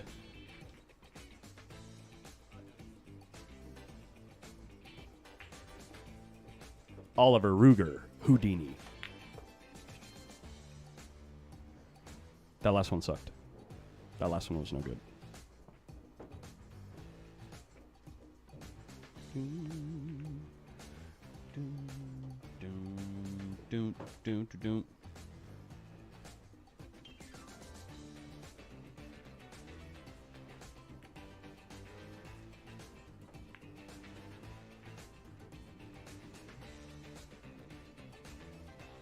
Windows Open is on Facebook.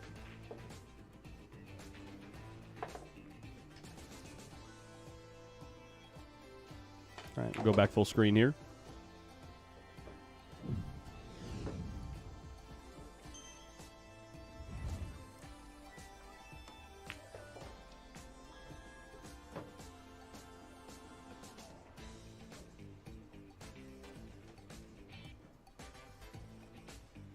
No, Chris Santana, never heard of it. Back pocket 9-ball.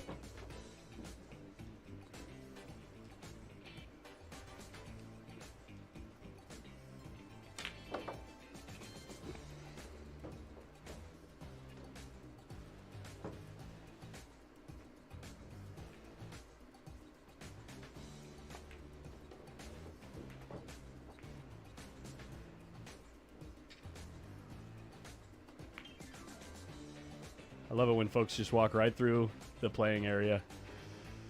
Never a good idea, guys. Never a good idea.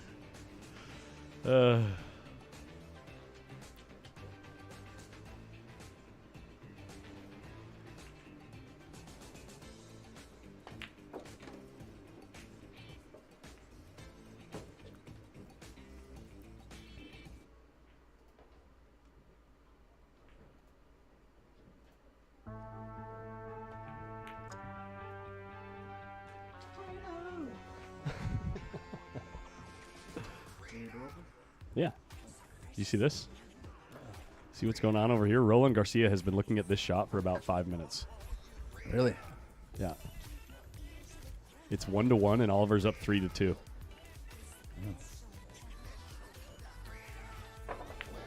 Well, guess he's playing to win, huh?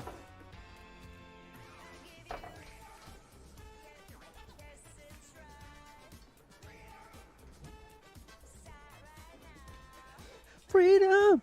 It's getting me all hyped up. Freedom.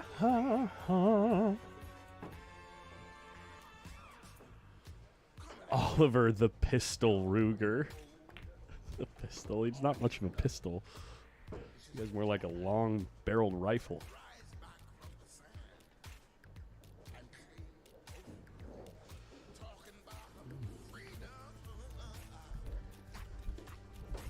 I gotta tell you guys something. So last night, after we get back from dinner, my man was doing some karaoke in the truck that I may or may not have on video.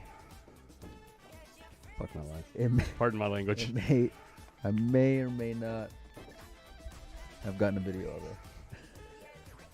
I'm just putting that out there.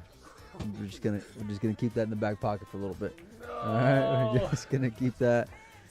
Yeah, you know. So. Oh no. Yeah. So, I don't know if you remember that part or not, but. I remember singing. Yeah.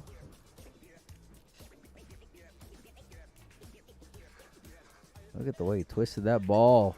Good shot there from Sergio. Why do I ever trust you? Who? Sergio? You. Oh, Why do I me? ever trust you? We're friends. We're like family. No wonder you were swerving all over the place. Well, I was trying to get you in the shot. And I had the phone on my, on my face. Well, turn the camera on so I can show him. I was like this, driving, and just pretend like I was in deep thought. And in reality, I was just capturing the footage, and he was like, it wasn't even like it was just singing. I mean, it was like, from your heart kind of stuff. You know what I mean? Like, from, you were using some stuff in here. I mean, just letting it rip. So, yeah. Yeah. Oh. We got the video. We got the video. Look at this. Oh. What are you going to do? Oh, God. Anyway. We'll see if it ends up on Facebook at some point. Probably won't. I'm going to try to find his phone and throw it on the ground as hard as I can. Yeah. And you know what's funny is that up until this point, Collins has been super, like, on the ball. Like, anytime my phone's out and he's doing something, I know. he's been super aware of the fact that my phone's out. But I get vulnerable with him, and he shows, like, he pretends, I guess, to have interest in the music or whatever that I listen to. And I didn't start pretend. playing I was something. I mean, you were jamming more than me, but, you know, you were getting into it, son. You were getting into it. Anyway, tell you what, nice little thin cut there. The only deciding factor of whether or not he posts it is if it actually sounds good or if it sounds like crap. Because if it actually sounds good, he's not going to post it. That's not true. Yeah, it is. That's not true. No. I'm not. I don't judge on that criteria. Oh, sure you don't. It's more for the value of the content in general. You know what I mean? I mean, look, we may have, you know, Next American Idol on here, and then I'm good, you know? Look at this. He came off real thin. He's going to sell out here to... Look at that.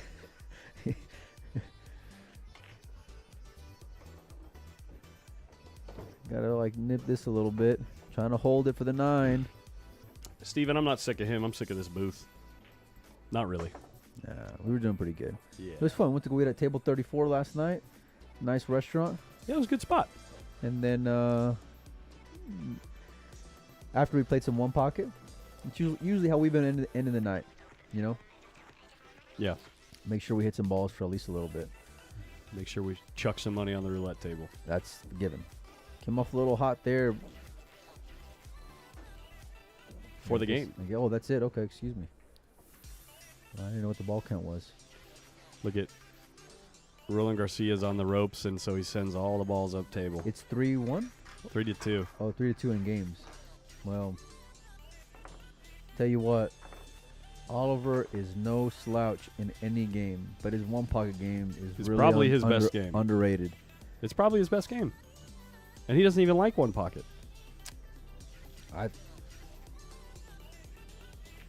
mean, he likes it now. He's great at it. But for years or whatever, I guess I heard that he had just recently picked it up in the last year and a half.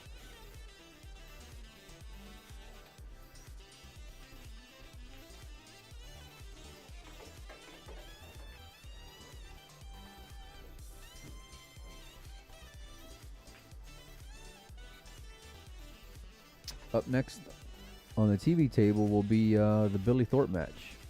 Who's he playing the winner of? No idea, but they're probably taking a while. Billy Thorpe plays the winner between Frank Roberts and Joe Guerrera. Currently scored at 2-2 after 2.5 hours. Lord help me. Could be another 3 hours before we see that match. Settle in, folks. Settle in. Yeah.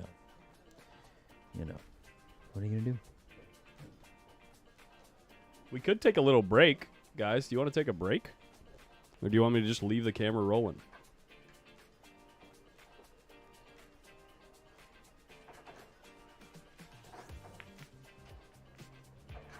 See what the chat says. I mean, we got probably half the people watching we did 2 hours ago.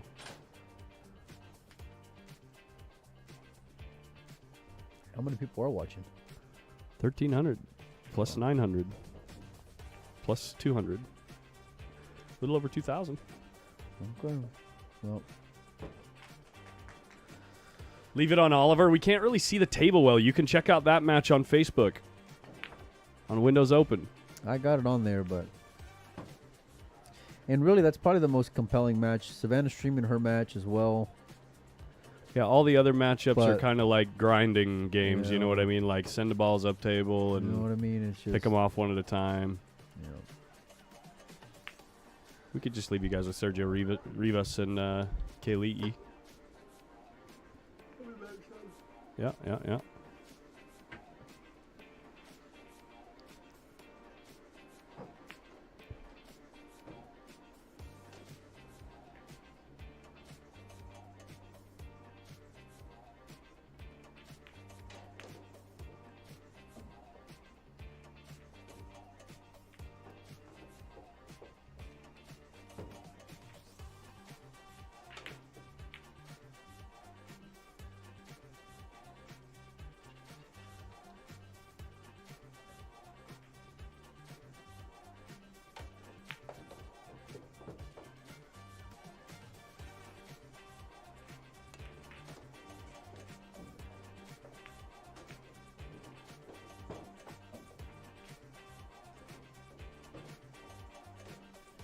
Yes, Savannah is streaming to her YouTube page and Facebook.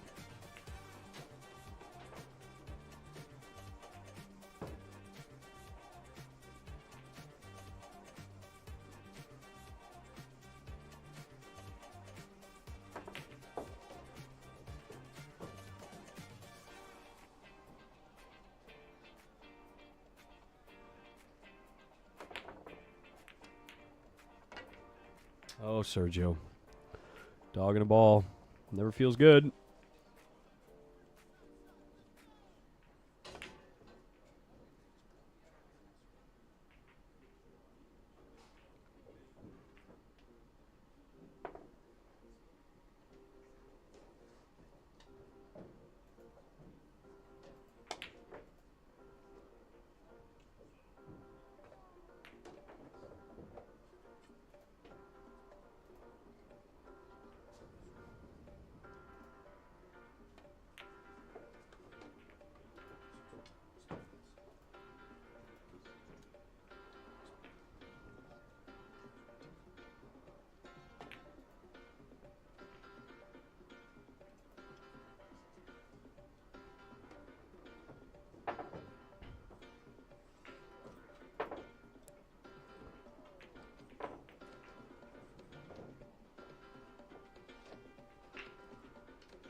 Looks like John Mora moved ahead on the one-loss side versus Evan Lunda. Beat him 3-1.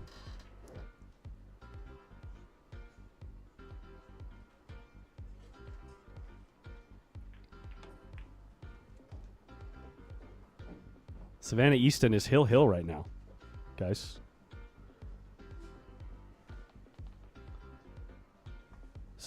Easton is Hill right here, and she's shaking her head. If you want to go watch it live, check it out on our YouTube page, or YouTube channel. Yeah, you got it, Adam Stickles. What up, one for yo?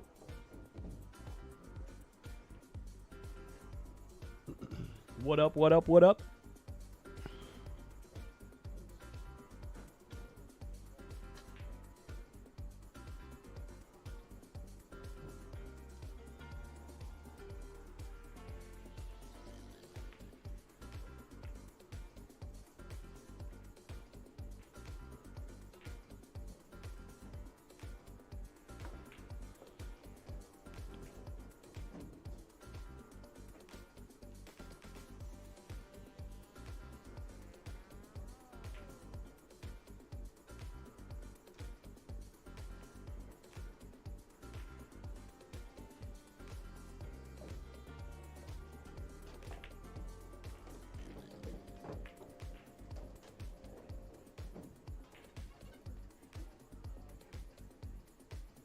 Definitely a disappointing U.S. Open for Lunda. I don't think Evan Lunda was even firing at it, really. I think he just kind of showed up to see how it went, see if he could find some action.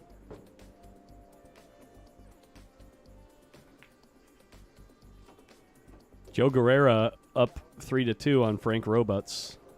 Frank is, or pardon me, the winner there plays Billy Thorpe on the TV table.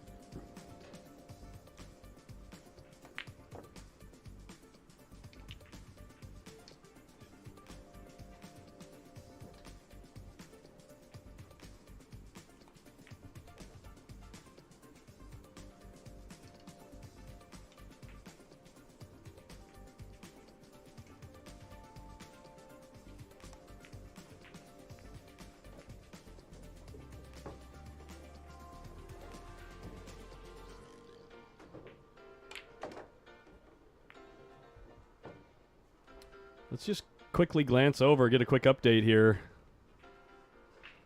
Oliver Ruger versus Roland Garcia. Is that Ruger's pocket? Does Ruger have 5, guys? They aren't keeping the ball count on Digital Pool.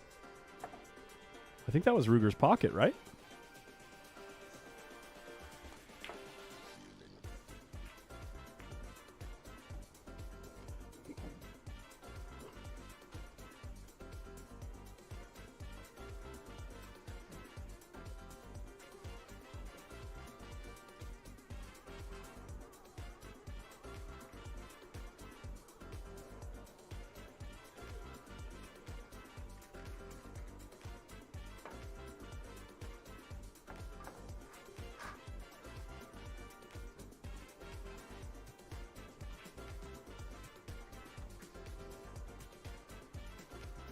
Well, it looks like Kali'i got out there. Kali'i down 3-1 in this match versus Sergio Rivas. Sergio firmly in control of that match, it looks like.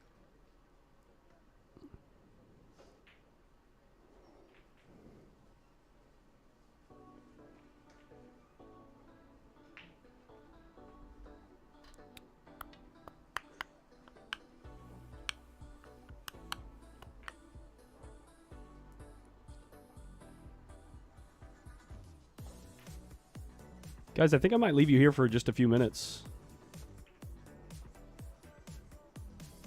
Kind of like in between. You can see what you want.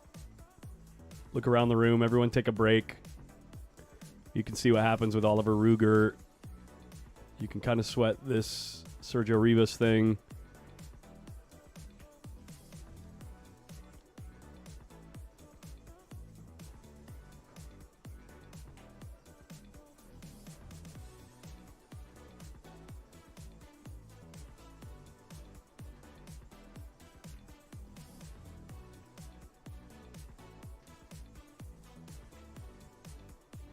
Shane is still winning, yep.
How many tables do they have? I believe they have 12. 11 or 12 9-foot tables. And I think 15 7-footers.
Guys, I'm going to go step out of the booth and I'm going to go sweat this Oliver Ruger match. It looks like he's in a spot.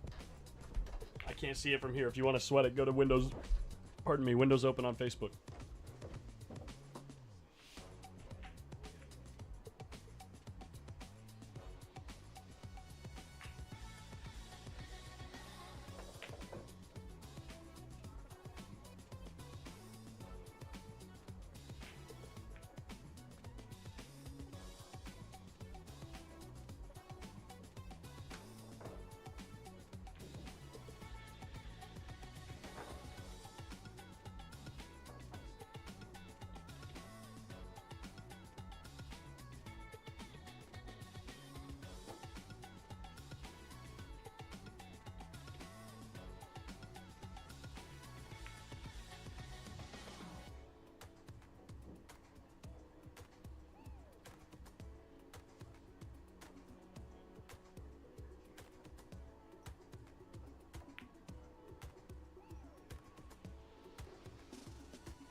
Oliver Ruger. Oliver Ruger gets Roland Garcia.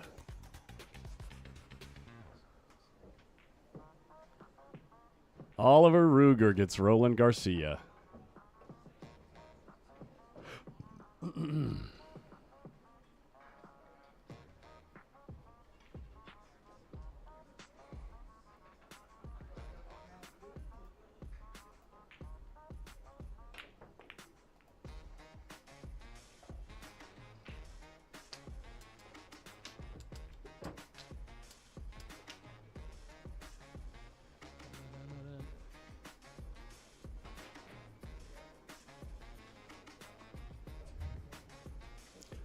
The freaking giant killer, Oliver Ruger, coming back tomorrow. And he's got a pretty good draw for tomorrow's match. I mean, it's going to take a while for it to get there, but...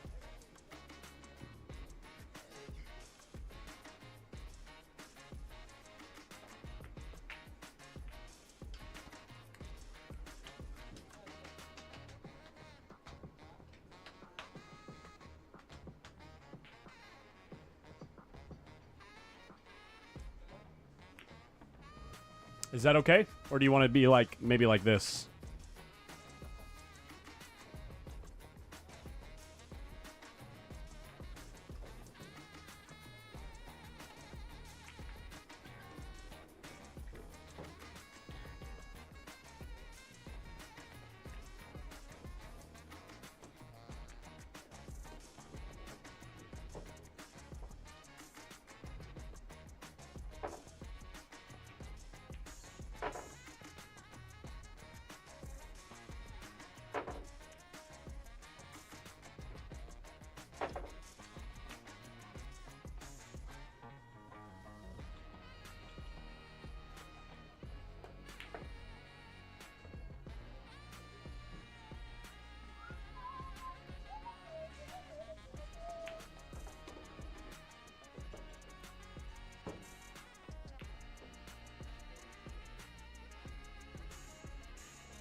Leslie Webb, we ended up with 32 players, a half bracket. Next year, we'll definitely get 64.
it up.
Run it up.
Sorry, guys, I didn't realize I had the mic muted. Been hanging out watching Savannah try to weasel work her way through this rack here, hill.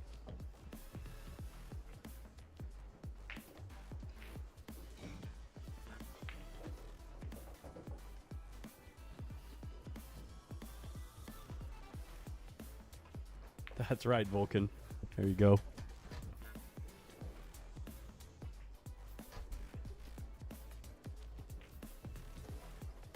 This is where we settle in. I mean, the majority of the next day and a half, there's going to be a lot of the stream that's going to feel like this, where it's just kind of chill, waiting for these up tables, slow matches to catch up.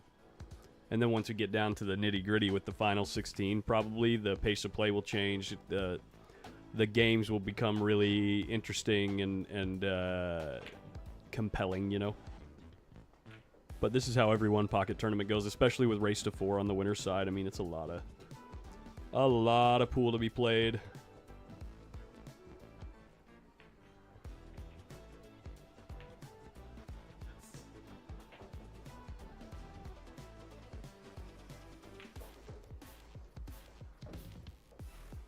Yeah, both these two need 3 balls to win. Hill.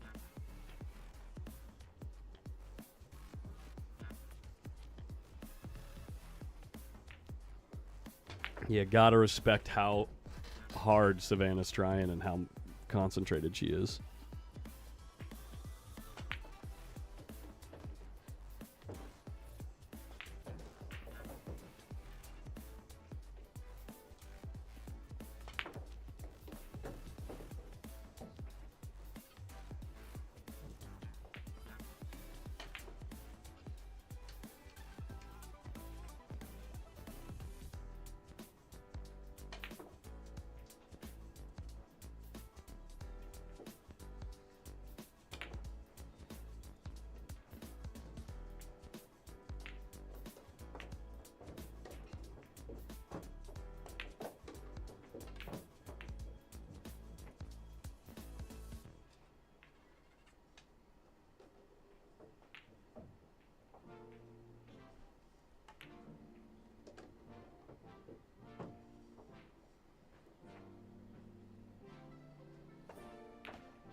And I believe we're waiting on the winner of this match for our feature table.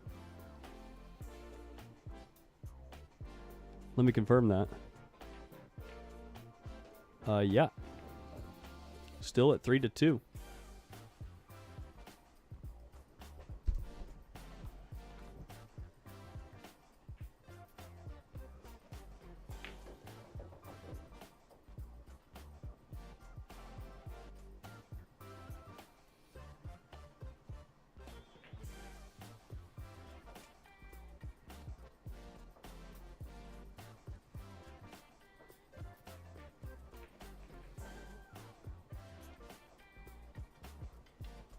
Wow, and it looks like Savannah's going to lose this game.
Savannah Easton does lose and will be out of the tournament. Hard fought in that match. We can get back to that Sergio Rivas Kali'i match. Looks like it's down to 1 ball here in this game. Maybe 2? Oh, 3 on the table.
Still waiting on Billy's match, and that score has not updated in the last hour.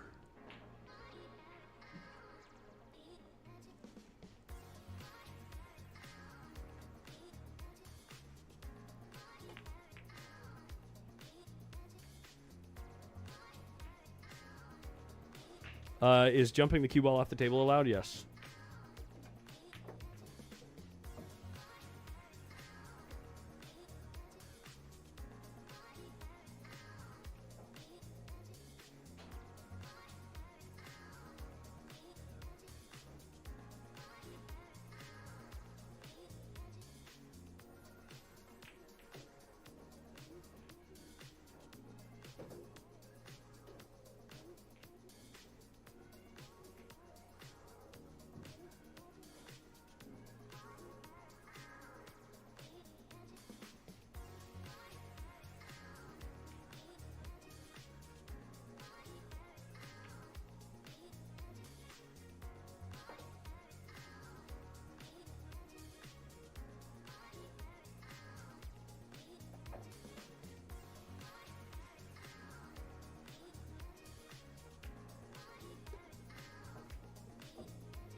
Sounds like we're getting a bunch of new matches called. That's good. Keeping things moving forward.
Who put Shane on the one loss side? What?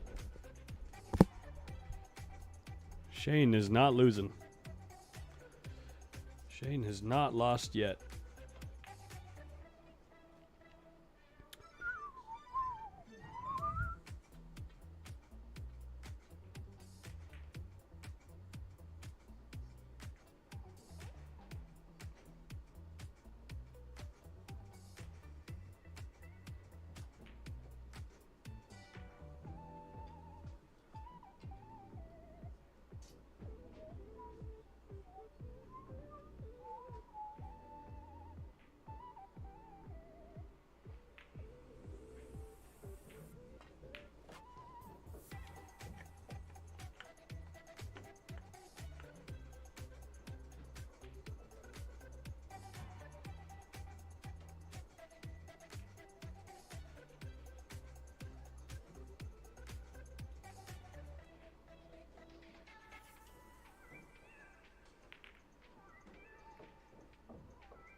Score between Kali'i and Sergio Rivas is currently sitting at 3-2 in favor of Sergio Rivas.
Should be getting started shortly here, guys.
Hey, Steve Griffith, thank you, man.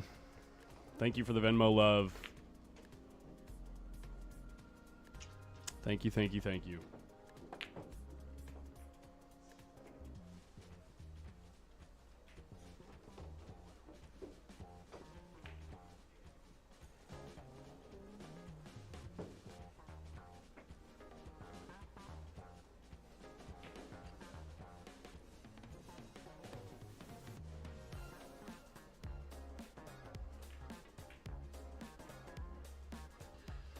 You're the man, Steve. We got Billy Thorpe and Joe Guerrera coming up next, guys. Billy Thorpe, Joe Guerrera. Looks like they're just chatting it up over here on the side for a second.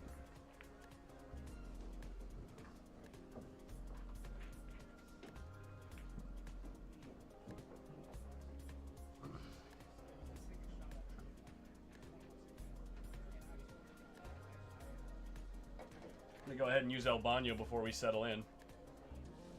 I will be right back.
kicked off here.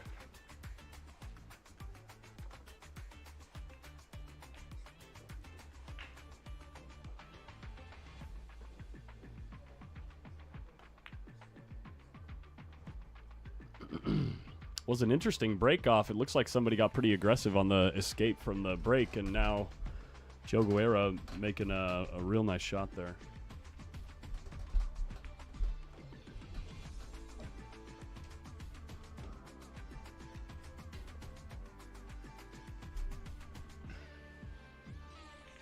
Real quick rundown of the rules if you're new to the game of one pocket. On the break off, the person who's breaking breaks towards one of these two pockets, therefore selecting that pocket as their own. And after that point, whoever gets 8 balls in their pocket first, legally, no fouls during any of the shots. Because if you foul and pocket a ball in your pocket, it doesn't count. But first person to score 8 points in their own pocket wins. It doesn't matter how the ball gets there. It could be you making it. It could be your opponent making it. Really simple game as far as rules go. Really complex game as far as strategy goes. This is a real nice shot by Joe. Is this cue ball going to get free? It doesn't look like it.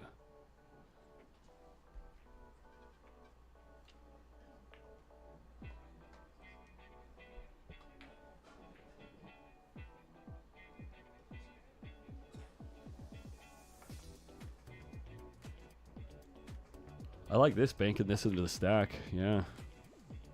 Cue ball's kind of running, though.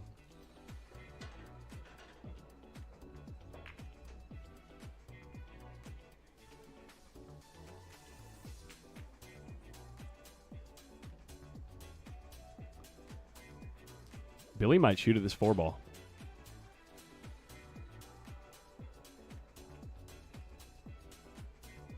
If he makes this ball, it's an open rack, almost. 10 ball goes. He even tied up the 7 and 12 on the left-hand long rail for Joe. So if Joe gets an opportunity, or if Billy makes a mistake, then it's going to be tougher for Joe to run balls.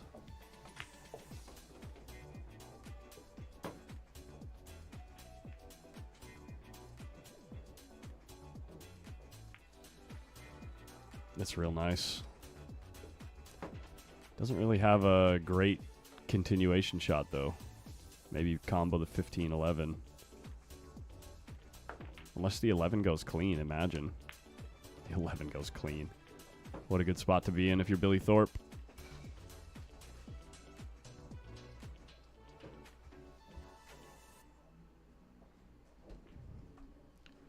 Just trying to figure out exactly how he wants to lay on this next ball. He's got to get way above the 8 ball if he wants to have a shot on it, and it looks like he might be able to go forward just to the center of the table.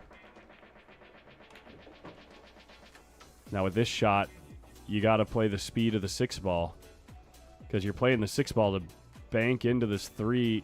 Oh, he can miss the 6. Wow. I didn't think he could get past that ball without hitting it. Billy Thorpe, 2 shots away from winning the first game, lickety split.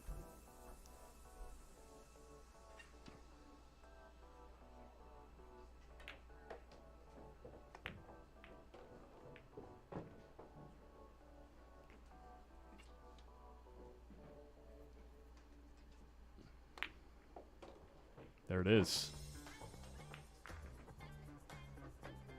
That's what can happen when you play one of those guys that just don't miss.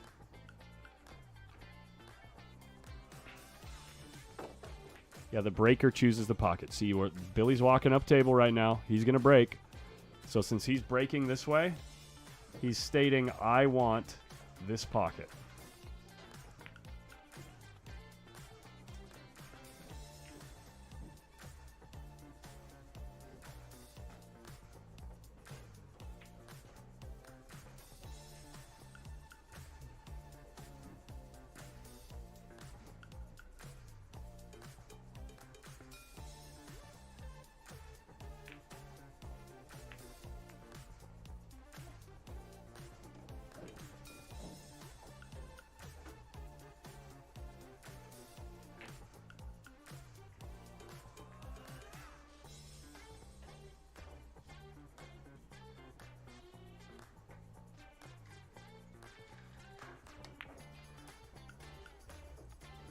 It's a real nice try. Really great cue ball, too. Look, it's coming down below the 7. And the 7's kind of covering all these balls on the foot rail. Real nice shot. I got a feeling this game's going to go pretty quick. I mean, this match. Billy is hitting the ball good.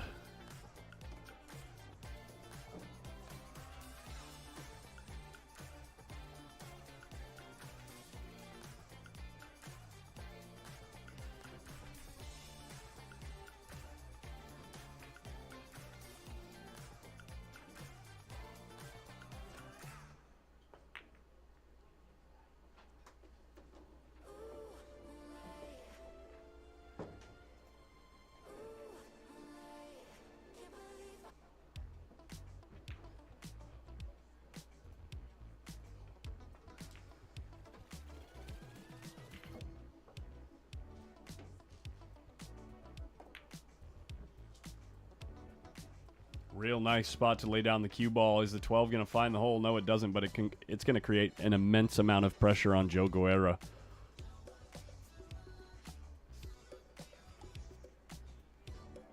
Pressure.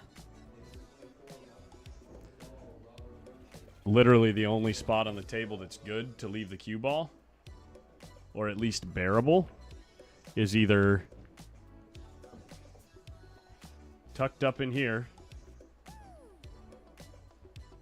which is no good because he'll just move balls to your hole. Maybe a small zone right here.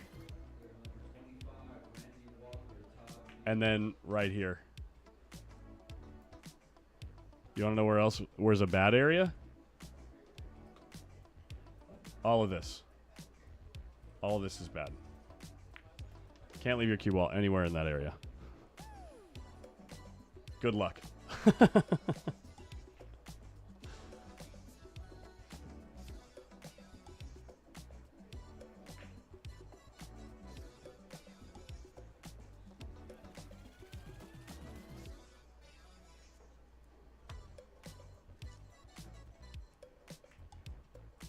The one rail kick behind the 11 is easy? Sure.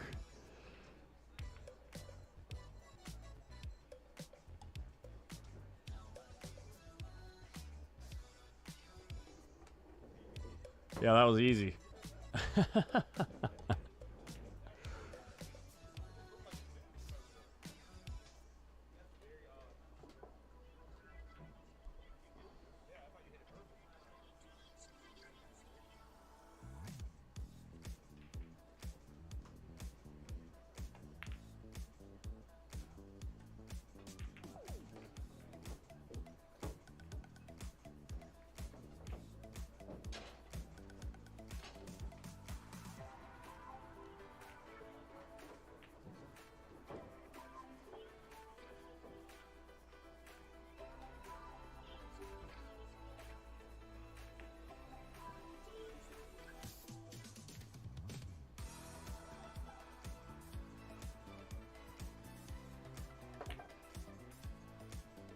Unlucky for Billy that he only gets 2 balls out of that.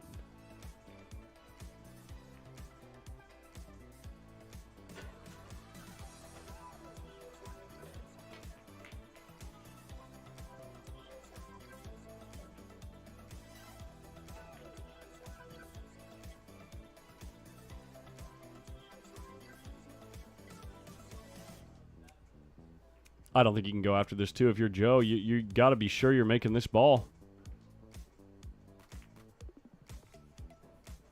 And he doesn't make it. It actually might be worth shooting this combo.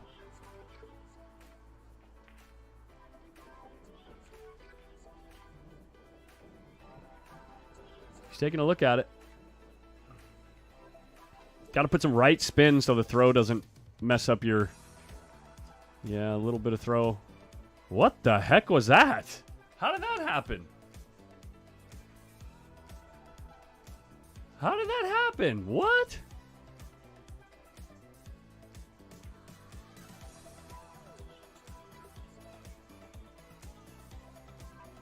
What just happened?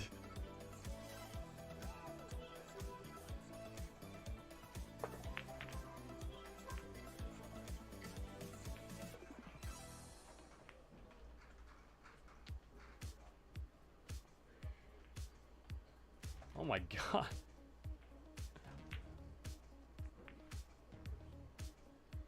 The sheer calculations of this move right here.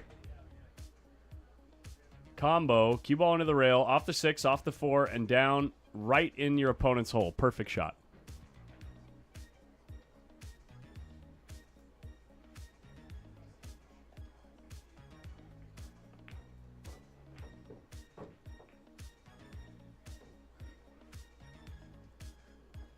Bill's Bakery. Fresh rolls every day. Bill's Bankery. I don't know. I don't know. I don't have anything to say.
I was crashing, had to go pick up some sugar. Trying to wake back up and get back into this set.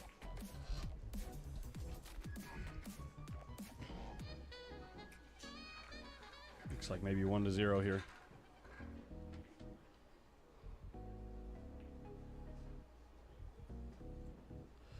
Looks like Sergio Rivas got that one between Kali'i and Sergio.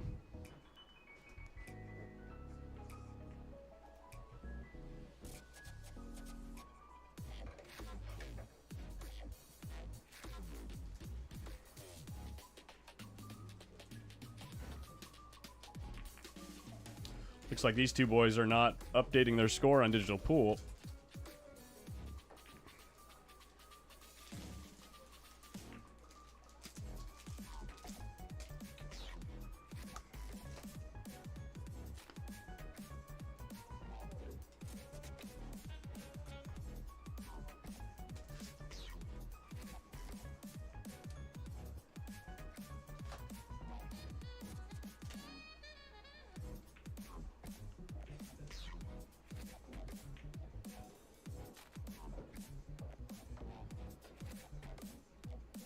Two games to 0, 1 ball to 0. So Billy got another game, huh?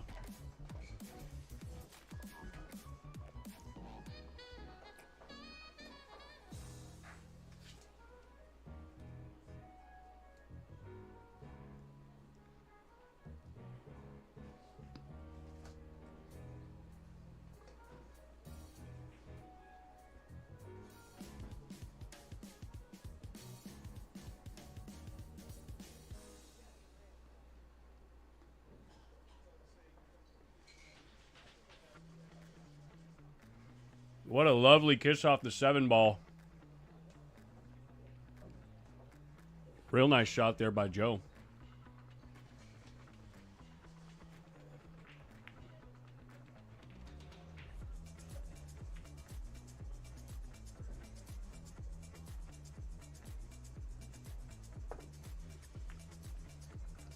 No way, Billy. Stop it. Stop it. Now he's just showing off.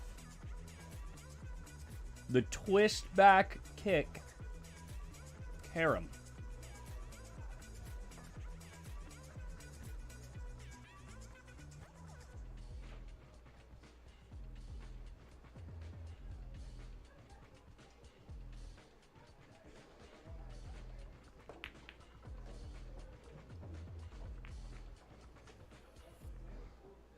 Unlucky to get a skip off the stack, and Joe Guerrero's going to have a shot.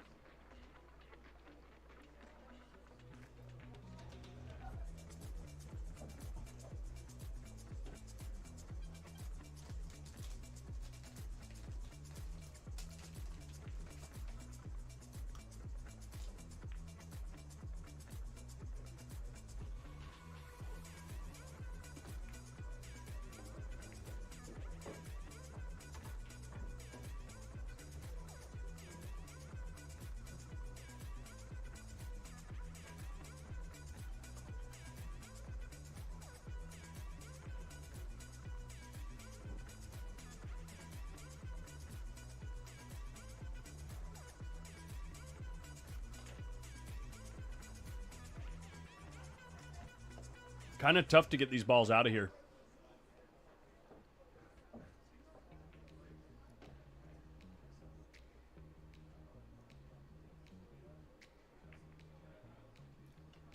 So he just decides to lay up, and I think he left Billy a bank. He can back bank this 13 ball, I think. Or even the 6, maybe.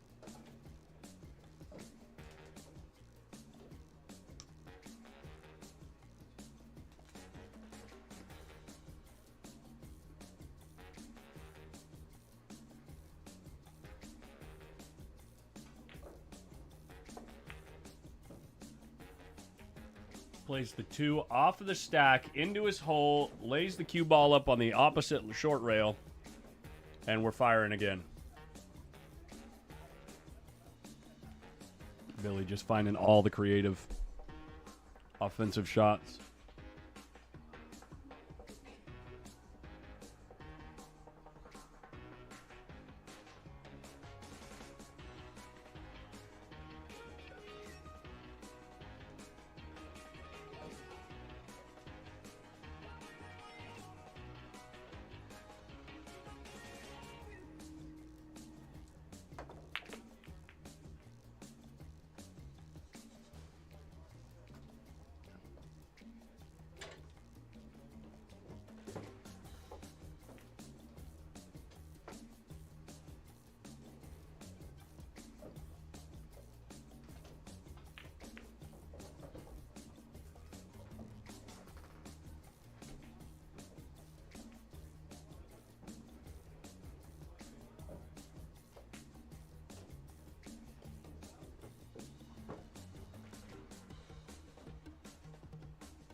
no, no, no, no, no, no, no, no. Just trying to make that ball and stop the cue ball on the 6. But he ends up probably selling out the rack.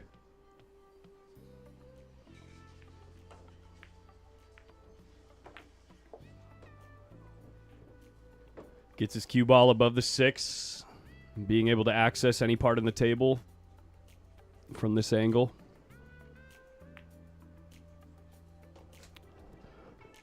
Billy needs 2. If he's got a nice shot on this 12 ball, this game's over. Which he does. And it is.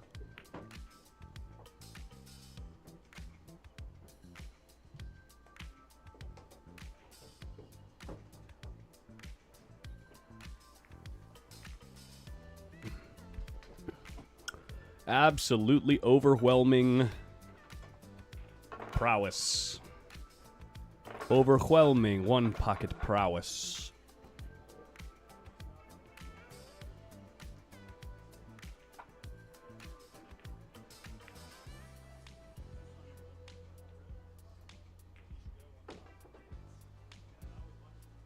This match started 15 minutes ago. 20 minutes.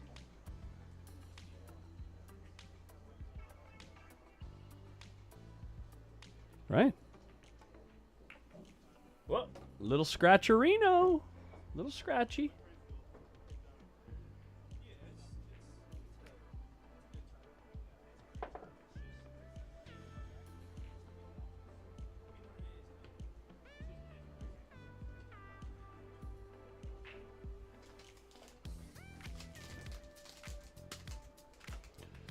Man, this cookies and cream Hershey's is really hitting the spot.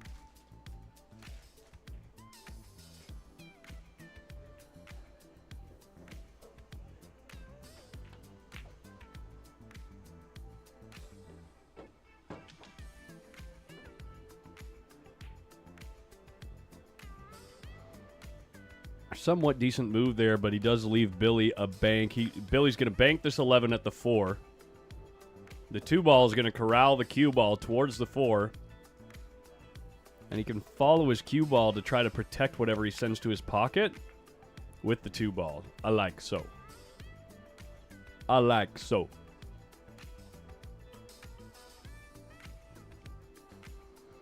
And now Joe's going to take a flyer here. Okay, if he's looking at this. Trying to move the 4 ball out with a 2 ball combo, with a 2-11 combo. That's a good way to. You'll lose your money faster than playing roulette doing that. I think there were other options, maybe to kick or find another spot to just lay up, punt.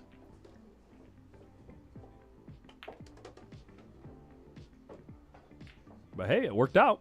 Look at this, it worked out for him.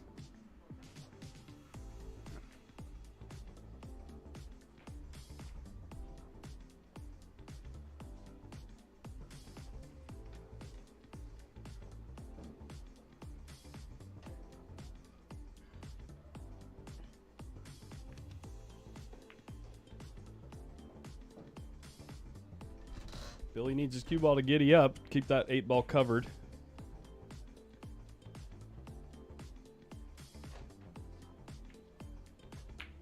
Did Billy leave the 7 and 5 like wired dead at his hole? Looks like it might be pointing below the hole.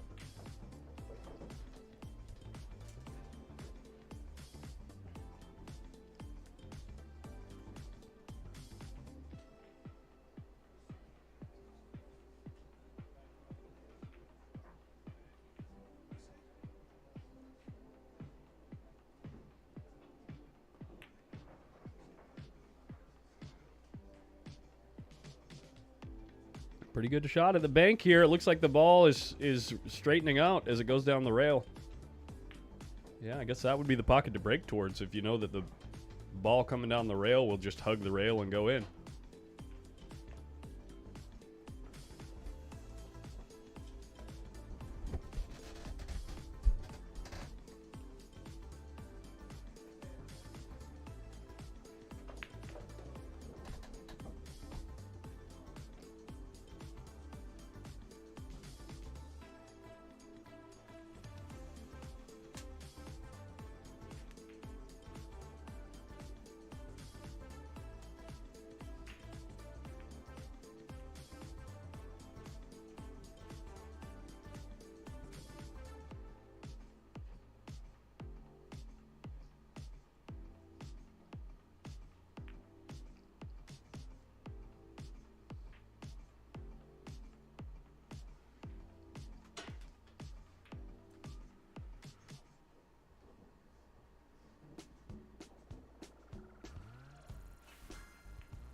Billy took a flyer at what he thought was a dead one, and now Joe...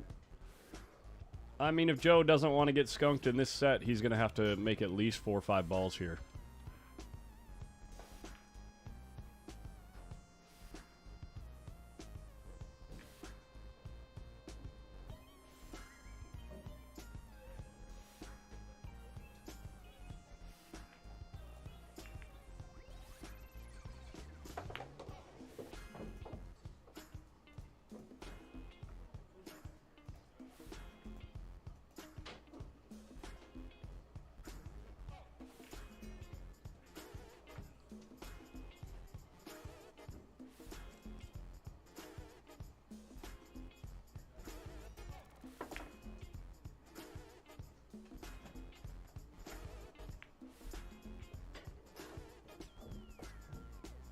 And Joe only gets 1 ball out of that.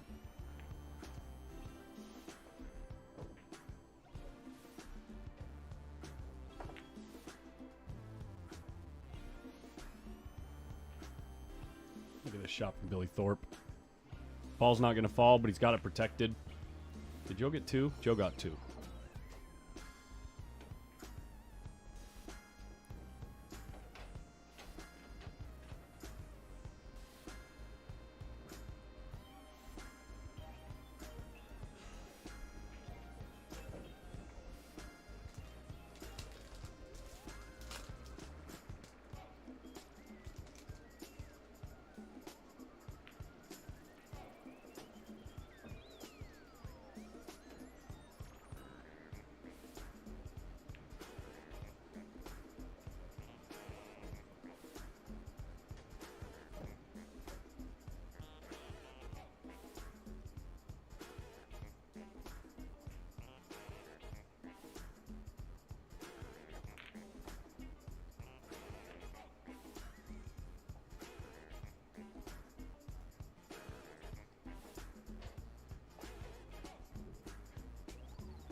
Sorry, scoreboard getting a little lazy here. I'm getting a few messages at the same time.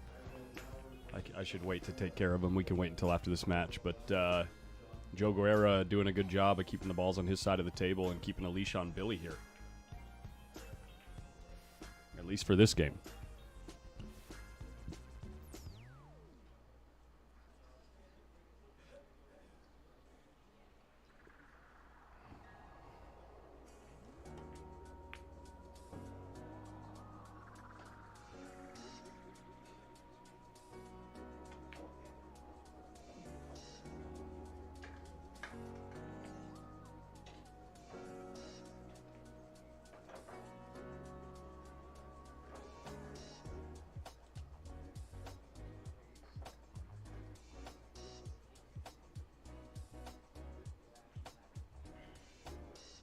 If you're Joe, you gotta go. You gotta go, you gotta go. I like the 2-ball here, or the 4-ball, sorry. The 4-ball looks like it passes the 13. I might be crazy. If it doesn't pass, obviously the 13's good. But if you don't have the stroke, maybe it was time to maybe roll off the side of the 6 and move some stuff closer to your hole, but yeah. Look at Billy playing the 10-ball combo right away right here. Oh, he had a bank on the 6. I thought he was just winding up to fire the combo on the 7-8 or 7-10, but it don't matter. He's straight into the corner with this 5 and 12. Might even be able to see the 1 ball to pocket it outright. If he makes the next 2 shots, I'd say he's really got a good chance to get out this rack.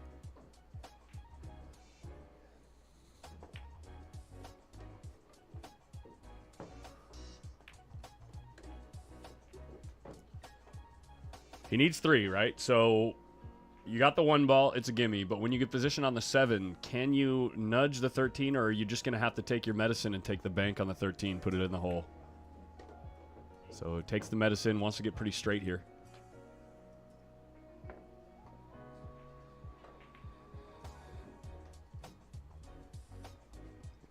If he's got an angle to follow the short rail, he should be able to get back up for the bank, or maybe even run into the 13. Running into it here is pretty aggressive, but got to make sure you make the 7 ball first.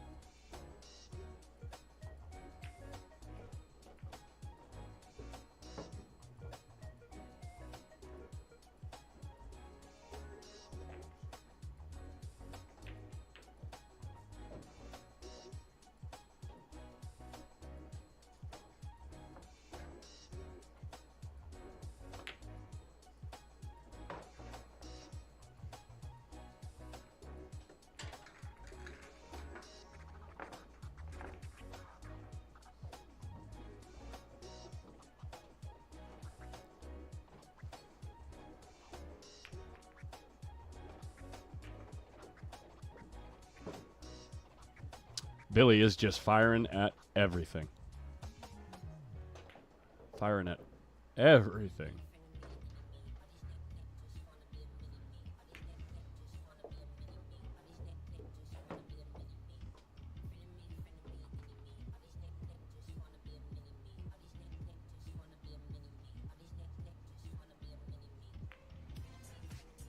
Good shot by Joe there. Leaves himself a nice bank.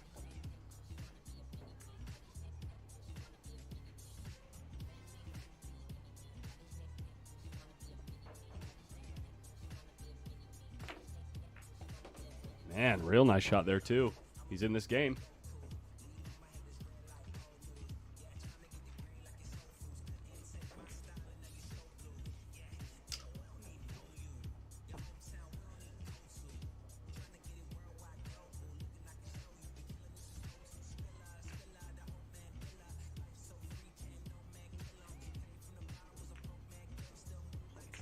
Wow, look at the result of this shot. He's corner hooked, folks. Billy might be able to see the right edge of the 9 ball and just let the cue ball slide down to Joe's pocket. Oh, he could see the whole thing and fires at the combo bank. It's real close, guys. It might go. That ball's going to go. Oh, my God. How unlucky if you're Joe Guerra to leave him in a spot where that ball was potable. And all it takes is one more bank, and it doesn't quite go this time, but holy crap. Look at the chuckle from Joe. That's crazy. Nice shot. Billy coming with a few exhibition shots in this little race here. Does not want this ball to go in. Here we go. Billy's got a spot shot bank. This is a bank you could practice often. If you plan on playing one pocket, just stick a ball on the spot and bank it at your hole. Putting the cue ball in different spots. This isn't going to lengthen out.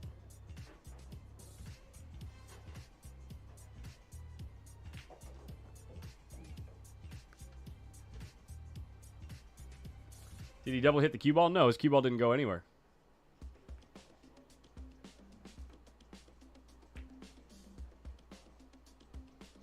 This is a cross here. He's got a cross bank here.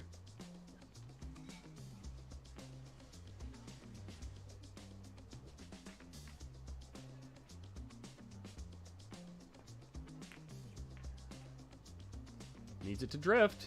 Needs it to drift to the long rail. Needs it to grow some legs. But look at his cue ball. Forcing Joe Guerrera. He has to make this 3-ball.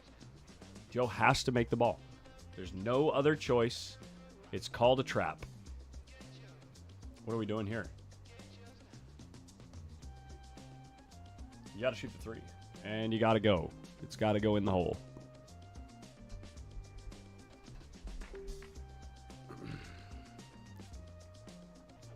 Trippy trappy.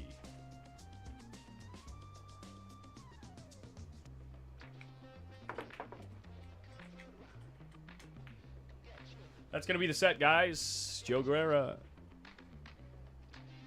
coming up short.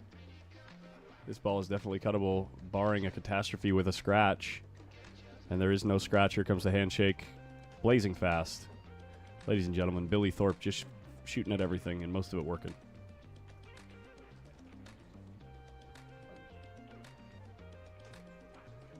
All right. Well, we can check out some of this Tyrell Blowers.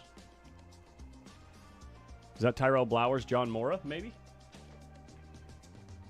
If this is Tyrell Blowers, John Mora, this might be my last streamed match of the day. Who's he playing with? He is. He's already playing John Mora. Okay, so that means Tyrell Blowers lost pretty quickly to Levan Corteza.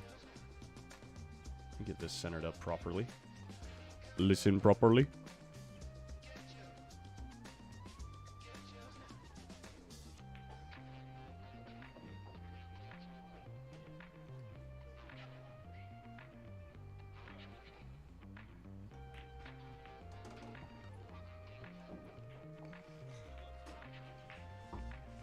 I'm just going to go check with the tournament directors to see what our plan is for the rest of the day so I can fill you guys in, because I know we're getting towards the end of the day here.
Okay, guys, so here's the deal. This is the last match that we're going to stream today. John Mora, Tyrell Blowers. But the question is, what do you guys want to watch first thing in the morning on the winner's side action? I'm going to start a poll right now. You can only get involved in the poll on Post Up on YouTube. The channel Post Up on YouTube is live right now. Got to be in that chat. But the choices are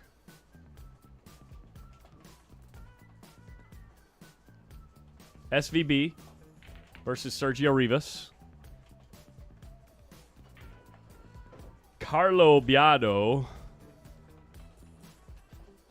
versus T-Rex, and Billy Thorpe versus Lee Van Corteza. Okay. Pick the poll. If you guys pick wrong, I swear I will lose all respect for you guys if you pick the wrong one. Oh my god, you're picking the wrong one. Oh, maybe not. We'll let this poll go for 15 minutes until you guys decide. I know which match is going to be the best match. I mean, it's pretty clear to me, but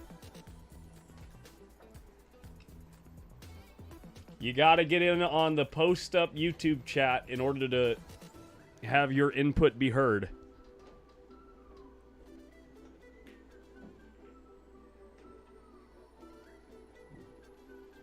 Is there a wrong answer? Yes.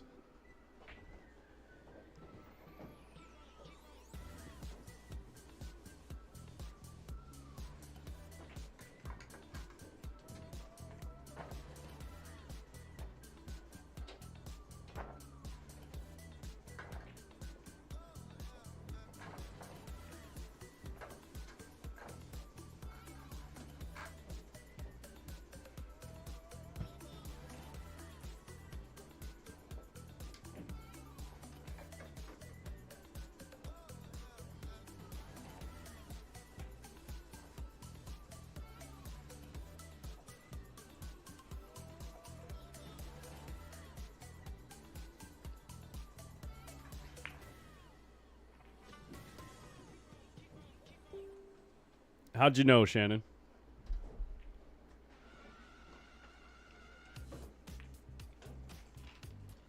Oh, that would have been our fourth pick, James. Fourth pick match would have been Melina Mike and Collins Newey. That's right. It's just not in the cards today. Hey, Dave Gross, thank you, man. Good to see you in the chat.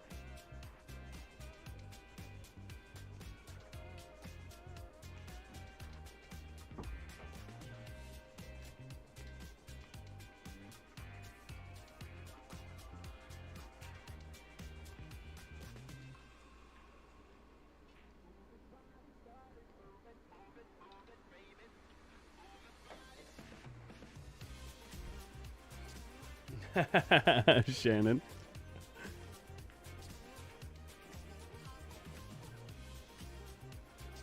Are we voting right? I'll let you know when the poll is over. I'll let it run for another 8 or 9 minutes.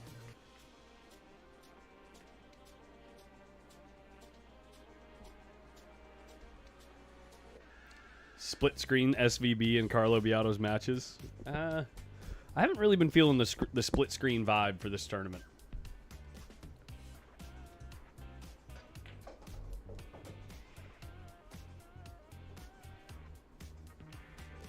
The Lion is not playing this tournament, no. Jennifer Rabbit in the chat. What's up, girl? When do you get into town?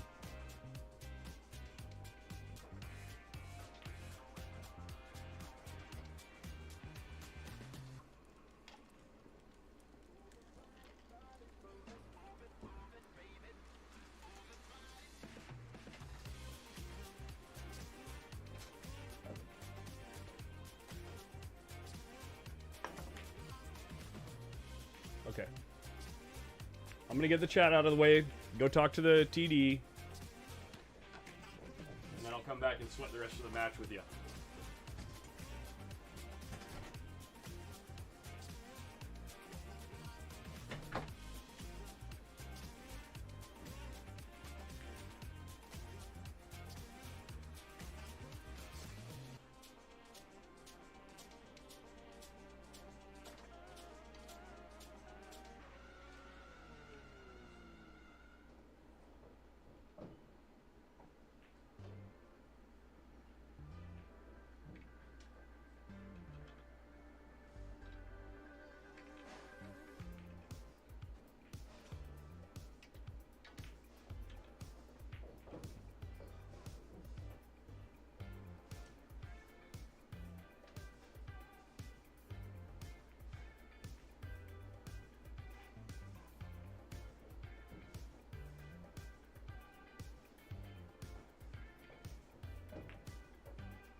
right, guys. It looks like we're getting Carlo Biado T-Rex. Right on. We'll be starting things off right tomorrow.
Okay, where are we at here? Score. Game score.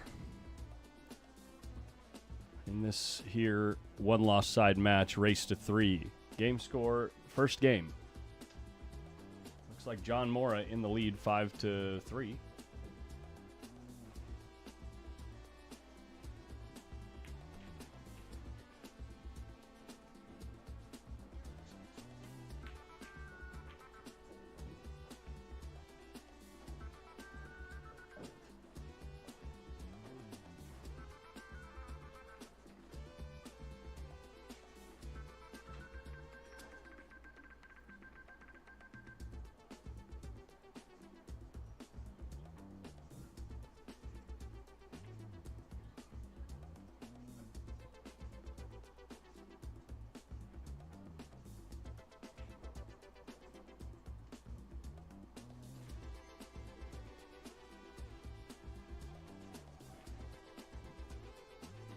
Last match of the day, Jeff. Yep.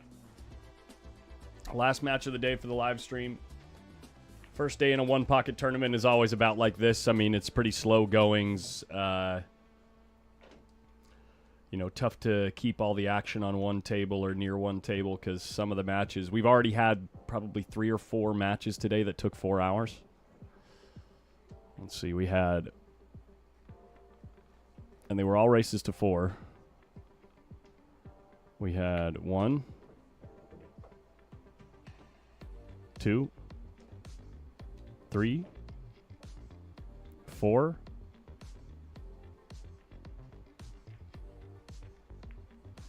4 4-hour matches, 3 3-hour matches. So, yeah, that's just how it goes, you know. We'll be back tomorrow at, it looks like 10 a.m. is our start time. Trying to get a jump on it. No, it says 10:30. I apologize. 10:30 a.m. is our start time.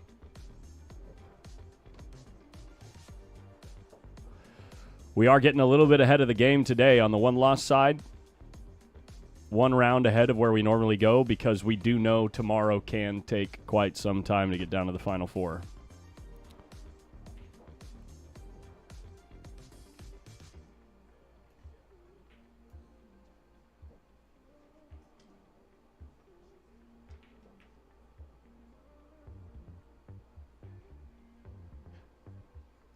It's like a who's who on Post Up.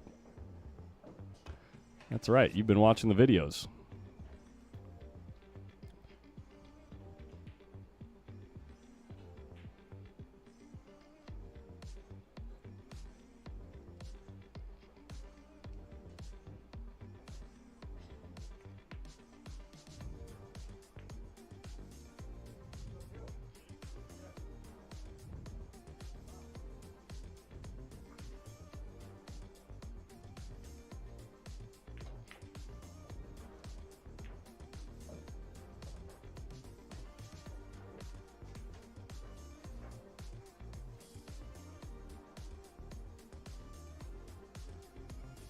John's shooting right now. He's a favorite to make this 3-ball.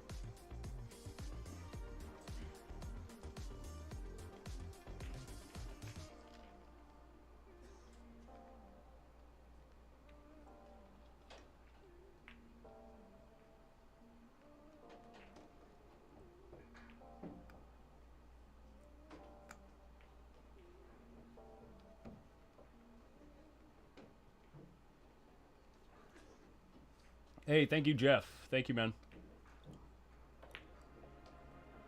Ending at 5 p.m. is going to cost a lot of players money. Too tempting to have all that extra time in Vegas and not hit the casino tables. Yeah.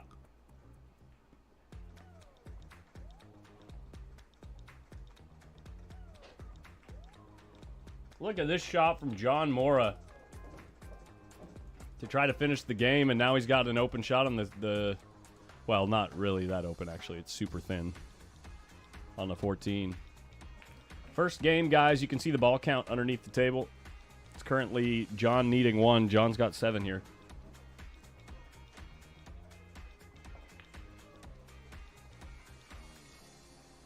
Is Grubbs in the chat?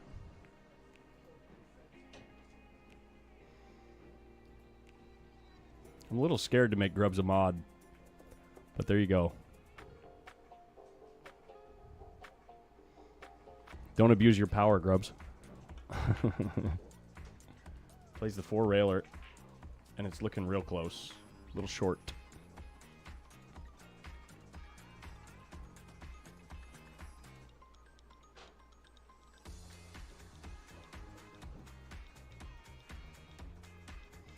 How much fun was it playing one hole with filler? No, I had a blast. But I just felt bad because I knew how bad he wanted to win. And I was just there having fun. So I was like, you know, firing at stuff. Uh-oh. Needs to fade a kiss here. He does fade the kiss. I like the 3-railer on the 14 from here if you can't see the 9. What do you think, Grubbs? The 3-railer on the 14? It goes like this. Whoa. What? Hello? Shalom? The 3-railer's like here.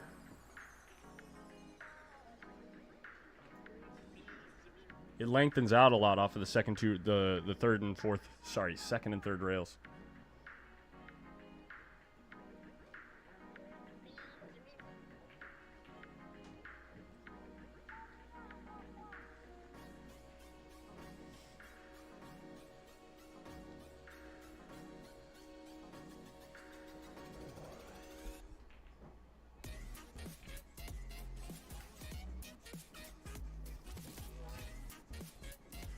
Aton says, Aton Grubs, you know that's Aton, right? In the chat, Aton Mizrahi, that's our Aton from Hard Times. He says, Collins only trusts Eric Grubbs as far as he can throw him.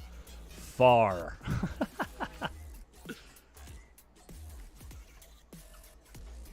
Yeah, John's never shooting a 3-railer here. The 3-railer's a silly shot. I like my silly gaffy shots.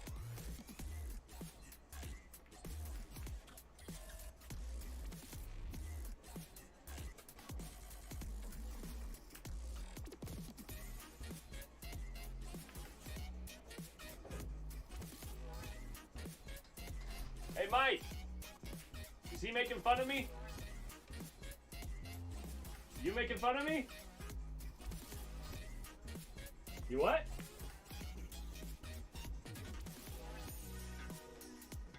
What about it? What? Oh. Yeah. You're gonna have to spot me another 200.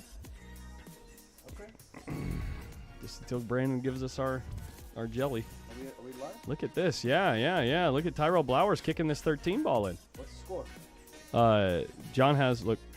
Yeah, but what's the game count? His first game. Oh, I believe his first game.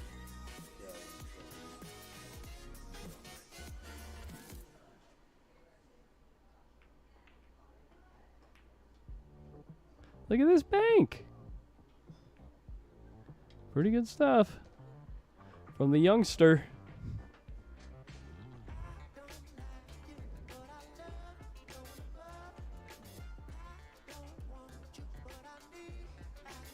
I don't know if I'd call it fast and loose style, Steve Griffith. I don't know if I'd call it a fast and loose style. He just doesn't like the fact that I'm a fish. Like an actual fish.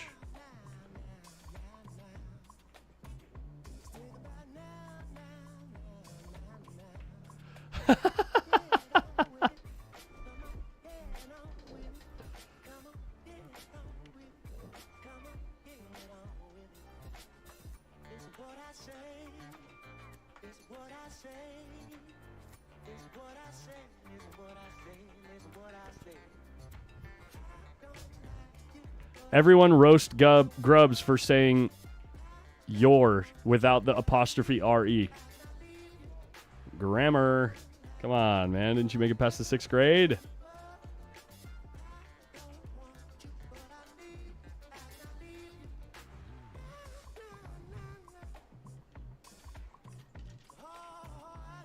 Steve Hausch pulls out his own wrench.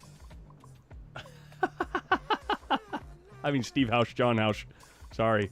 I read your name and said your brother's name.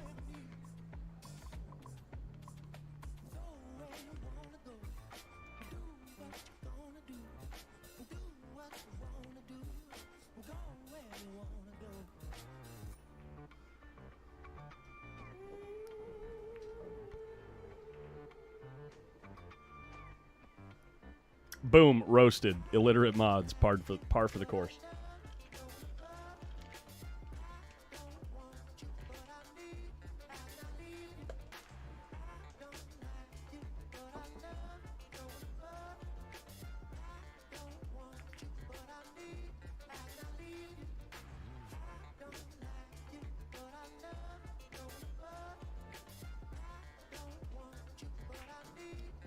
Here's what I'm going to do with the scoreboard, guys.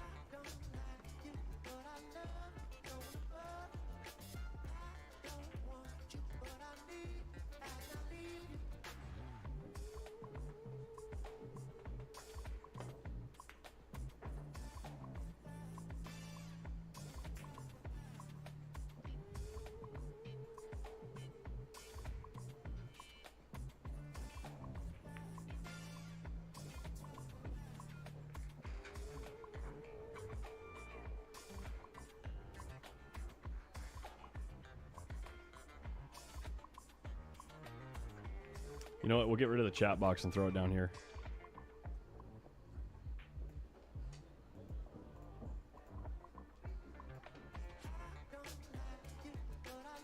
Now you can see the ball count underneath the table and the game count right there as the players keep track of it.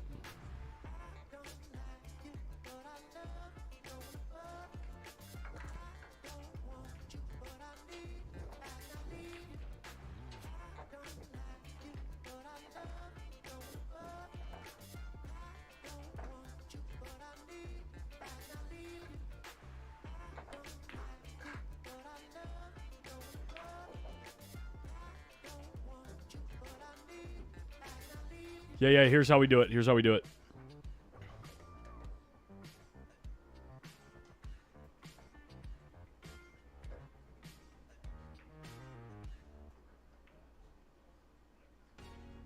Wow, it is really hard to write with your mouse.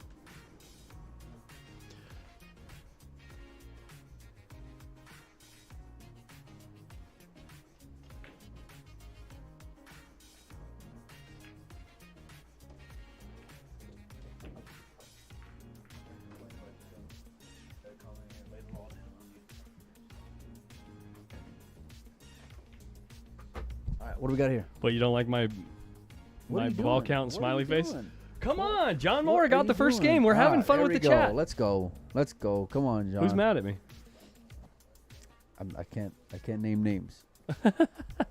Nobody here in the room, I'll tell you that. Yeah. And like 99% of the people at home aren't either.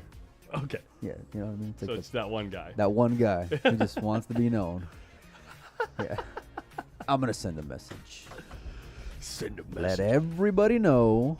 We'll send a message Yeah. as a symbol Okay. for justice. I've been in here for 90 seconds, dude. 90 seconds I've been in here. All right, game number 2. Tyrell was showing some fight against Levan. I got to see a little bit of it. And you know what? I got to be honest with you, man. I've been watching this kid play, and he's had some games that have taken a decent amount of time. But what I will say Sure. is that because of that, of course, he's had to play like back-to-back matches several times, sometimes back-to-back-to-back matches several times. And not once has he given any kind of like attitude or been short or anything, you know, like just been super respectful and just like doing his job and just focused on doing the right solid, thing. man. Yeah. By the way, you're scrolling on your thing over here. Oh, my bad, guys. So There you go. I just appreciate that, you know, because while some guys can be, and I get it, you know, it's been a tough stretch, but it's like you see a kid like Tyrell just, you know, put his head down, get to work, handle his business. You can't help but just, you know, root for the guy. And John, on the other hand, this dude, talk about the worst draw in history of back-to-back matches, you know? I mean, like events. Yeah. The Banks was brutal. This one was tough. I mean, unbelievable. I like that shot. Super effective. That 8 and 10 looked pretty good, too.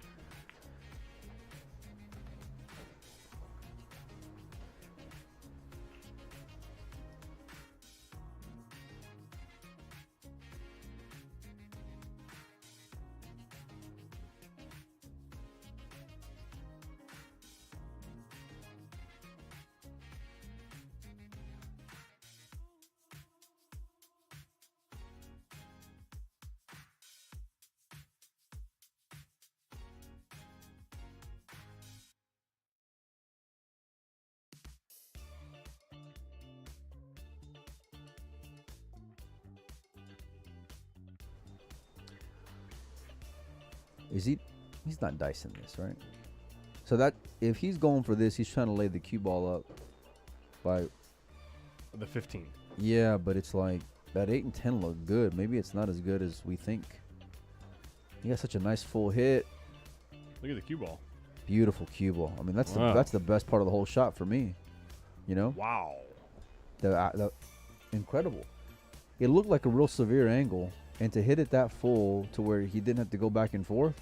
Yeah. you know, and then leave it there.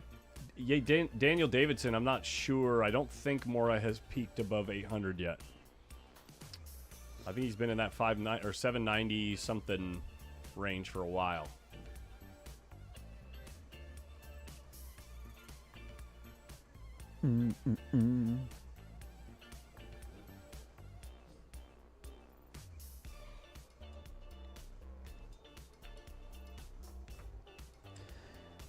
Big part of that shot is just look at how he's queuing now. You know, you can only really cue the right side of the ball. You're gonna try to take this ball out, but yeah, see, I like coming from behind it. I like kicking it from onto behind. The short rail, yeah, because it double kicks it so often. Right, yeah.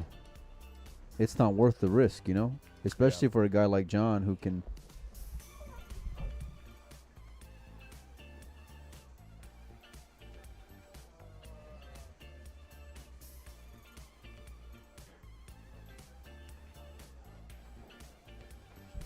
Yeah, guy like John, probably going to be able to slide off of the 6 ball around the 1, or like just play the cue ball into the 10, somewhere I like into that window. If he can hit the 10, just anywhere. not the 10. Whatever this ball is in between the 1 and the 6. It's not the 10 ball. Oh yeah, what is that? Must be the Fort. No. colors are weird at this angle, but yeah, if he can hit this window. Yeah. I would say the window's open. I knew that was coming. Drinking game. Yeah. But you got the whole cue ball, right? So you can really drag this ball over. You can get a good full hit on it on the 13. John's been here for a while, but man, if he can get good on these balls, Collins. Oh yeah, he could run out from here if he gets the next 2 or 3 shots. Yeah, he could get out. I mean, if he gets good on another ball, I like him to run more. Missed the 10. That's pretty good, though. It's a pretty good That's result. pretty It was good, yeah. almost unlucky to miss that ball, I but know. it's a really good result. I know. I thought it was going to get bad for him for a Me second. too. You know, Me too. this works out. Yeah. By the way, what's the match the fans want to see tomorrow? Do we have a winner? Oh, we have a winner, baby. Yeah, who's the winner? Who do you think? Who did I say was going to be the winner? You said Tony and Carlo. I said Shane and whoever Shane's playing, Sergio Rivas. What was the result?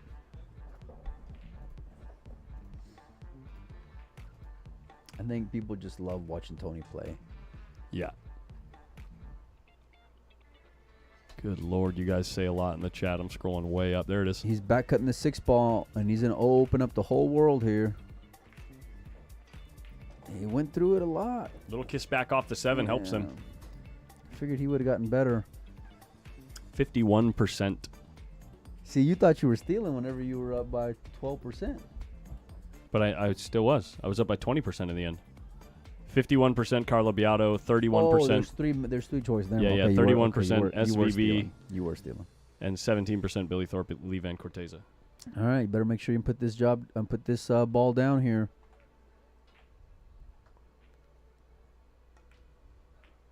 Oh, now can you back cut the 3 here? No? You think it's super low? With the 4 in the hole and John Mora shooting, and you're cutting the cue ball loose into that 9 ball. Oof. Okay, so then where are you going? Because you might leave a bank on the 8. Making the 4 and putting the cue ball high enough where he doubles up the 3 and the 8 on the bank. And what if? Okay. Good luck with it.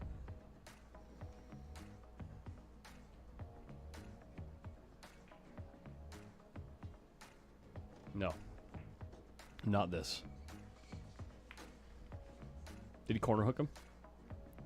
I mean, sorry. Pardon. Sorry, my bad. Pardon us at home. That's that's a strong shot if you did. If you got your Sorry. if you got your kids around, yeah, my bad. Whoever just texted Mike earlier, we're sorry.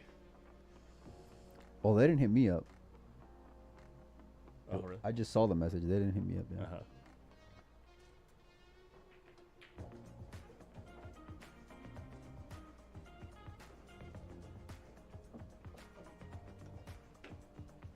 Yeah, he's short. He's short, and he's going to give Tyrell an opportunity here, but the cue ball getting on the rail, massive difference. John knows the opportunity missed there, but still looks pretty good. I'm not in love with anything offensive here, Collins, because I just don't see it paying off a whole lot in the grand scheme, you know. He's in lacrosse, the 7 ball over. This is a full hit. This is a full hit. Came out pretty good. You got to be careful, because if you get, you know, too much of a full hit, then you send the cue ball the other way. Yeah. You know. Skip in the house. What's up, Skip? You should be here, buddy. Skippy Nikakis. You should be out here. Yeah.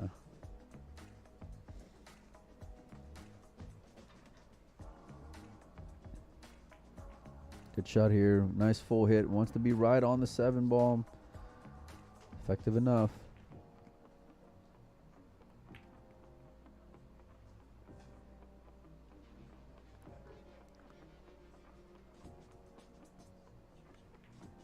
These shots are tough because you can't really go down table.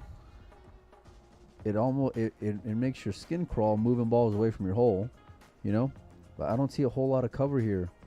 You know, where can you put the cue ball? And not only that, but do you want to put John Moore to, you know, attest the cueing? I'm not so sure, buddy. Mm-hmm. I don't mind this shot, to be honest with you. It's time to regroup. Oof. Ah, he got a lot of that ball. Good shot there. That's a great shot, man. Look at that. Yikes. I mean, John can easily, you know, get out of it, but still, it's a good shot.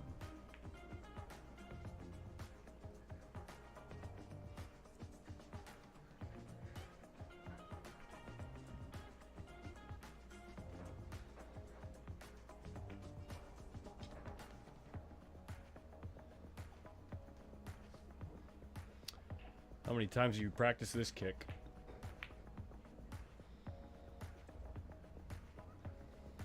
Looks like he's coming in hot here. It's a foul. Yeah. Not only that, but he might be able to 2-rail this 8. You would go aggro here?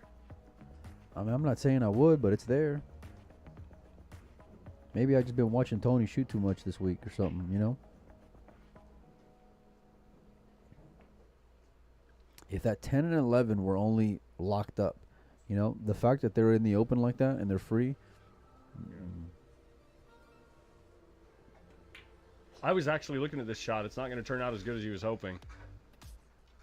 He didn't get his cue ball anywhere near where he was trying to get his cue ball. For that, I'm just 2-railing the 8. Yeah, well, yeah. You know? This is looking like a quick 2-0. What does he need? What is it? 5.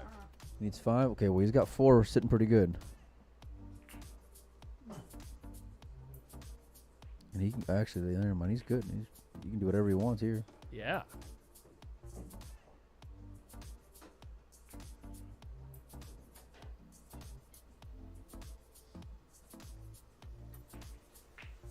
Herman Munster. Nice. Oh, I still owe these guys a little contest for 1 PKT, or did I pay that off already? I know you gave away 1, right? Yeah. And a Did heartbeat. the guy get in touch with you? Yeah, he did. Okay, I told good. him to get with me after I get back home, but he Yeah, even yeah. reached out. Good. Yeah.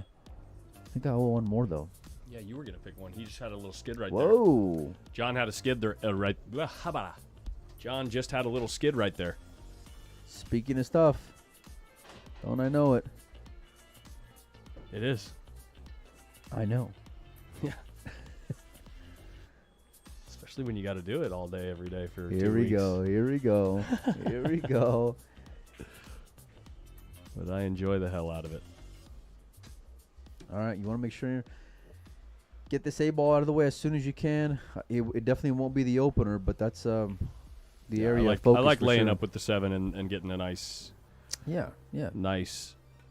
Tyrell Flowers. I think that might just be the fatigue setting in there. That's like a match loser right there. Not just because of the situation that you're in right now, but the potential spot that it could put you in mentally. You know what I mean? Oh, that's everything. Yeah. You get a little tilted. Just feeling shaken and not like sure of what you're doing. You know what I mean? Like, Right. I mean, he Your got confidence. Confidence. down. Yeah. He just got down and shot it like he knew it was gonna go, and it wasn't even close. 1, 2, 3, 4. I think Should he have at needs least. one. I know. I'm saying he should have at least had like 5 balls there, Yeah. and back in the game.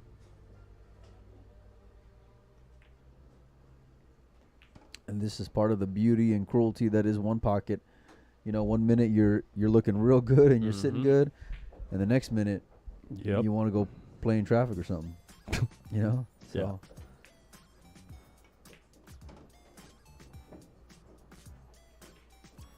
It's part of why we play pool.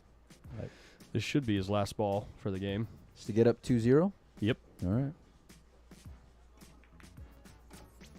He's still playing like he needs balls, Collins. No. No? He's got to Okay. count. That's it. 2-0. Johnny Mora. Been playing since 9 a.m. or 10 a.m.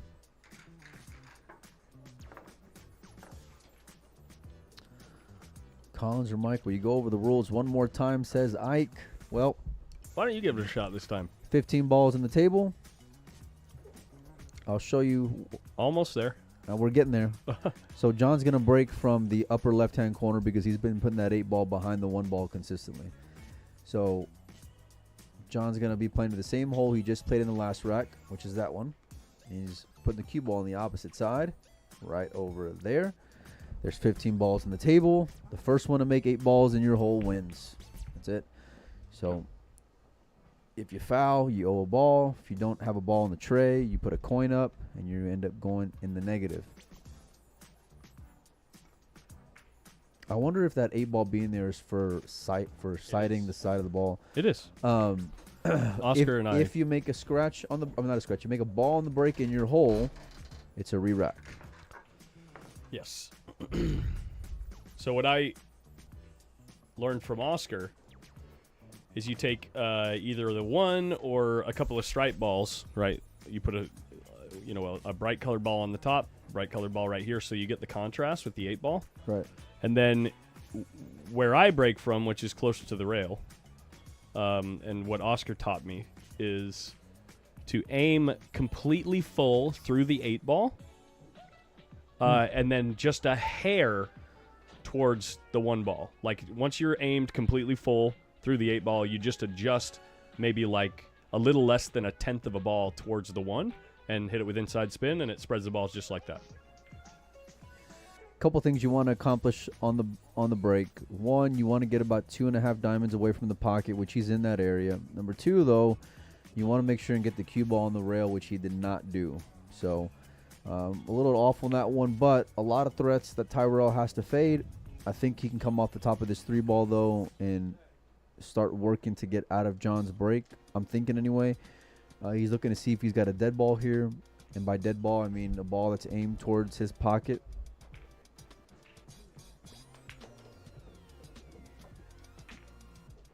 And he does.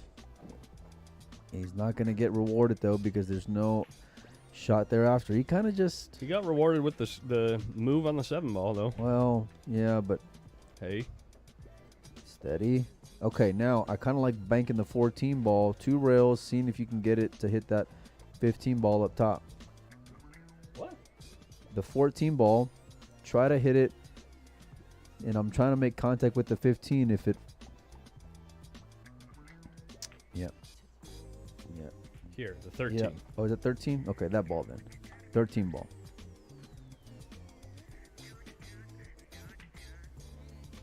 Oh, he's trying to come off the 9 ball. And playing more cue ball more than anything, and wow, what a great shot that is, because moving that 9 ball where it's at is massive. It's going to be real for tough John. for Tyrell to get to a spot where Yeah. John's not going to have an offensive option. I almost like just, oh. Hit that good. Hit that real good. SVB is still in. He defeated his first 2 opponents in like an hour. Went home and called it a day.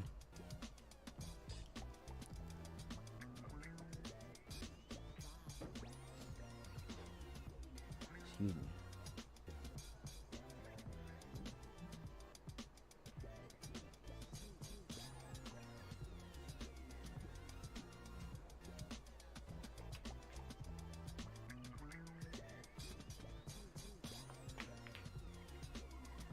Railing this ball towards this hole. Look at the cue ball, though.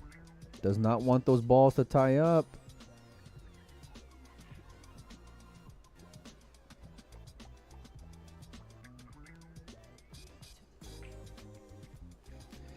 Tell you what, this kid doesn't waste any time. This is no good, though, Collins. You better hope you get a little fortunate. You're playing the combo, the 6-7 combo, Into the rail. ticky. Yeah. Ticky off the 14, and you play it at a speed where you can draw the cue ball back to a safe place, but where you have a shot if the ball goes down. Yeah, and if the 8 ball doesn't go, I mean, he can do whatever he wants here. You're really just playing the point on the rail where you know you're going into the 14 ball. That's all you're focusing on. This could be you see what he was trying to accomplish there. Now, did he sell out that 12 ball? No, I don't think so. Tyrell's going to look at it, though.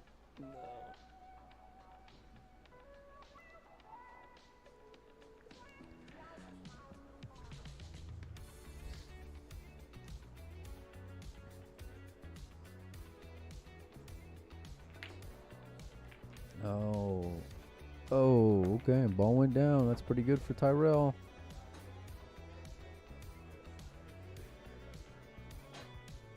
Oh, I got a big shout out to the Eastons. See the comment in there from Lizard TV. Oh, yeah. They were incredibly Gracious hosts. completely. Yeah. Completely, yeah. I do some stuff with Lucasi in Brunswick, and we had to film some stuff with Savannah. It was great that Josh was there. We had a good time. We got some content filmed and photographed, and yeah, it was just. But personally, and I'm sure Collins felt the same way, it was just a ton of fun to hang out, and they were awesome to us, man. Yeah, it was great.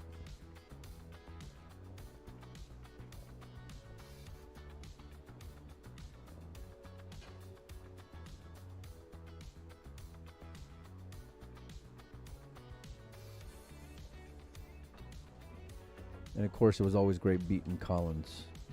Anything pool related. Just got to throw that in there.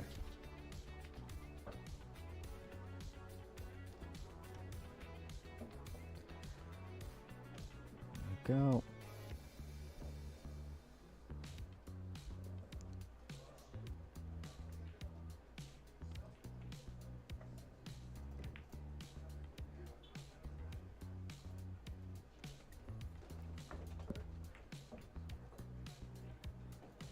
He left the bank here, and if John can put this bank down, it might be curtains for Tyrell Blowers at the U.S. Open One Pocket Championship.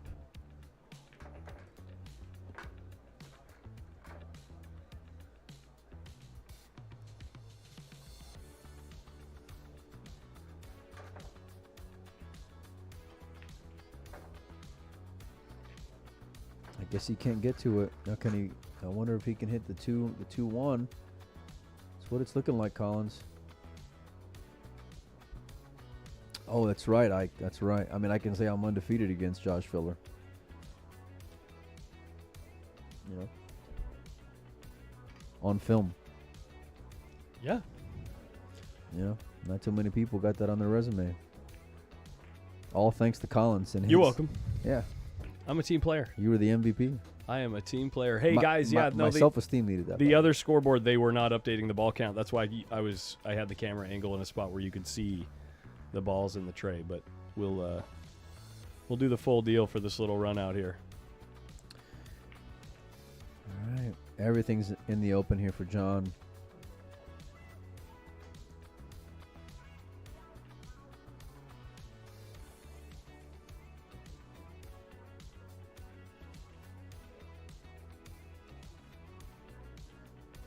Got that one in. Imagine he gets to the good side of Look the at 11. this, Okay, look at yeah. this. I'm going to say this game's over. Little jelly roll. After that.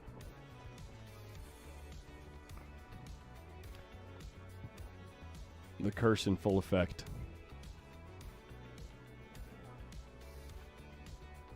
This is the last stream match of the day, you guys. Make sure to hit the like, hit the subscribe button. We will be back in the morning. First match on deck, Carlo Biado versus Tony Chohan. I'll be streaming on Windows Open as well. Probably the SVB Sergio Rivas match to start off with. And then we're just going to continue going through the day. We're going to really start getting down to solid matchups all the way around the room. Not that today wasn't, but just, you know, I think all of them are going to start to be more premium.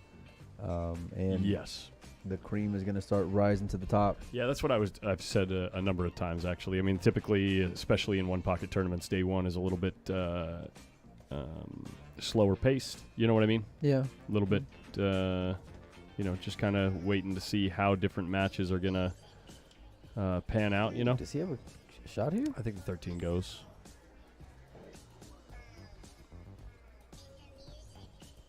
Next song.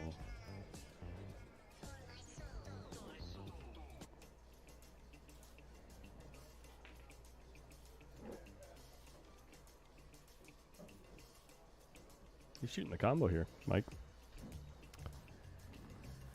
Yeah, I guess 13 ball does not go. It's the only reason why you shoot this shot. But you can control the cue ball pretty good here. Just because of the full hit.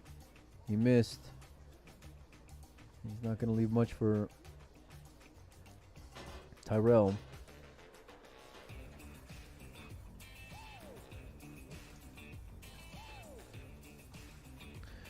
Almost like banking this 6 ball, sending the cue ball over by where the 4 ball is. A lot of good things can happen here. Oh, he just two-stroked it, but got it in. He would have sold out a shot if it doesn't go. That probably would have been game over, but now he's got a real chance here to get a couple more on the table. He put his hand up, Colin, so I don't think this 3 ball passes the 13 ball there. Well, you have a cut on the 5 ball. That's thin. Yeah? Yeah. Betting your whole tournament life on it. Well, he just bet his whole tournament life on that last bank shot. Wow. Good point.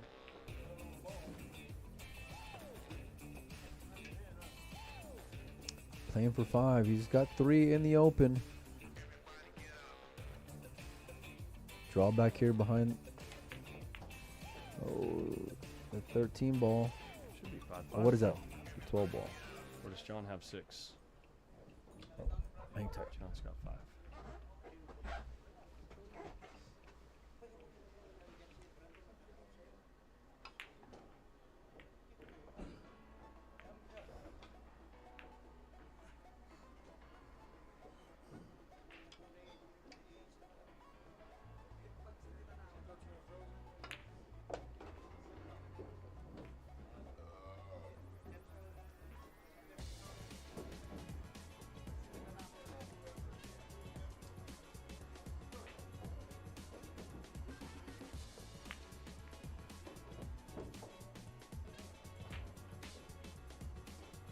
Real nice out by Tyrell Blowers.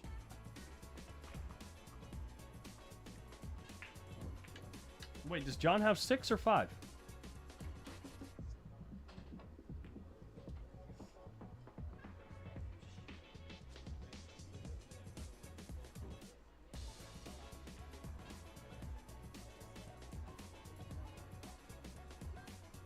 Oh, one went in a different pocket. One went in a different pocket, guys. Tyrell needs 1 still. And John has 5. Oops. 5.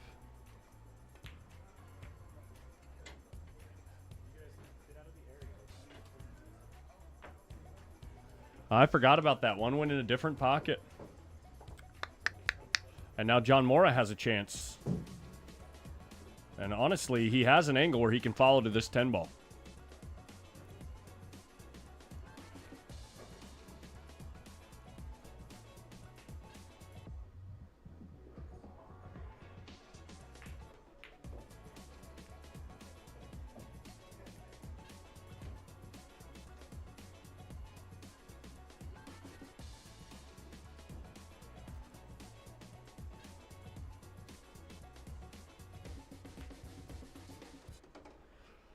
Yowza. Wow. I wonder if he plays this shot. If he tries to float above it. like this, or if he plays the stroke shot like this, he floats.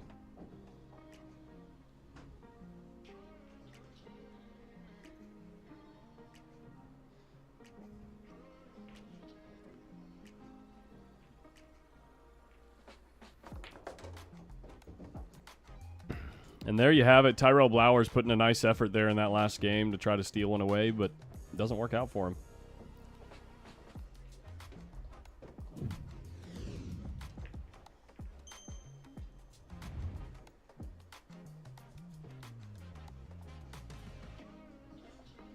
Well, guys,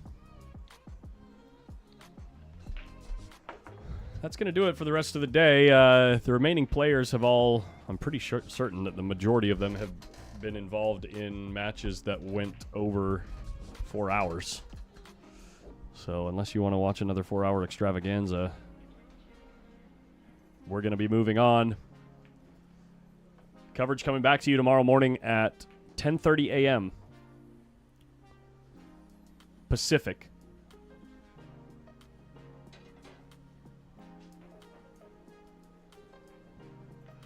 And we're going to get things kicked off with Carlo Biado versus Tony Chohan on the main feature table. Current players left on the winner's side, we got SVB versus Sergio Rivas. Then we have the Carlo Biado-Tony Chohan match that I just mentioned. Oliver Ruger currently waiting for the winner between Robert Herchik and Mark Vidal Clermont. Billy Thorpe and Lee Van Corteza also finished as well, waiting for their match tomorrow. On the one last side, remaining we have John Mora waiting for the winner between Frank Nordman and Joe Guerra.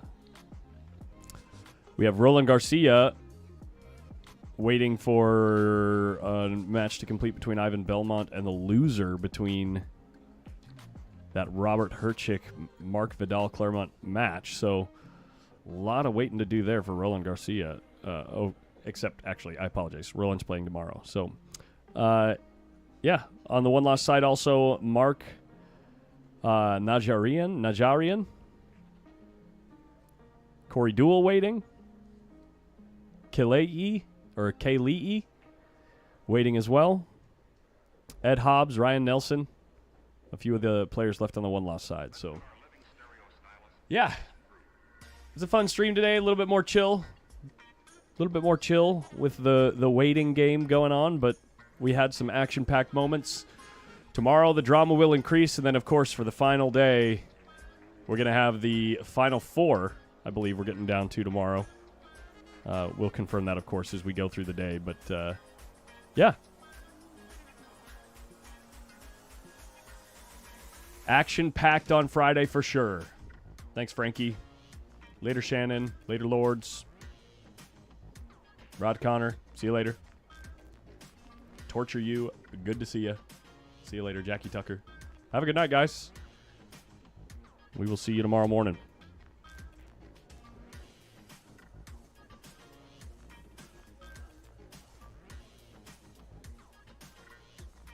Shout out to our sponsors, Fast and Loose Designs. Make sure you check out that website. If you want to get any of their merch, you can get 15% off. Just use the promo code USOPEN1 PKT. All caps, no spaces. For 15% off. First 25 people to use that coupon get 15% off. Premier Billiards, the sponsor of the All Around. Michelle Griffin Realty. She's been out there sweating the action all day, having a good time over there by the tournament desk. Diamond Billiard Products. And we've got one PKT. We got the merch here in the venue right now. One PKT. Town Products with the Town Max Rack. Now with the official 10-ball and 8-ball template rack of this year's U.S. Open events. And our title sponsor, Q-Tech. Thank you, guys. Thank you all so much. We'll see you guys tomorrow. Later, Wambra. Later, Dang Dong. Ryan Smitty, is there a leaderboard anywhere to look at? We have a bracket link in the video description, always. Tomorrow is going to be great, Rod Connor. Robert Eldana, see you later. Later, Gamp. Matt Hardwick, what is the next feature match? We are done for the day on the feature matchups. Just waiting for a bunch of up table games to finish. See you, Bang Time Pool. Have a good night. We will see you mañana.